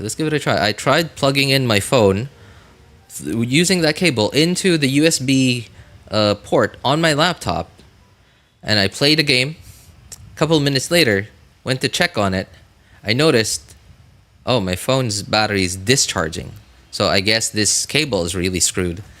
And then later that day, right, because my laptop only has 3 USB-A ports, and at the time I didn't have my desktop yet, so I used my laptop for work. And for work, I need 3 USB-A ports for the microphone, the mouse, and keyboard. Wait. No keyboard. The microphone, the mouse, and the webcam. Because, like, yeah, everything was working fine at that time, so I didn't need an external keyboard for it. And then at some point I noticed, so I don't remember which it was. I believe it was my camera. It was my webcam that I had plugged into that same USB port that I plugged in that broken USB cable. Right, the broken charging cable. I noticed, like, several times while I was working, my camera stopped working, my webcam stopped working, and I was like, what the heck's wrong? And like later that evening, I tried swapping it to a different like USB port. I tried swapping it with the microphone, with my headset. I noticed my headset stopped working every now and then. It was like, and then I tried swapping it with the mouse, and then I noticed the mouse stopped working. So apparently it was that USB port, is that USB-A port that was broken. And I was like, oh my god. And it didn't even break immediately. It just, like, every half an hour it would just stop working, and then like I just needed to reconnect it and it would start working. And then it got worse and worse. At some point it became 15 minutes, every 10 minutes, every 5 minutes, every few seconds. And then at some point it just wasn't usable anymore. Like it just, like, you plug it in, it works, and then it suddenly doesn't work. And then eventually I was like, dude, how do I fix this? I can't afford to leave, because at the time I didn't have any other computer to use for work. I can't afford to leave my laptop at a shop to have it fixed, and I'm pretty sure I can't afford. Oh, I also went to a repair center over here. It was an official, like, Acer accredited repair center. They quoted me for 4,000 pesos, and I was like, I 4,000 pesos, and I was like, dude, I don't, like, okay, I thought, okay, I can't afford this. I can't afford the money. I can't afford to lose the time. Whatever. Think of something else. So I just decided to buy a USB hub. So I was like, okay, well, this works. I bought a USB hub that has 4 USB-A ports in it. I was like, okay, well, this works. I can plug everything in now. And now, problem is, I now need a keyboard. Also, so the keyboard thing. Okay, right. The keyboard wasn't, like, immediately. I didn't need a keyboard right away. So in the next 6 months, I noticed that every now and then when I typed, I would be missing several letter S's in whatever I typed. Because, like, I'm a touch typist, so, like, a lot of the time when I'm copying something, I'm not looking at what I'm typing, I'm looking at what I'm copying. And then when I look at what I typed, I'm missing several S's. And then when I go back, I press S on it, and, like, it's fine. But then at some point, eventually, I noticed that the letter S very often skipped. And then at some point, what I noticed was if I pressed hard enough, it would press it. So I very often started pressing it harder. And at some point, the number 1 key started doing the same thing. I was like, oh, here we go. And now, by the way, the USB port that was broken because of that charging cable is on the left side. The S key and the number 1 key are on the left side. So apparently it also broke some of the keys on my keyboard. Gotta go, school. All right. Hey, thanks for stopping by. Overpowered. Take care, man. Take care. Thanks for sharing your PC stuff, by the way. It was cool. You got a really good deal, man. Take care. Bye. And here I am today with a laptop. A good laptop, right? It is a good laptop, honestly. It's an old one, but it's still good. It gets really hot. I'm assuming it's because of the thermal compound on the CPU and probably the graphics card are probably all dried up and gone. And a keyboard that doesn't fully work. Now there are a bunch of keys that don't work. The number 1 key, the letter S key, the left shift, the left control. Yeah, all of those don't work. And now it is almost full. The keyboard is almost fully unusable. I have to very often have to, like, pull out the on-screen keyboard if I ever wanted to type something without using an external keyboard. Yeah, it is unfortunate. Very, very unfortunate. Anyway, yep, let's get on with Imaginarium Theater. Before we do, though, I have to go pick up my son from school.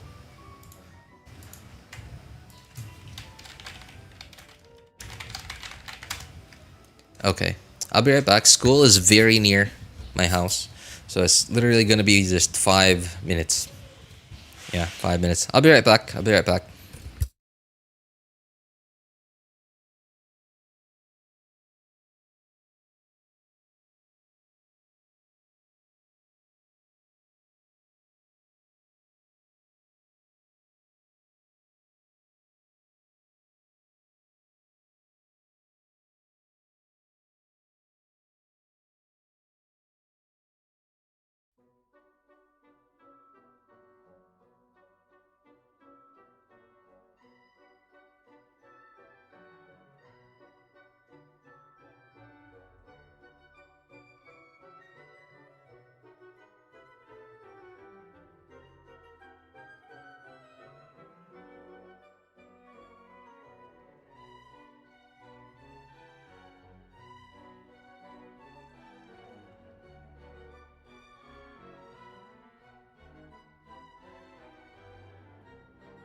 Yo, anyone still there?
Hey, what's up, Derek?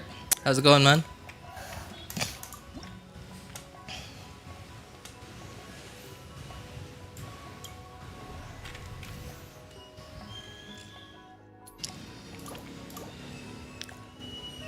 Can I get a character, please?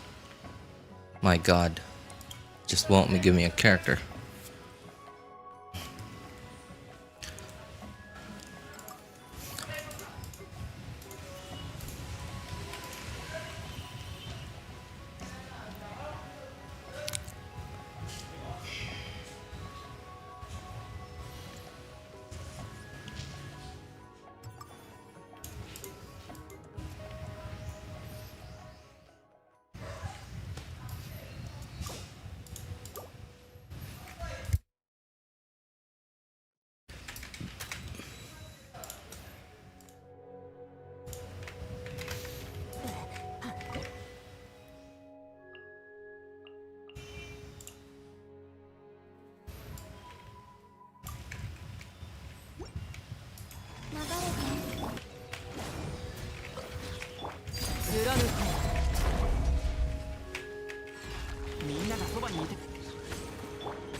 何か用ですか？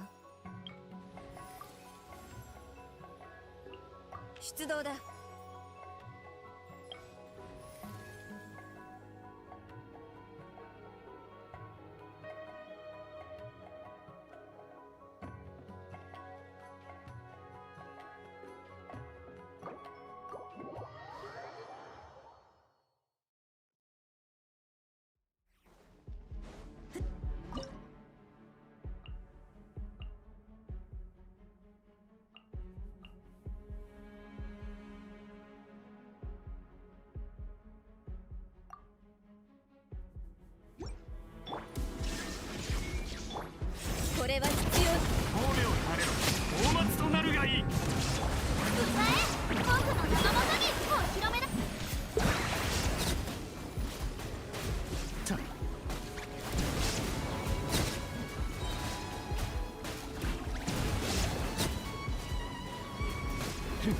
光り輝くがいい。裁きの雷走行しろ。最後の警告。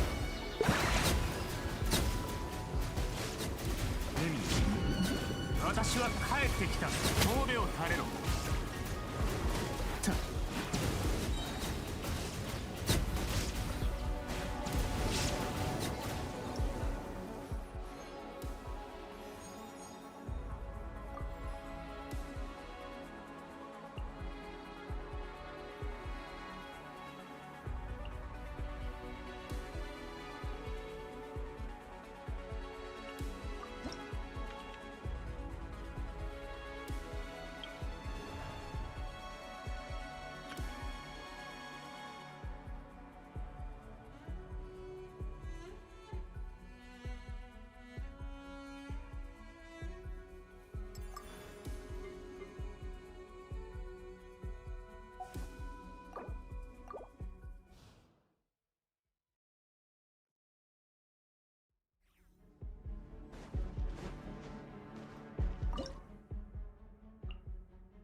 Hey, what's up, Cloud? How's it going, man?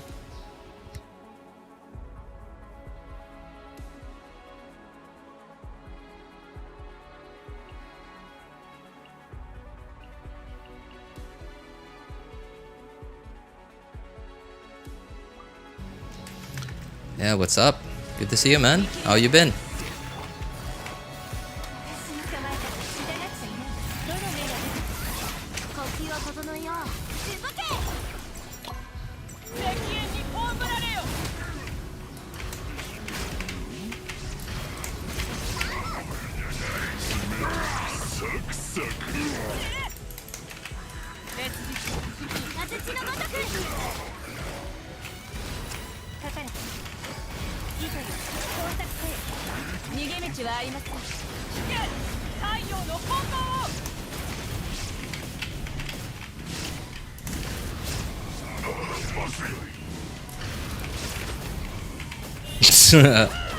All Hydro guys.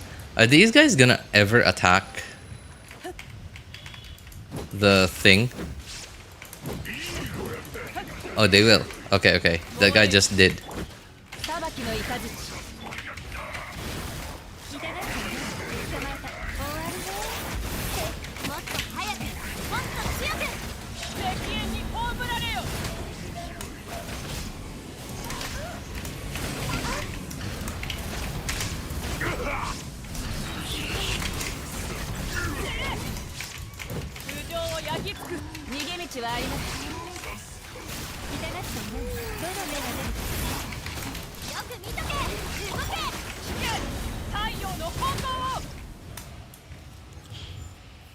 Very good. It's been a while since I've been in a stream. That is true. That be true.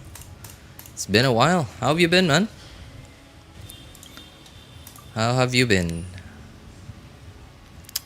And still won't give me characters I want.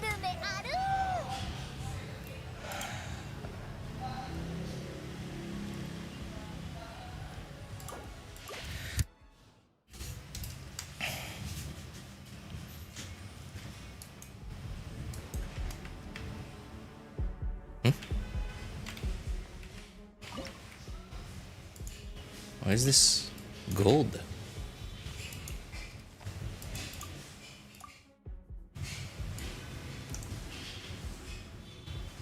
It's just Act 5. Why is it gold? Why is the key gold?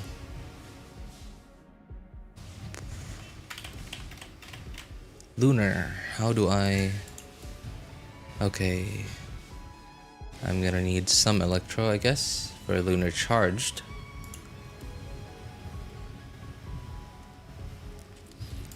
Will I need Mawika for anything?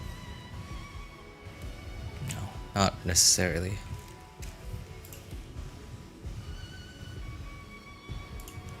Okay, I guess that's whatever. Sure, that'll work. We got Flynn's and his weapon from saving Primos, so that was good. Oh, that's good. Flynn's and his weapon. If you get Columbina, if you already had Ineffa, and if you get Columbina, dude, you're gonna be a happy camper. You're gonna be a pretty happy Genshin gamer.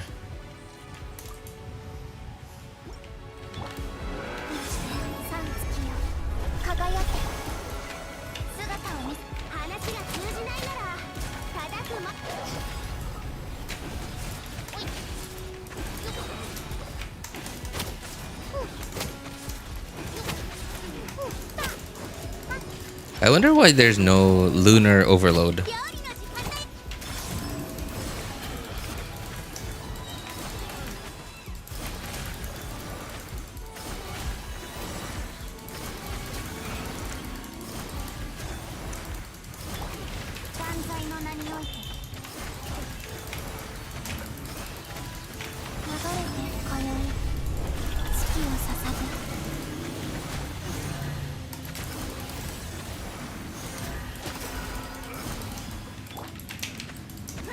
Why does Fischl not have energy? What is that bow on Fischl?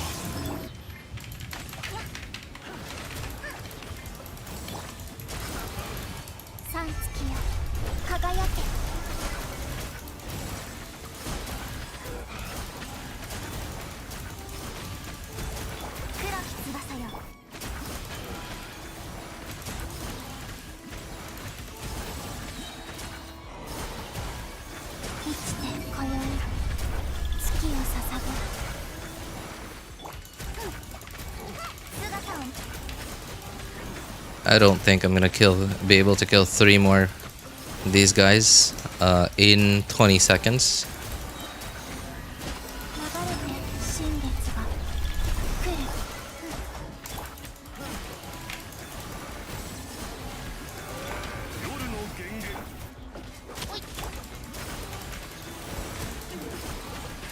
Almost.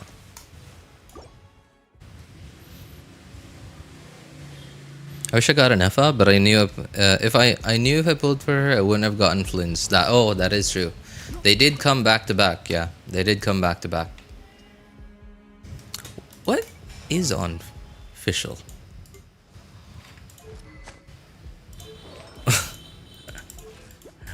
Okay, so she's on a DPS build.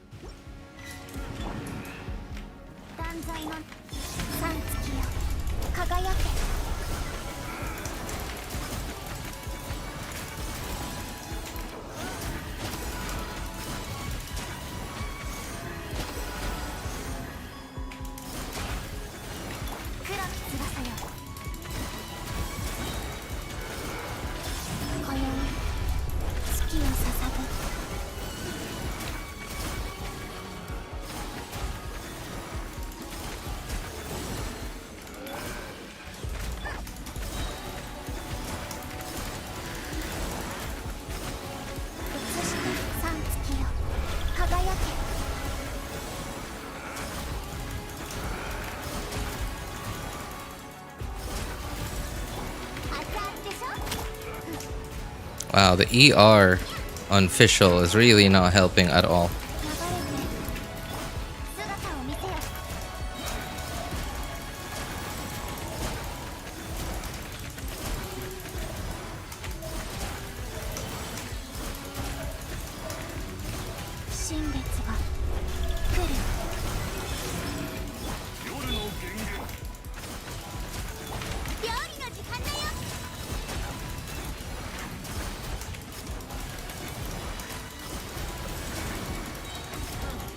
Okay, 2 more in 30 seconds doesn't sound too bad.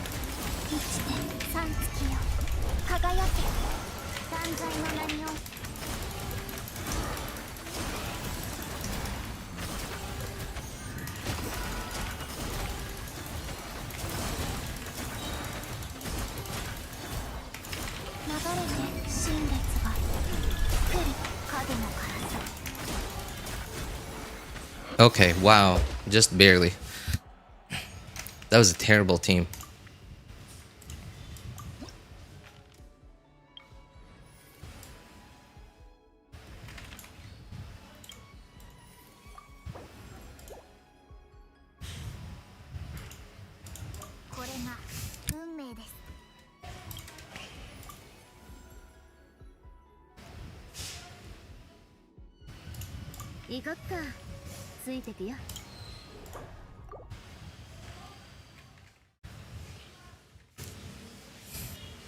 Honestly, I haven't played the game since I got Flynn's leveled up. What?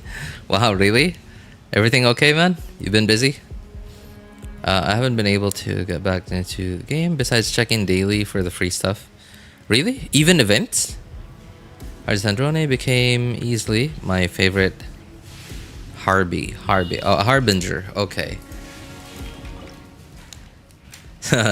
Sandro, what do they call it? Like a character that shows hatred but actually cares for a person? Like there's like a Japanese thing for it. Like I don't know. Ever since Sandrone started showing that for Columbina and Traveler, I was like, okay. She's tsundere. There you go. She's a tsundere. Is that true? Is that right? Hang on. Let's look it up. Tsundere. Starts out cold, hostile, standoffish, gradually reveals a warm, loving. Yep, that exactly. Tsundere.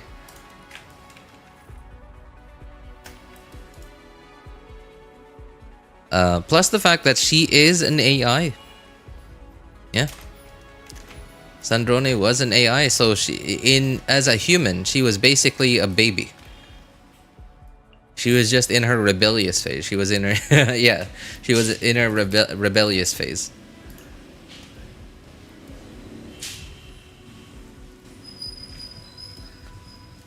Okay. Who do we put in the team?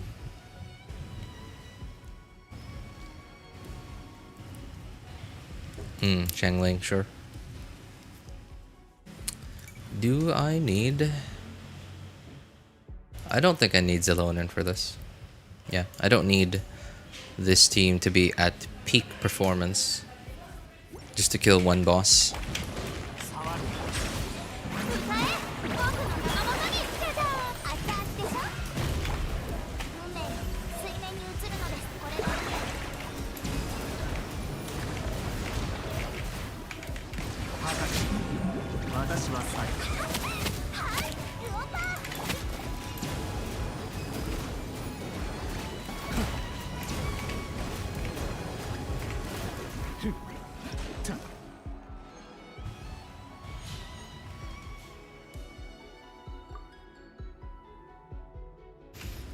Ephemeral Harbinger still Capitano. Still wishing he'll come back to life. I'm sure you, Capitano fan, a Capitano fan, and many other Capitano fans, and a bunch of other Sandrone fans are probably wishing the same thing. Probably.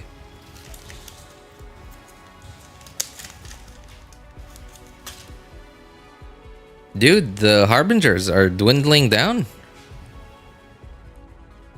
Yeah, the Harbingers are slowly dwindling down. This Archon quest, 2 Harbingers went down, man. 2 Harbingers went down this Archon quest. Dottore and Sandrone.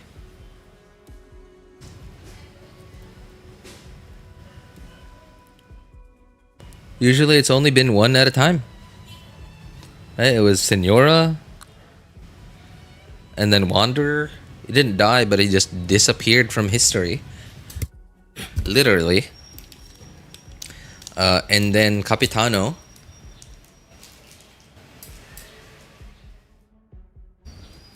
And then now Sandrone and Dottore in 1 Archon quest. No, not even in 1 Archon quest. In the same battle. They just... Yeah, in the same battle. Come on, give me like guaranteed. Darn it. Principal, cast member, random guest star. Oh, I really wanted the guaranteed random character random. What was this one again? Oh, the big boss thing. Okay, I'm gonna need Pyro for that one. Hopefully I can put together an overload team.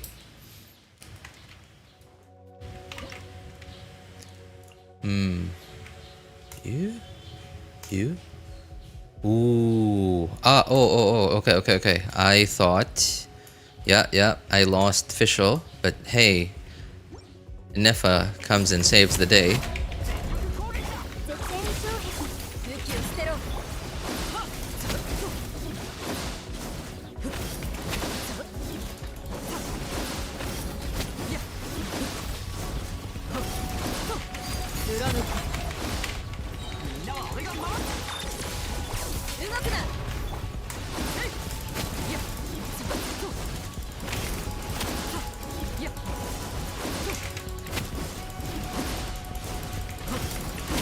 絶対に衝撃武器を捨てろ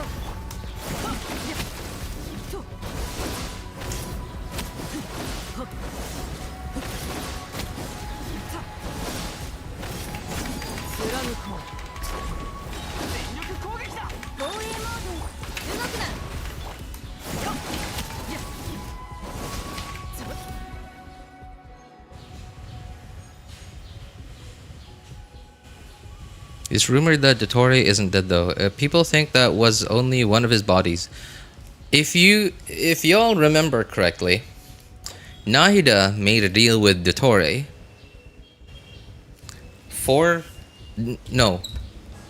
offered a deal to make a deal with Dottore. Dottore took the deal. Right? Nahida for the dendronosis. For the dendronosis, Nahida offered the dendronosis for information about the fake sky. Information about the fake sky, and for Dottore to kill all of his other bodies. And he did honor that agreement. Yeah, he did honor that agreement. And he even mentioned how unhappy he was because, like, making each of his bodies costs a lot.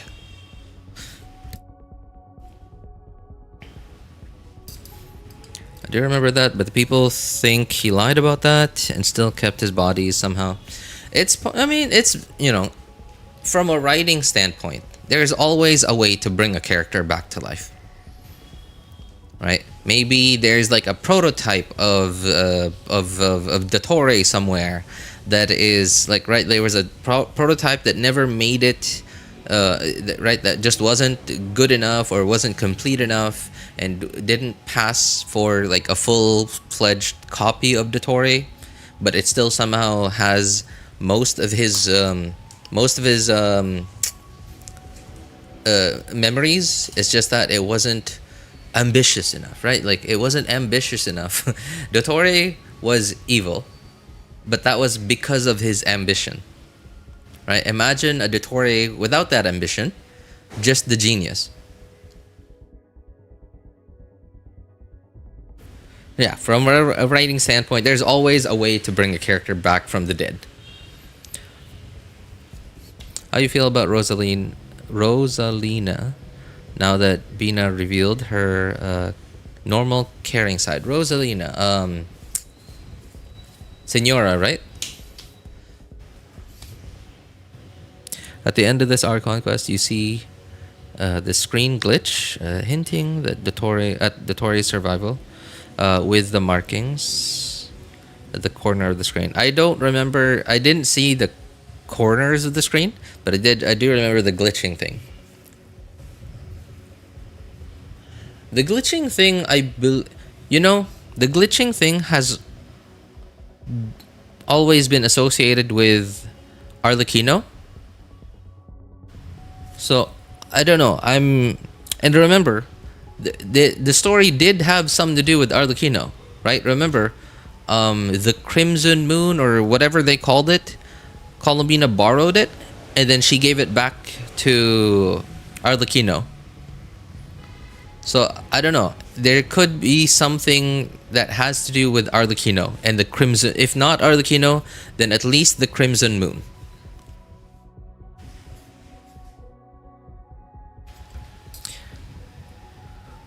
Now, I have a question though. Which of the moons, remember, one of the three moon sisters, like when they died, they clung onto abyssal power to survive. Was that the Crimson Moon? I don't know.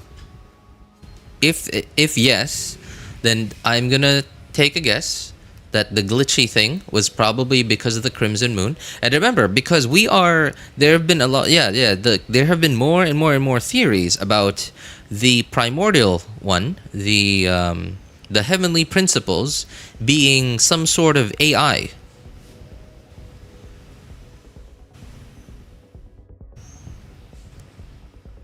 Right, so it is entirely possible that being corrupted by the abyss makes for that glitchy thing.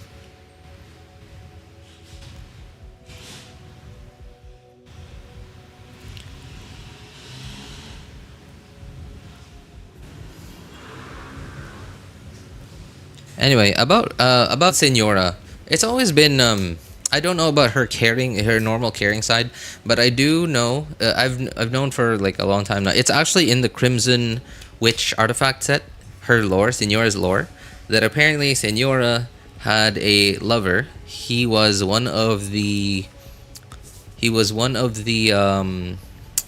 Knights of Favonius, I guess. He died in battle, and then because of that's why she became who she was. Yeah, she wanted revenge. That's why, and she blames Venti. Yeah, she blamed Venti for his death. That's why he was so. Yeah, she just hated Venti. She even kicked Venti.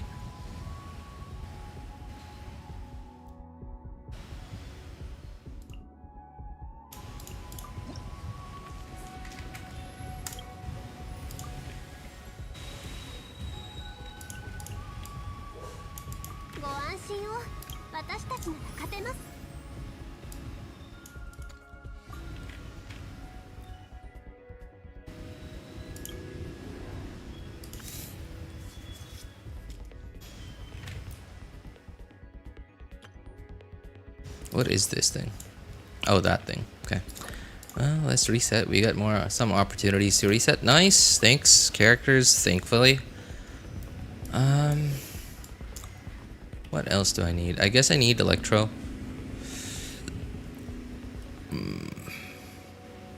Okay, I still have an Iffa, but I won't have any more off-field Electro characters that deal damage. Once I get rid of that. I don't have any groupers. I guess I would probably want at least one grouper.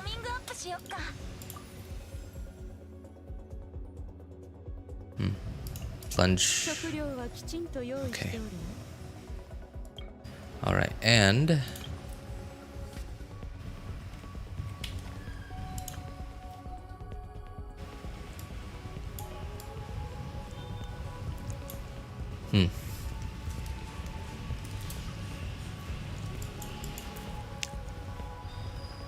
Darn it. Okay.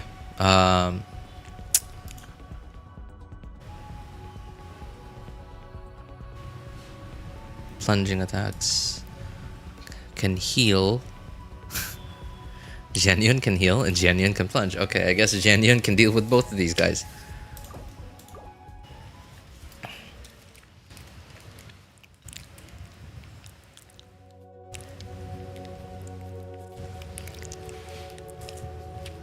As it was about the false sky and Dottoro's connection to that.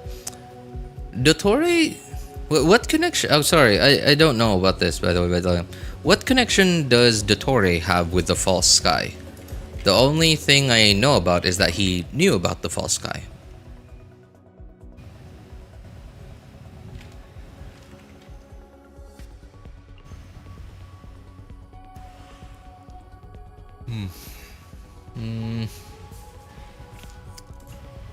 Xian Yun.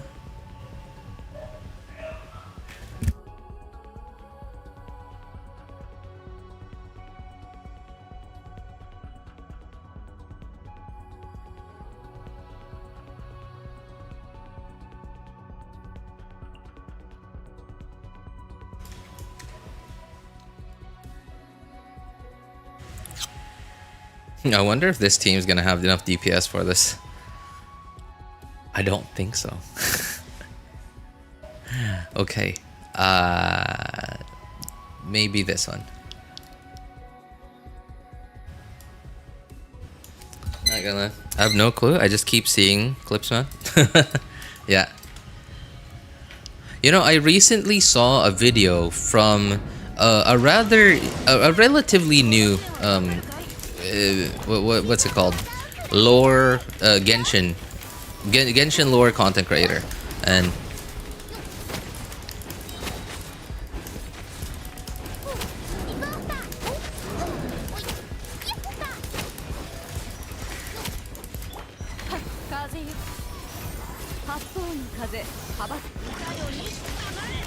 I like this video. Yeah, it was really like it definitely looked like he spent a lot of time on it. Definitely looked like he spent a lot of time on it, time and effort, and it wasn't extremely long. Ashikai used to be my go-to for lore stuff, but I don't know, like she just, number one, she just hasn't been making a lot of Genshin related stuff, and the Genshin related stuff she's been making has been very often just been like theories and like, yeah, like really out there theories, and they're like an hour long, and yeah, it's just, I don't know, it's just been uninteresting to me.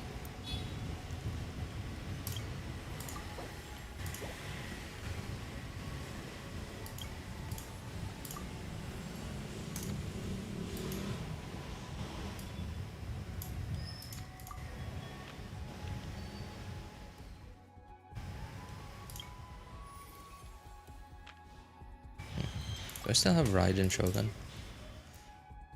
No. No. Okay.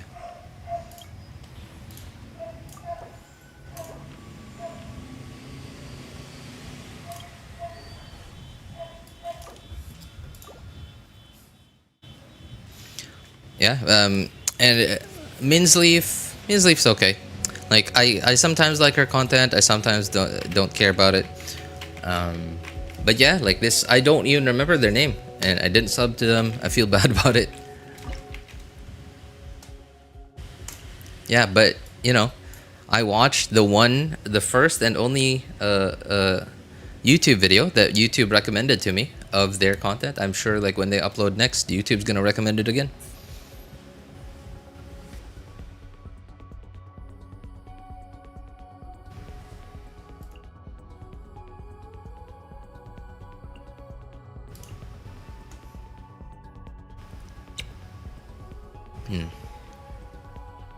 Maybe not that.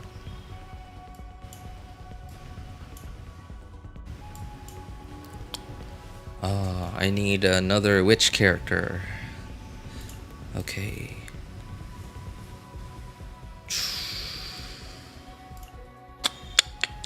Okay. Okay. Yep. Yep.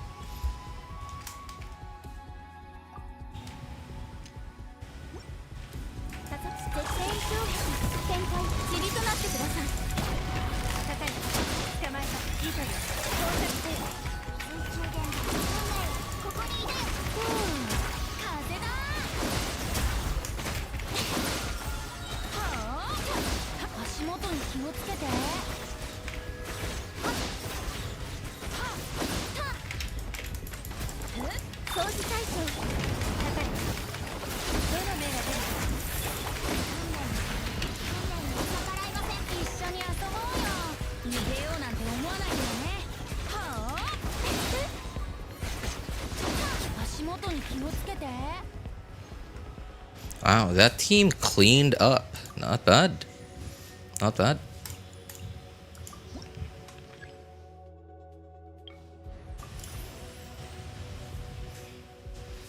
Am I allowed to link a YouTube short? Honestly, I don't know. I've never seen anyone send a link on in YouTube chat before. So maybe YouTube just automatically deletes them? I don't know. Even the bots before. You know, like a couple of years ago.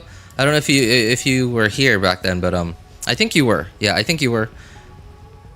I think you were back then. 0 Fantasia flowers. Okay. Guess if that happens. I don't think I have any more electro charged. Yeah, no. Vape. A couple of years ago, bots were just rampant on YouTube. And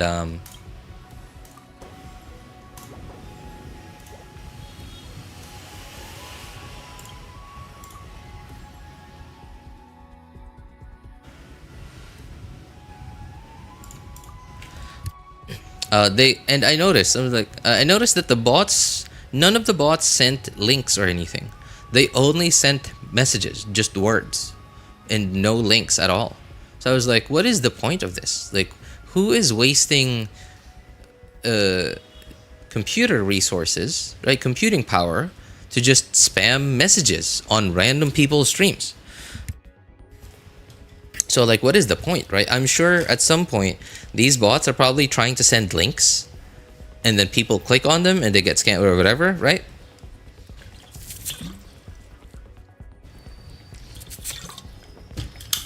They get a virus, a malware, spyware, whatever, ransomware, or they get a link to like a scam or something. That was probably the point of it.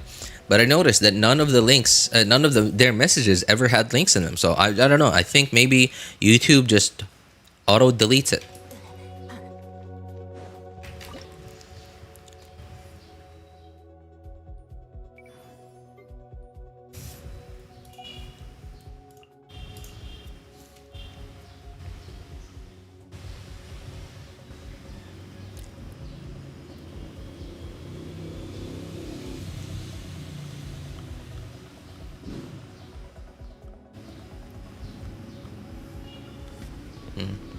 Don't think I need Moika for this.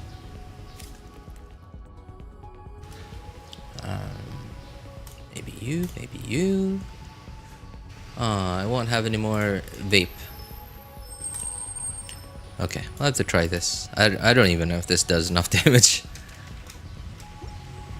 I need to somehow put Pyro on you so I could crystallize Pyro and then do this. I'll use Nilo and Kokomi for a Hydro application. Hopefully that does vape.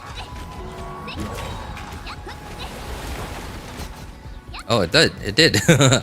It somehow vaped enough.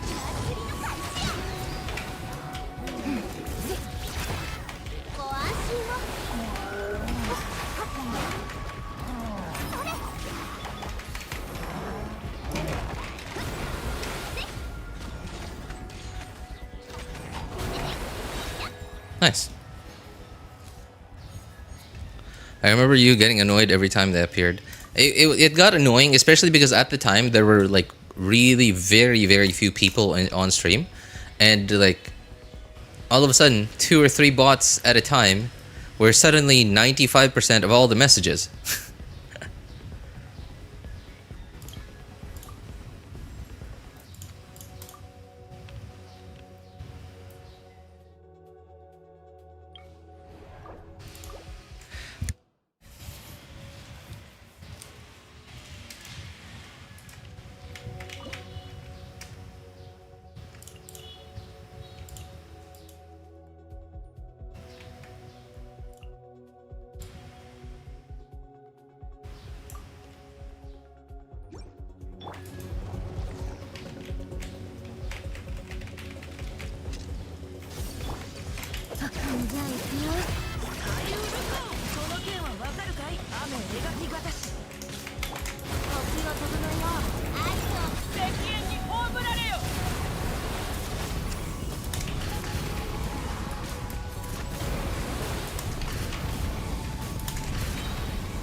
My god.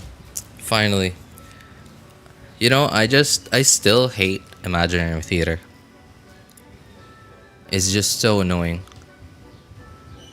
I don't hate doing it as much on my friend's account, just because my friend's account is just cracked. Has like a couple C6 characters, a bunch of signature weapons, and like has really good builds, and like he has so many 5 stars, like actually strong 5 stars. So there's just so many like team building options on his account. But on like a normal average account like mine, it's just so cringe. It takes so much time. Now granted, between the 3 endgame content in Genshin, Theater does give the most primos. Stygian by far gives the fewest, and yeah, Theater gives the most.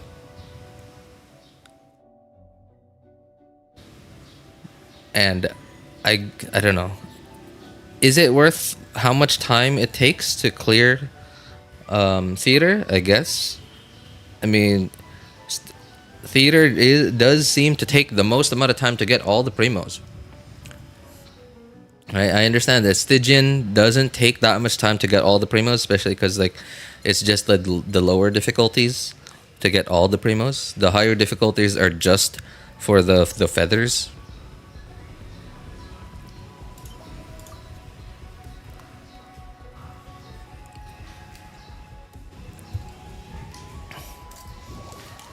And Abyss is Abyss. Abyss has gotten harder recently, but it's still it's still by far much easier than the upper difficulties, like than Fearless and Fearless. Fearless difficulty in Stygian, and it is like because the team building is a lot more free.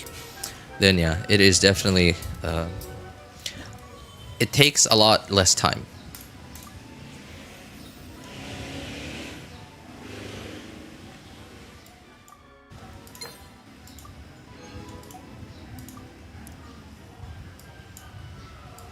Yeah, that's a lot of primos for 2, 4, 5, 6, 7, 8, 9, 10, 11, 12, 13, 14, 15, 16, 17, 18. So, what? Oh, debut. Okay, that's the debut. I was like, 1,800 primos? That's gotta be wrong.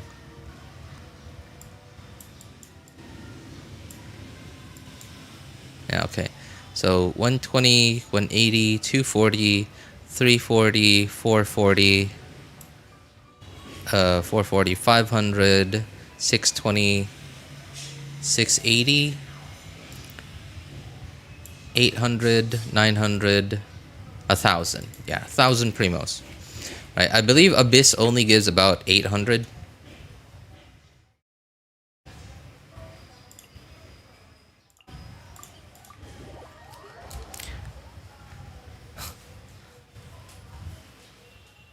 Last Abyss had 1,000,000 waves. We had Venti last patch, right?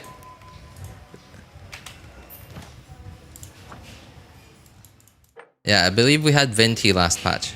Venti was on the banner. Yeah, and Venti is definitely a character that, you know, is fully utilized by fighting multiple many waves of content, right? And the fact that like there's been a ton of power creep that's already come out since Venti's original release, that means any playable characters and teams have gotten so much stronger nowadays that like back then 2 or 3 waves of enemies, that was like the maximum extent of Venti's and whatever teams Venti is in. Right, like that was the maximum extent of what they were capable of. But nowadays, with like all the other teams and characters being so much stronger than they were back then, 1, 2, or 3 waves, that's like a 10-second fight for Venti. Maximum 10-second fight. Yeah, so that's why they gave us like multiple like 4, 5, 6 waves of enemies. Still don't have Venti. Yeah. I mean, like, don't worry though. You're not missing out on that much. That kind of content hardly ever appears anymore. In fact, it only ever appears when Venti's on the banner.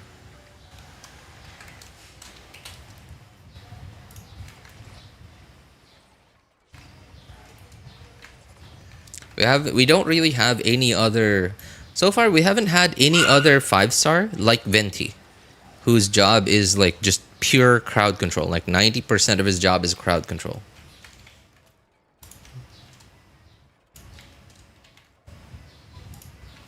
物事を観察するときは目に頼りすぎちゃいけないよ。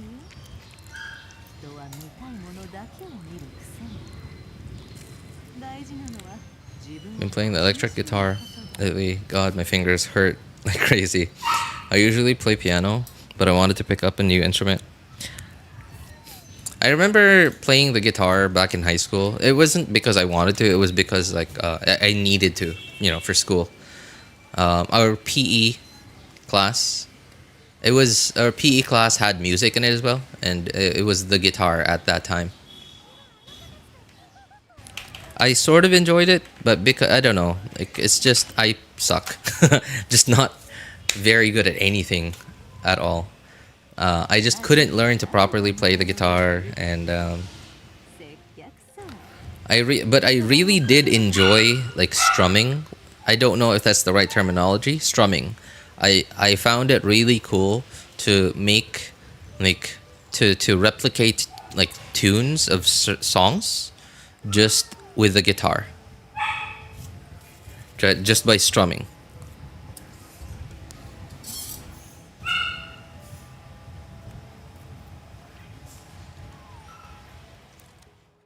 Flynn's review: C0R1 talent. Okay, burst level 10.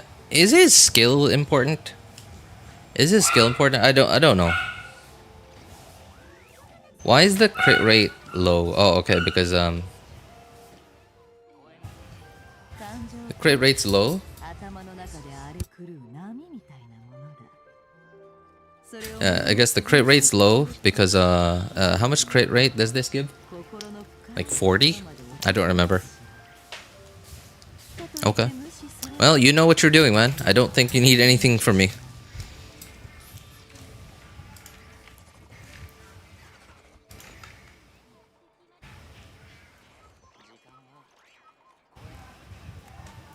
His skill is his main thing, I thought.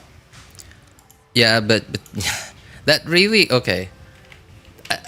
Nowadays, it doesn't matter, because like okay, here's an example, right? Nefer. So her thing is her like okay, it's from what I understand, it is her main DPS, like when she summons those two clones and they make like an X on the screen, like they cross over in the screen and hit the enemy, that is considered charged attack damage. But why do we not level up this talent, right? Why do we level up this talent? Because the scaling is here. As for Flynn's, I don't know where that scaling is. Would that be here? Would that be here? Would that be here? I have no idea. Right, so same thing for Gumming. For Gumming, I believe the scaling is in his burst. I could be wrong, I don't remember. Maybe his skill, I don't remember. Even though it's a plunge attack, which is, here, right? Plunge attack. But I believe the scaling is in the skill talent. So, Flynn's, I don't know. But anyway, stat-wise, Ion Gaming, you know what you clearly know what you're doing. You clearly have a usable Flynn's. What more can I say? Alright, well, daily server reset happens in 9 minutes. I don't know if I wanna... What would I be doing for 9 minutes though? I got nothing else to do in the game. I'm not really in the mood for like some exploration, especially because I have work in 40 minutes from now.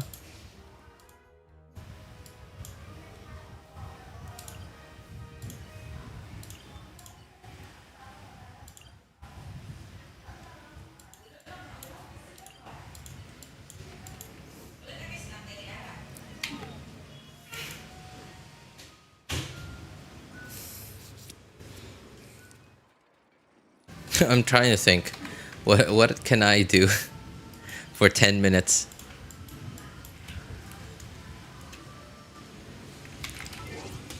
Have I logged into those accounts today?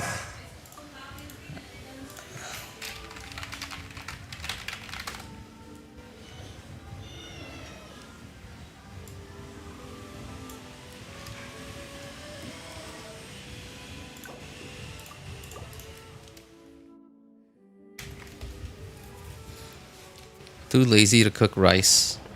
I would just go back and try to sleep. Wait, what about lunch?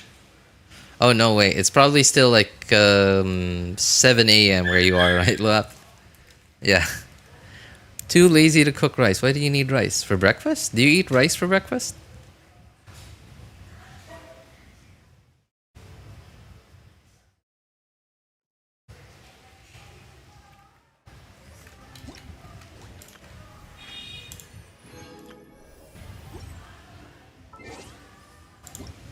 This is my 3rd account, by the way.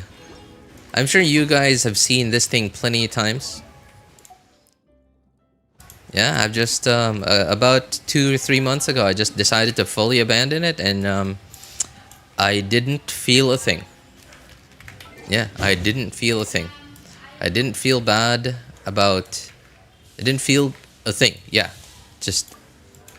I guess... At the time, my 3rd account was like one of those like toxic relationships that's been toxic for a really long while, but I just, you know, didn't like refuse to let go of. And then when I finally did decide to let go of it, apparently, yeah, it was the thing that I needed to do that I just didn't do.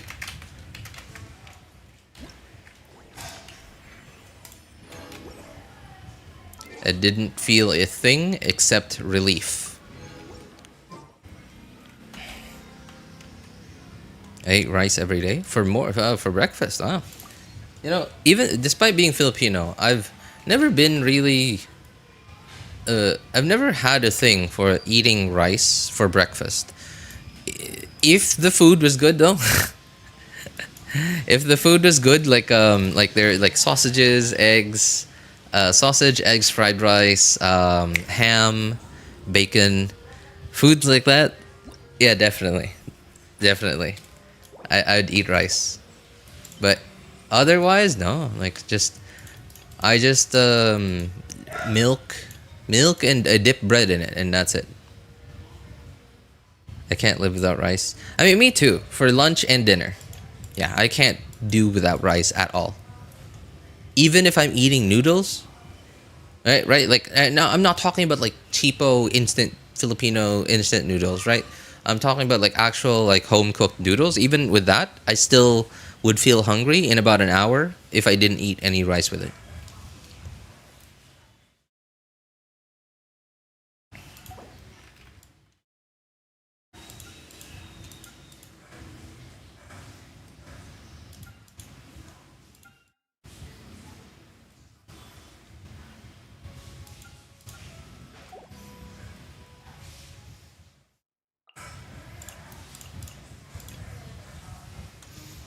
I actually have more fun playing on this account, just every once in a while, than playing on the 3rd account. The 3rd account was just nothing but anguish for me. Unless I'm eating outside. What's up with the eating outside? When you say eating outside, are you talking about like eating outside, you know, like splurging, like spending a lot and eating a lot? Because like if I go to like a fiesta, so of course there's a lot of food at a fiesta, right? So I often will not eat rice because there'll usually be so much meat that it'll cover, like easily cover, like all the, I guess, carbs that my body is used to eating for a meal. If I had rice.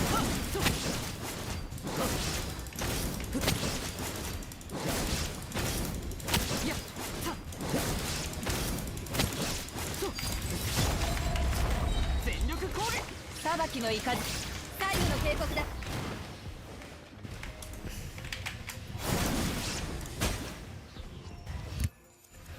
Most restaurants, fast food here have no rice. Oh, right. Yeah. That's true. That's true. Just yeah. It didn't even come to mind. Completely slipped my mind. Speaking of a meal with no rice, by the way, a meal with no rice that I've been really meaning to have has been KFC chicken and just dipping it in their mashed potato. Because I remember seeing this was a couple of months ago when Jollibee was really starting to take off in America, in the US. And there were a bunch of media outlets covering it, and I guess interviewing people, and like seeing Americans and Filipinos like try out Jollibee in the US. And of course, since it's in the US, it's not going to be with rice. And a bunch of Americans were trying out their Jollibee chicken and just dipping it with I guess mashed potatoes instead of rice. It'd be mashed potatoes. And I was like, dude, that looks so good. And the only I don't know. So Jollibee over here doesn't have mashed potatoes. I don't know about McDonald's. I don't think they do, but KFC does. And I love their mashed potatoes. And I was like, dude, I gotta try that. Mashed potatoes. It's not that hard to make mashed potatoes over here. In fact, my wife very often makes mashed sweet potatoes. And it's really good. She puts butter in it, and milk. And it's real good. It's real good. I could probably try that. I don't know if it'd taste the same with sweet potatoes, as it would with actual potatoes. Oh my god. I messed up. This thing's immune to pyro. I think I'm gonna need to switch teams.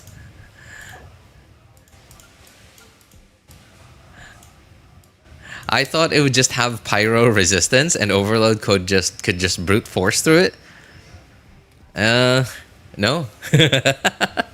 It was immune.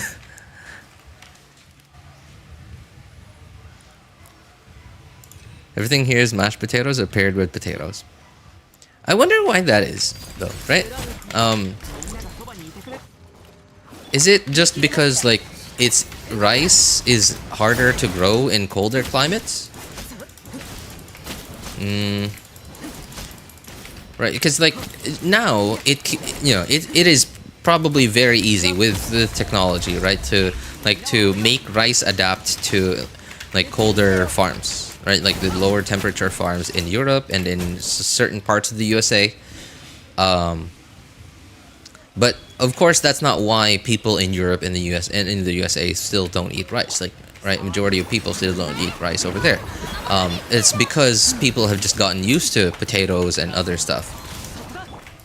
But that's because a long time ago, the technology to make stuff like that possible wasn't. Stuff like growing rice there possible didn't exist. So, yeah, I don't know. It's probably a climate thing. Yeah, it's possible.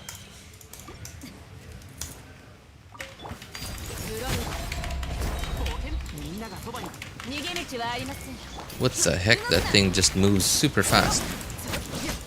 Okay, but it's also really squishy. It's also really annoying, apparently. Because I can't hit it. Okay, there.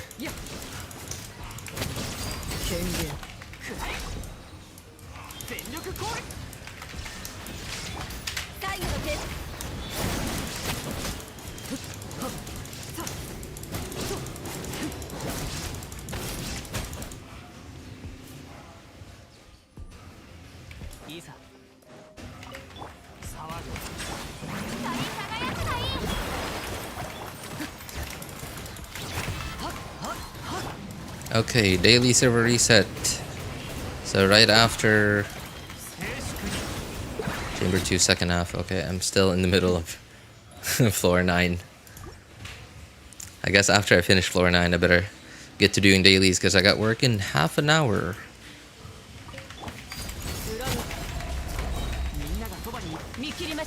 Oh my god. It's the big guy that flies. I hope it doesn't stay off the ground. Come on, come on, get back into the circle.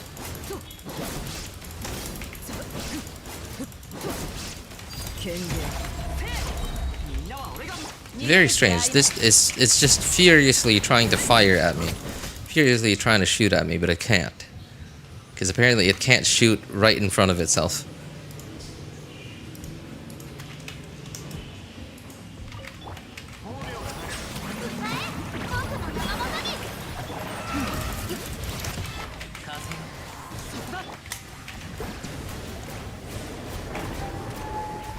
Wow, dude, how much resistance does this thing have? What am I supposed to do to deal with this resistance? What the heck?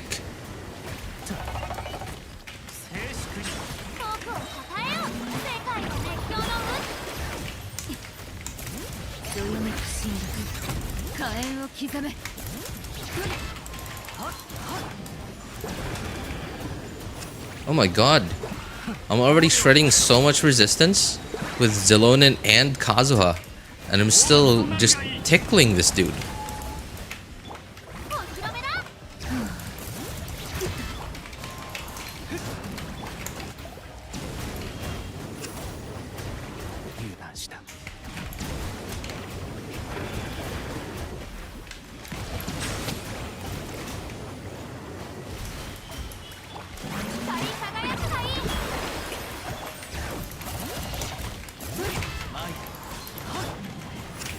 Okay. It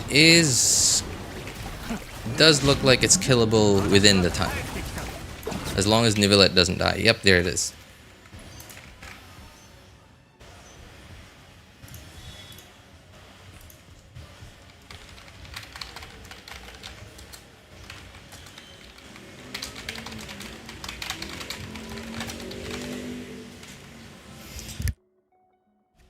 Okay, hang on. Give me a couple of minutes. I gotta go AFK for a few minutes. Our landladies outside apparently come in to pick up the rent. Be back in a minute.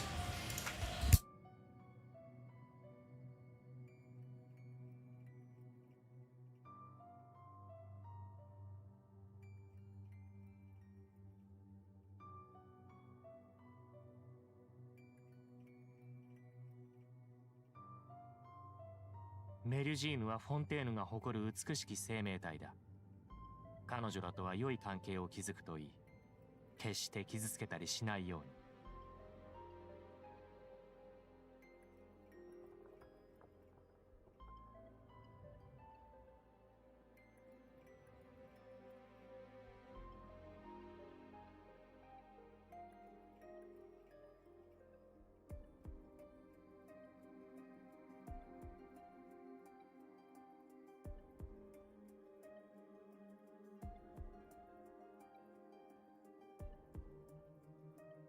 私は自身の仕事の価値とフォンテーヌの人々がなすことの意義を認めている。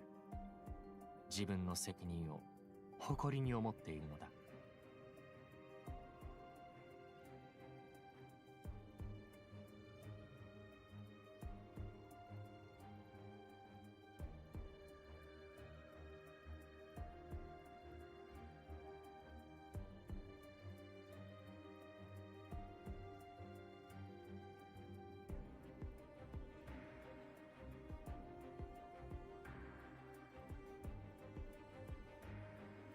水の味は実に幽怨な趣を持つ。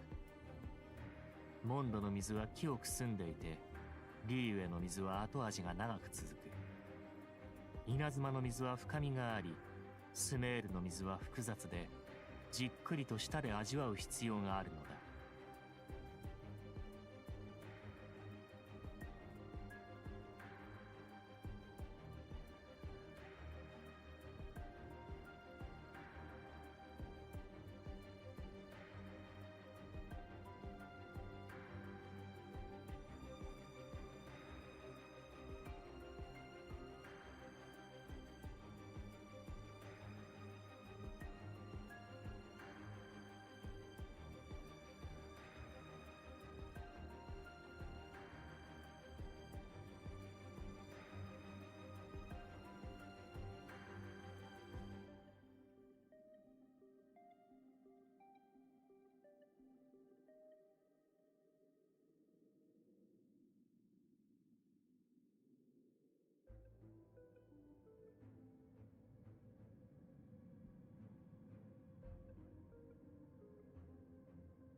私は自身の仕事の価値とフォンテーヌの人々がなすことの意義を認めている。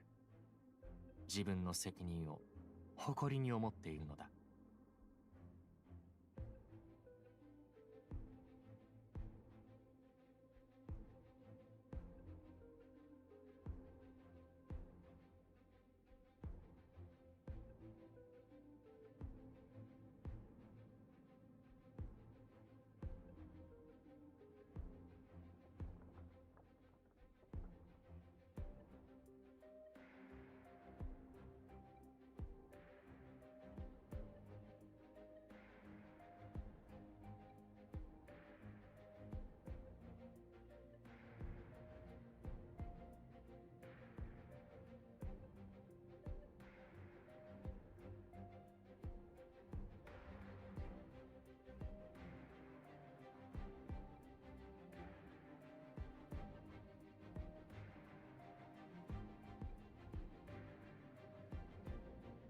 メルジーヌはフォンテーヌが誇る美しき生命体だ。彼女らとは良い関係を築くといい。決して傷つけたりしないように。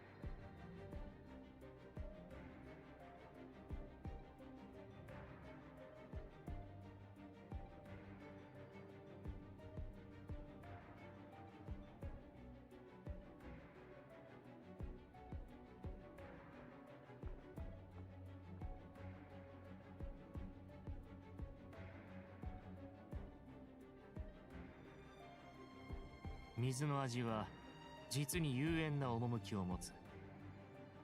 モンドの水は清く澄んでいて、リーウェの水は後味が長く続く。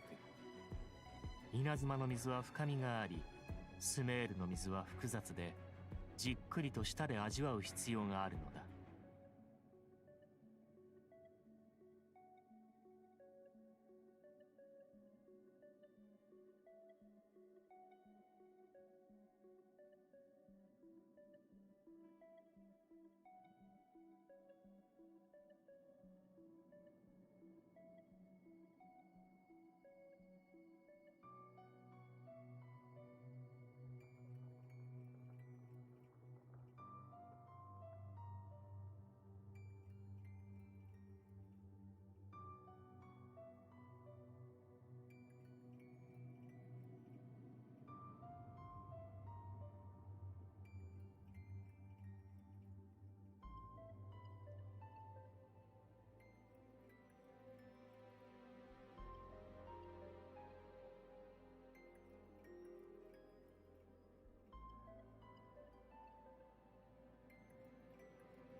私は自身の仕事の価値とフォンテーヌの人々がなすことの意義を認めている。自分の責任を誇りに思っているのだ。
メルジーヌはフォンテーヌが誇る美しき生命体だ。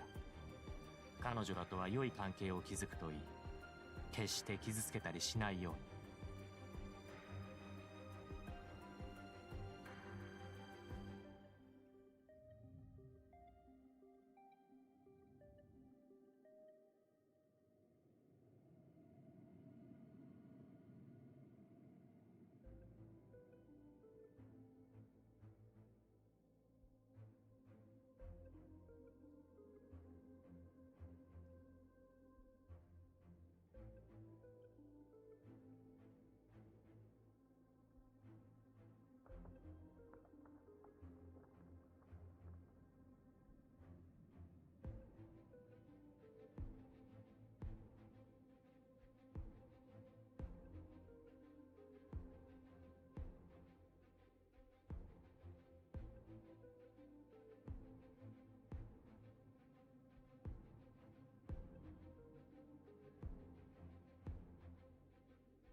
水の味は実に幽怨な趣を持つ。モンドの水は清く澄んでいて、リーウェの水は後味が長く続く。稲妻の水は深みがあり、スメールの水は複雑で、じっくりと舌で味わう必要があるのだ。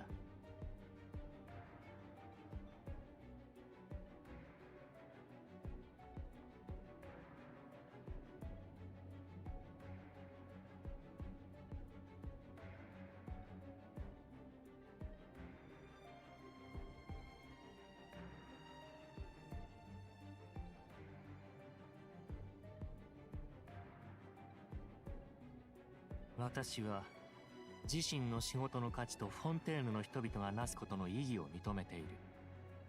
自分の責任を誇りに思っているのだ。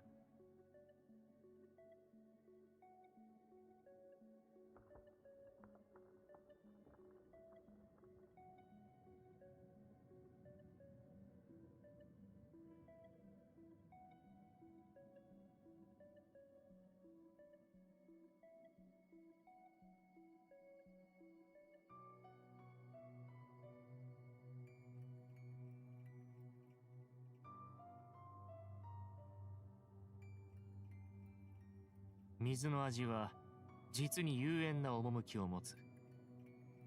モンドの水は清く澄んでいて、リーウェの水は後味が長く続く。稲妻の水は深みがあり、スメールの水は複雑で、じっくりと舌で味わう必要があるのだ。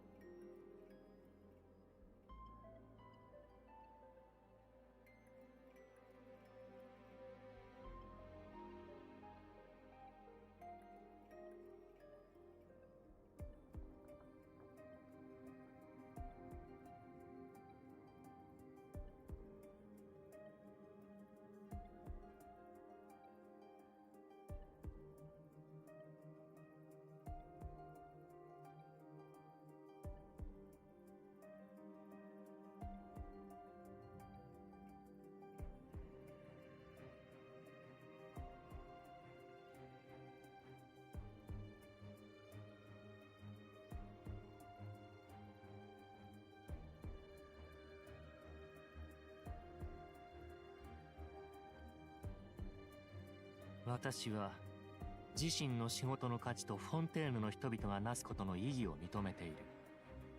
自分の責任を誇りに思っているのだ。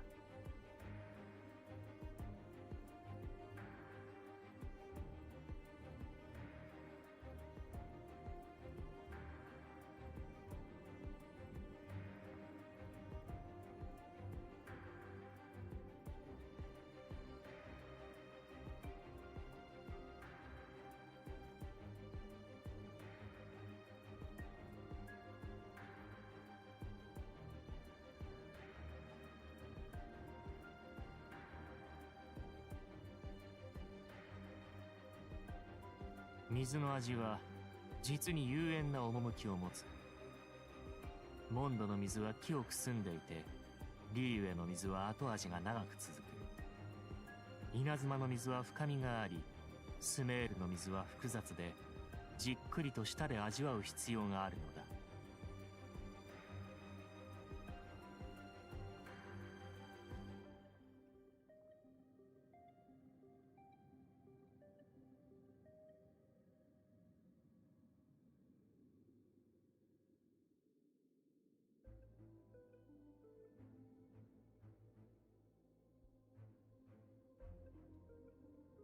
メルジーヌはフォンテーヌが誇る美しき生命体だ。彼女らとは良い関係を築くといい。決して傷つけたりしないように。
私は自身の仕事の価値とフォンテーヌの人々がなすことの意義を認めている。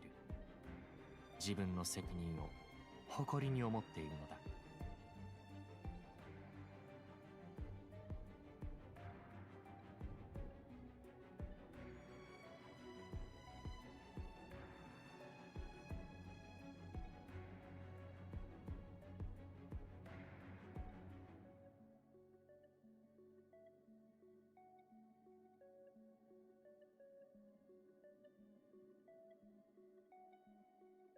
メリュジーヌはフォンテーヌが誇る美しき生命体だ。彼女らとは良い関係を築くといい。決して傷つけたりしないように。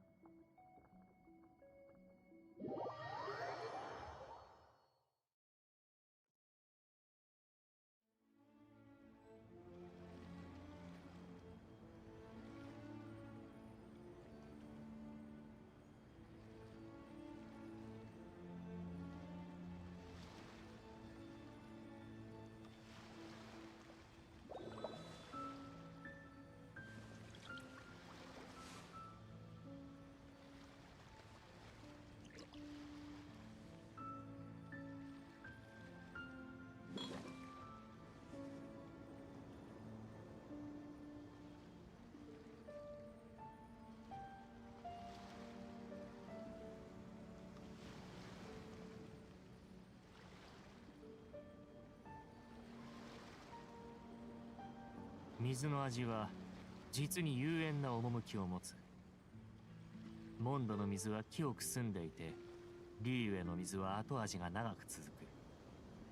稲妻の水は深みがあり、スメールの水は複雑で、じっくりと舌で味わう必要があるのだ。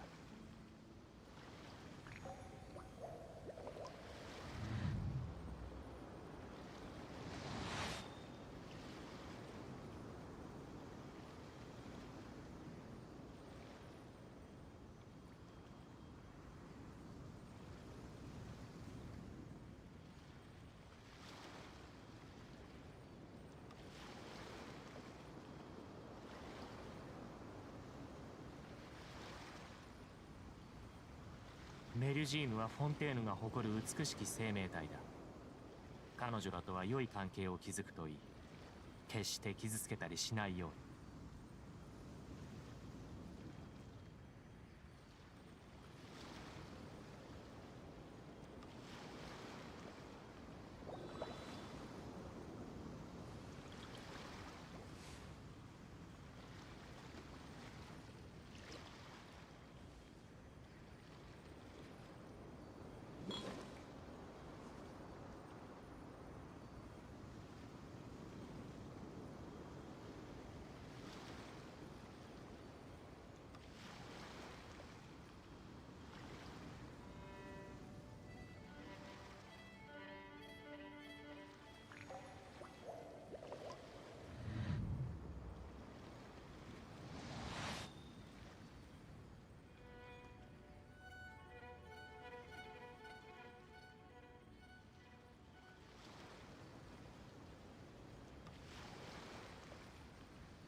水の味は実に幽怨な趣を持つ。モンドの水は清く澄んでいて、リーウェの水は後味が長く続く。稲妻の水は深みがあり、スメールの水は複雑で、じっくりと舌で味わう必要があるのだ。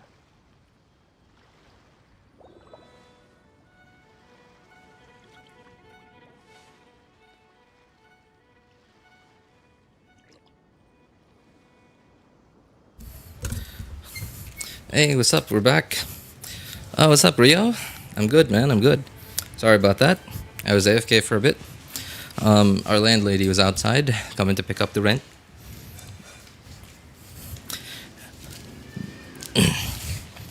Took longer than I thought, but it's fine. Although I won't have time to do dailies anymore, though, on my account. Yeah, because I got work in 6 minutes from now. But whatever. I was just planning killing time. Anyway, I'm sorry guys. That is going to be it for me for today. So for any of you who need help building your characters' accounts or making a decision which banners to pull for, feel free to join our Discord server. Links are in the description of all my videos, VODs, and streams, and in the pinned message in YouTube chat. If you want my personal opinion, you can ping me over there. My name is Elvis Einstein. And if you want, of course, you can ask for other people's opinions too. Thank you guys so much for coming by, hanging out, and being awesome people. Have a good day, good afternoon, good evening, and take care, everybody. Bye, guys. Bye.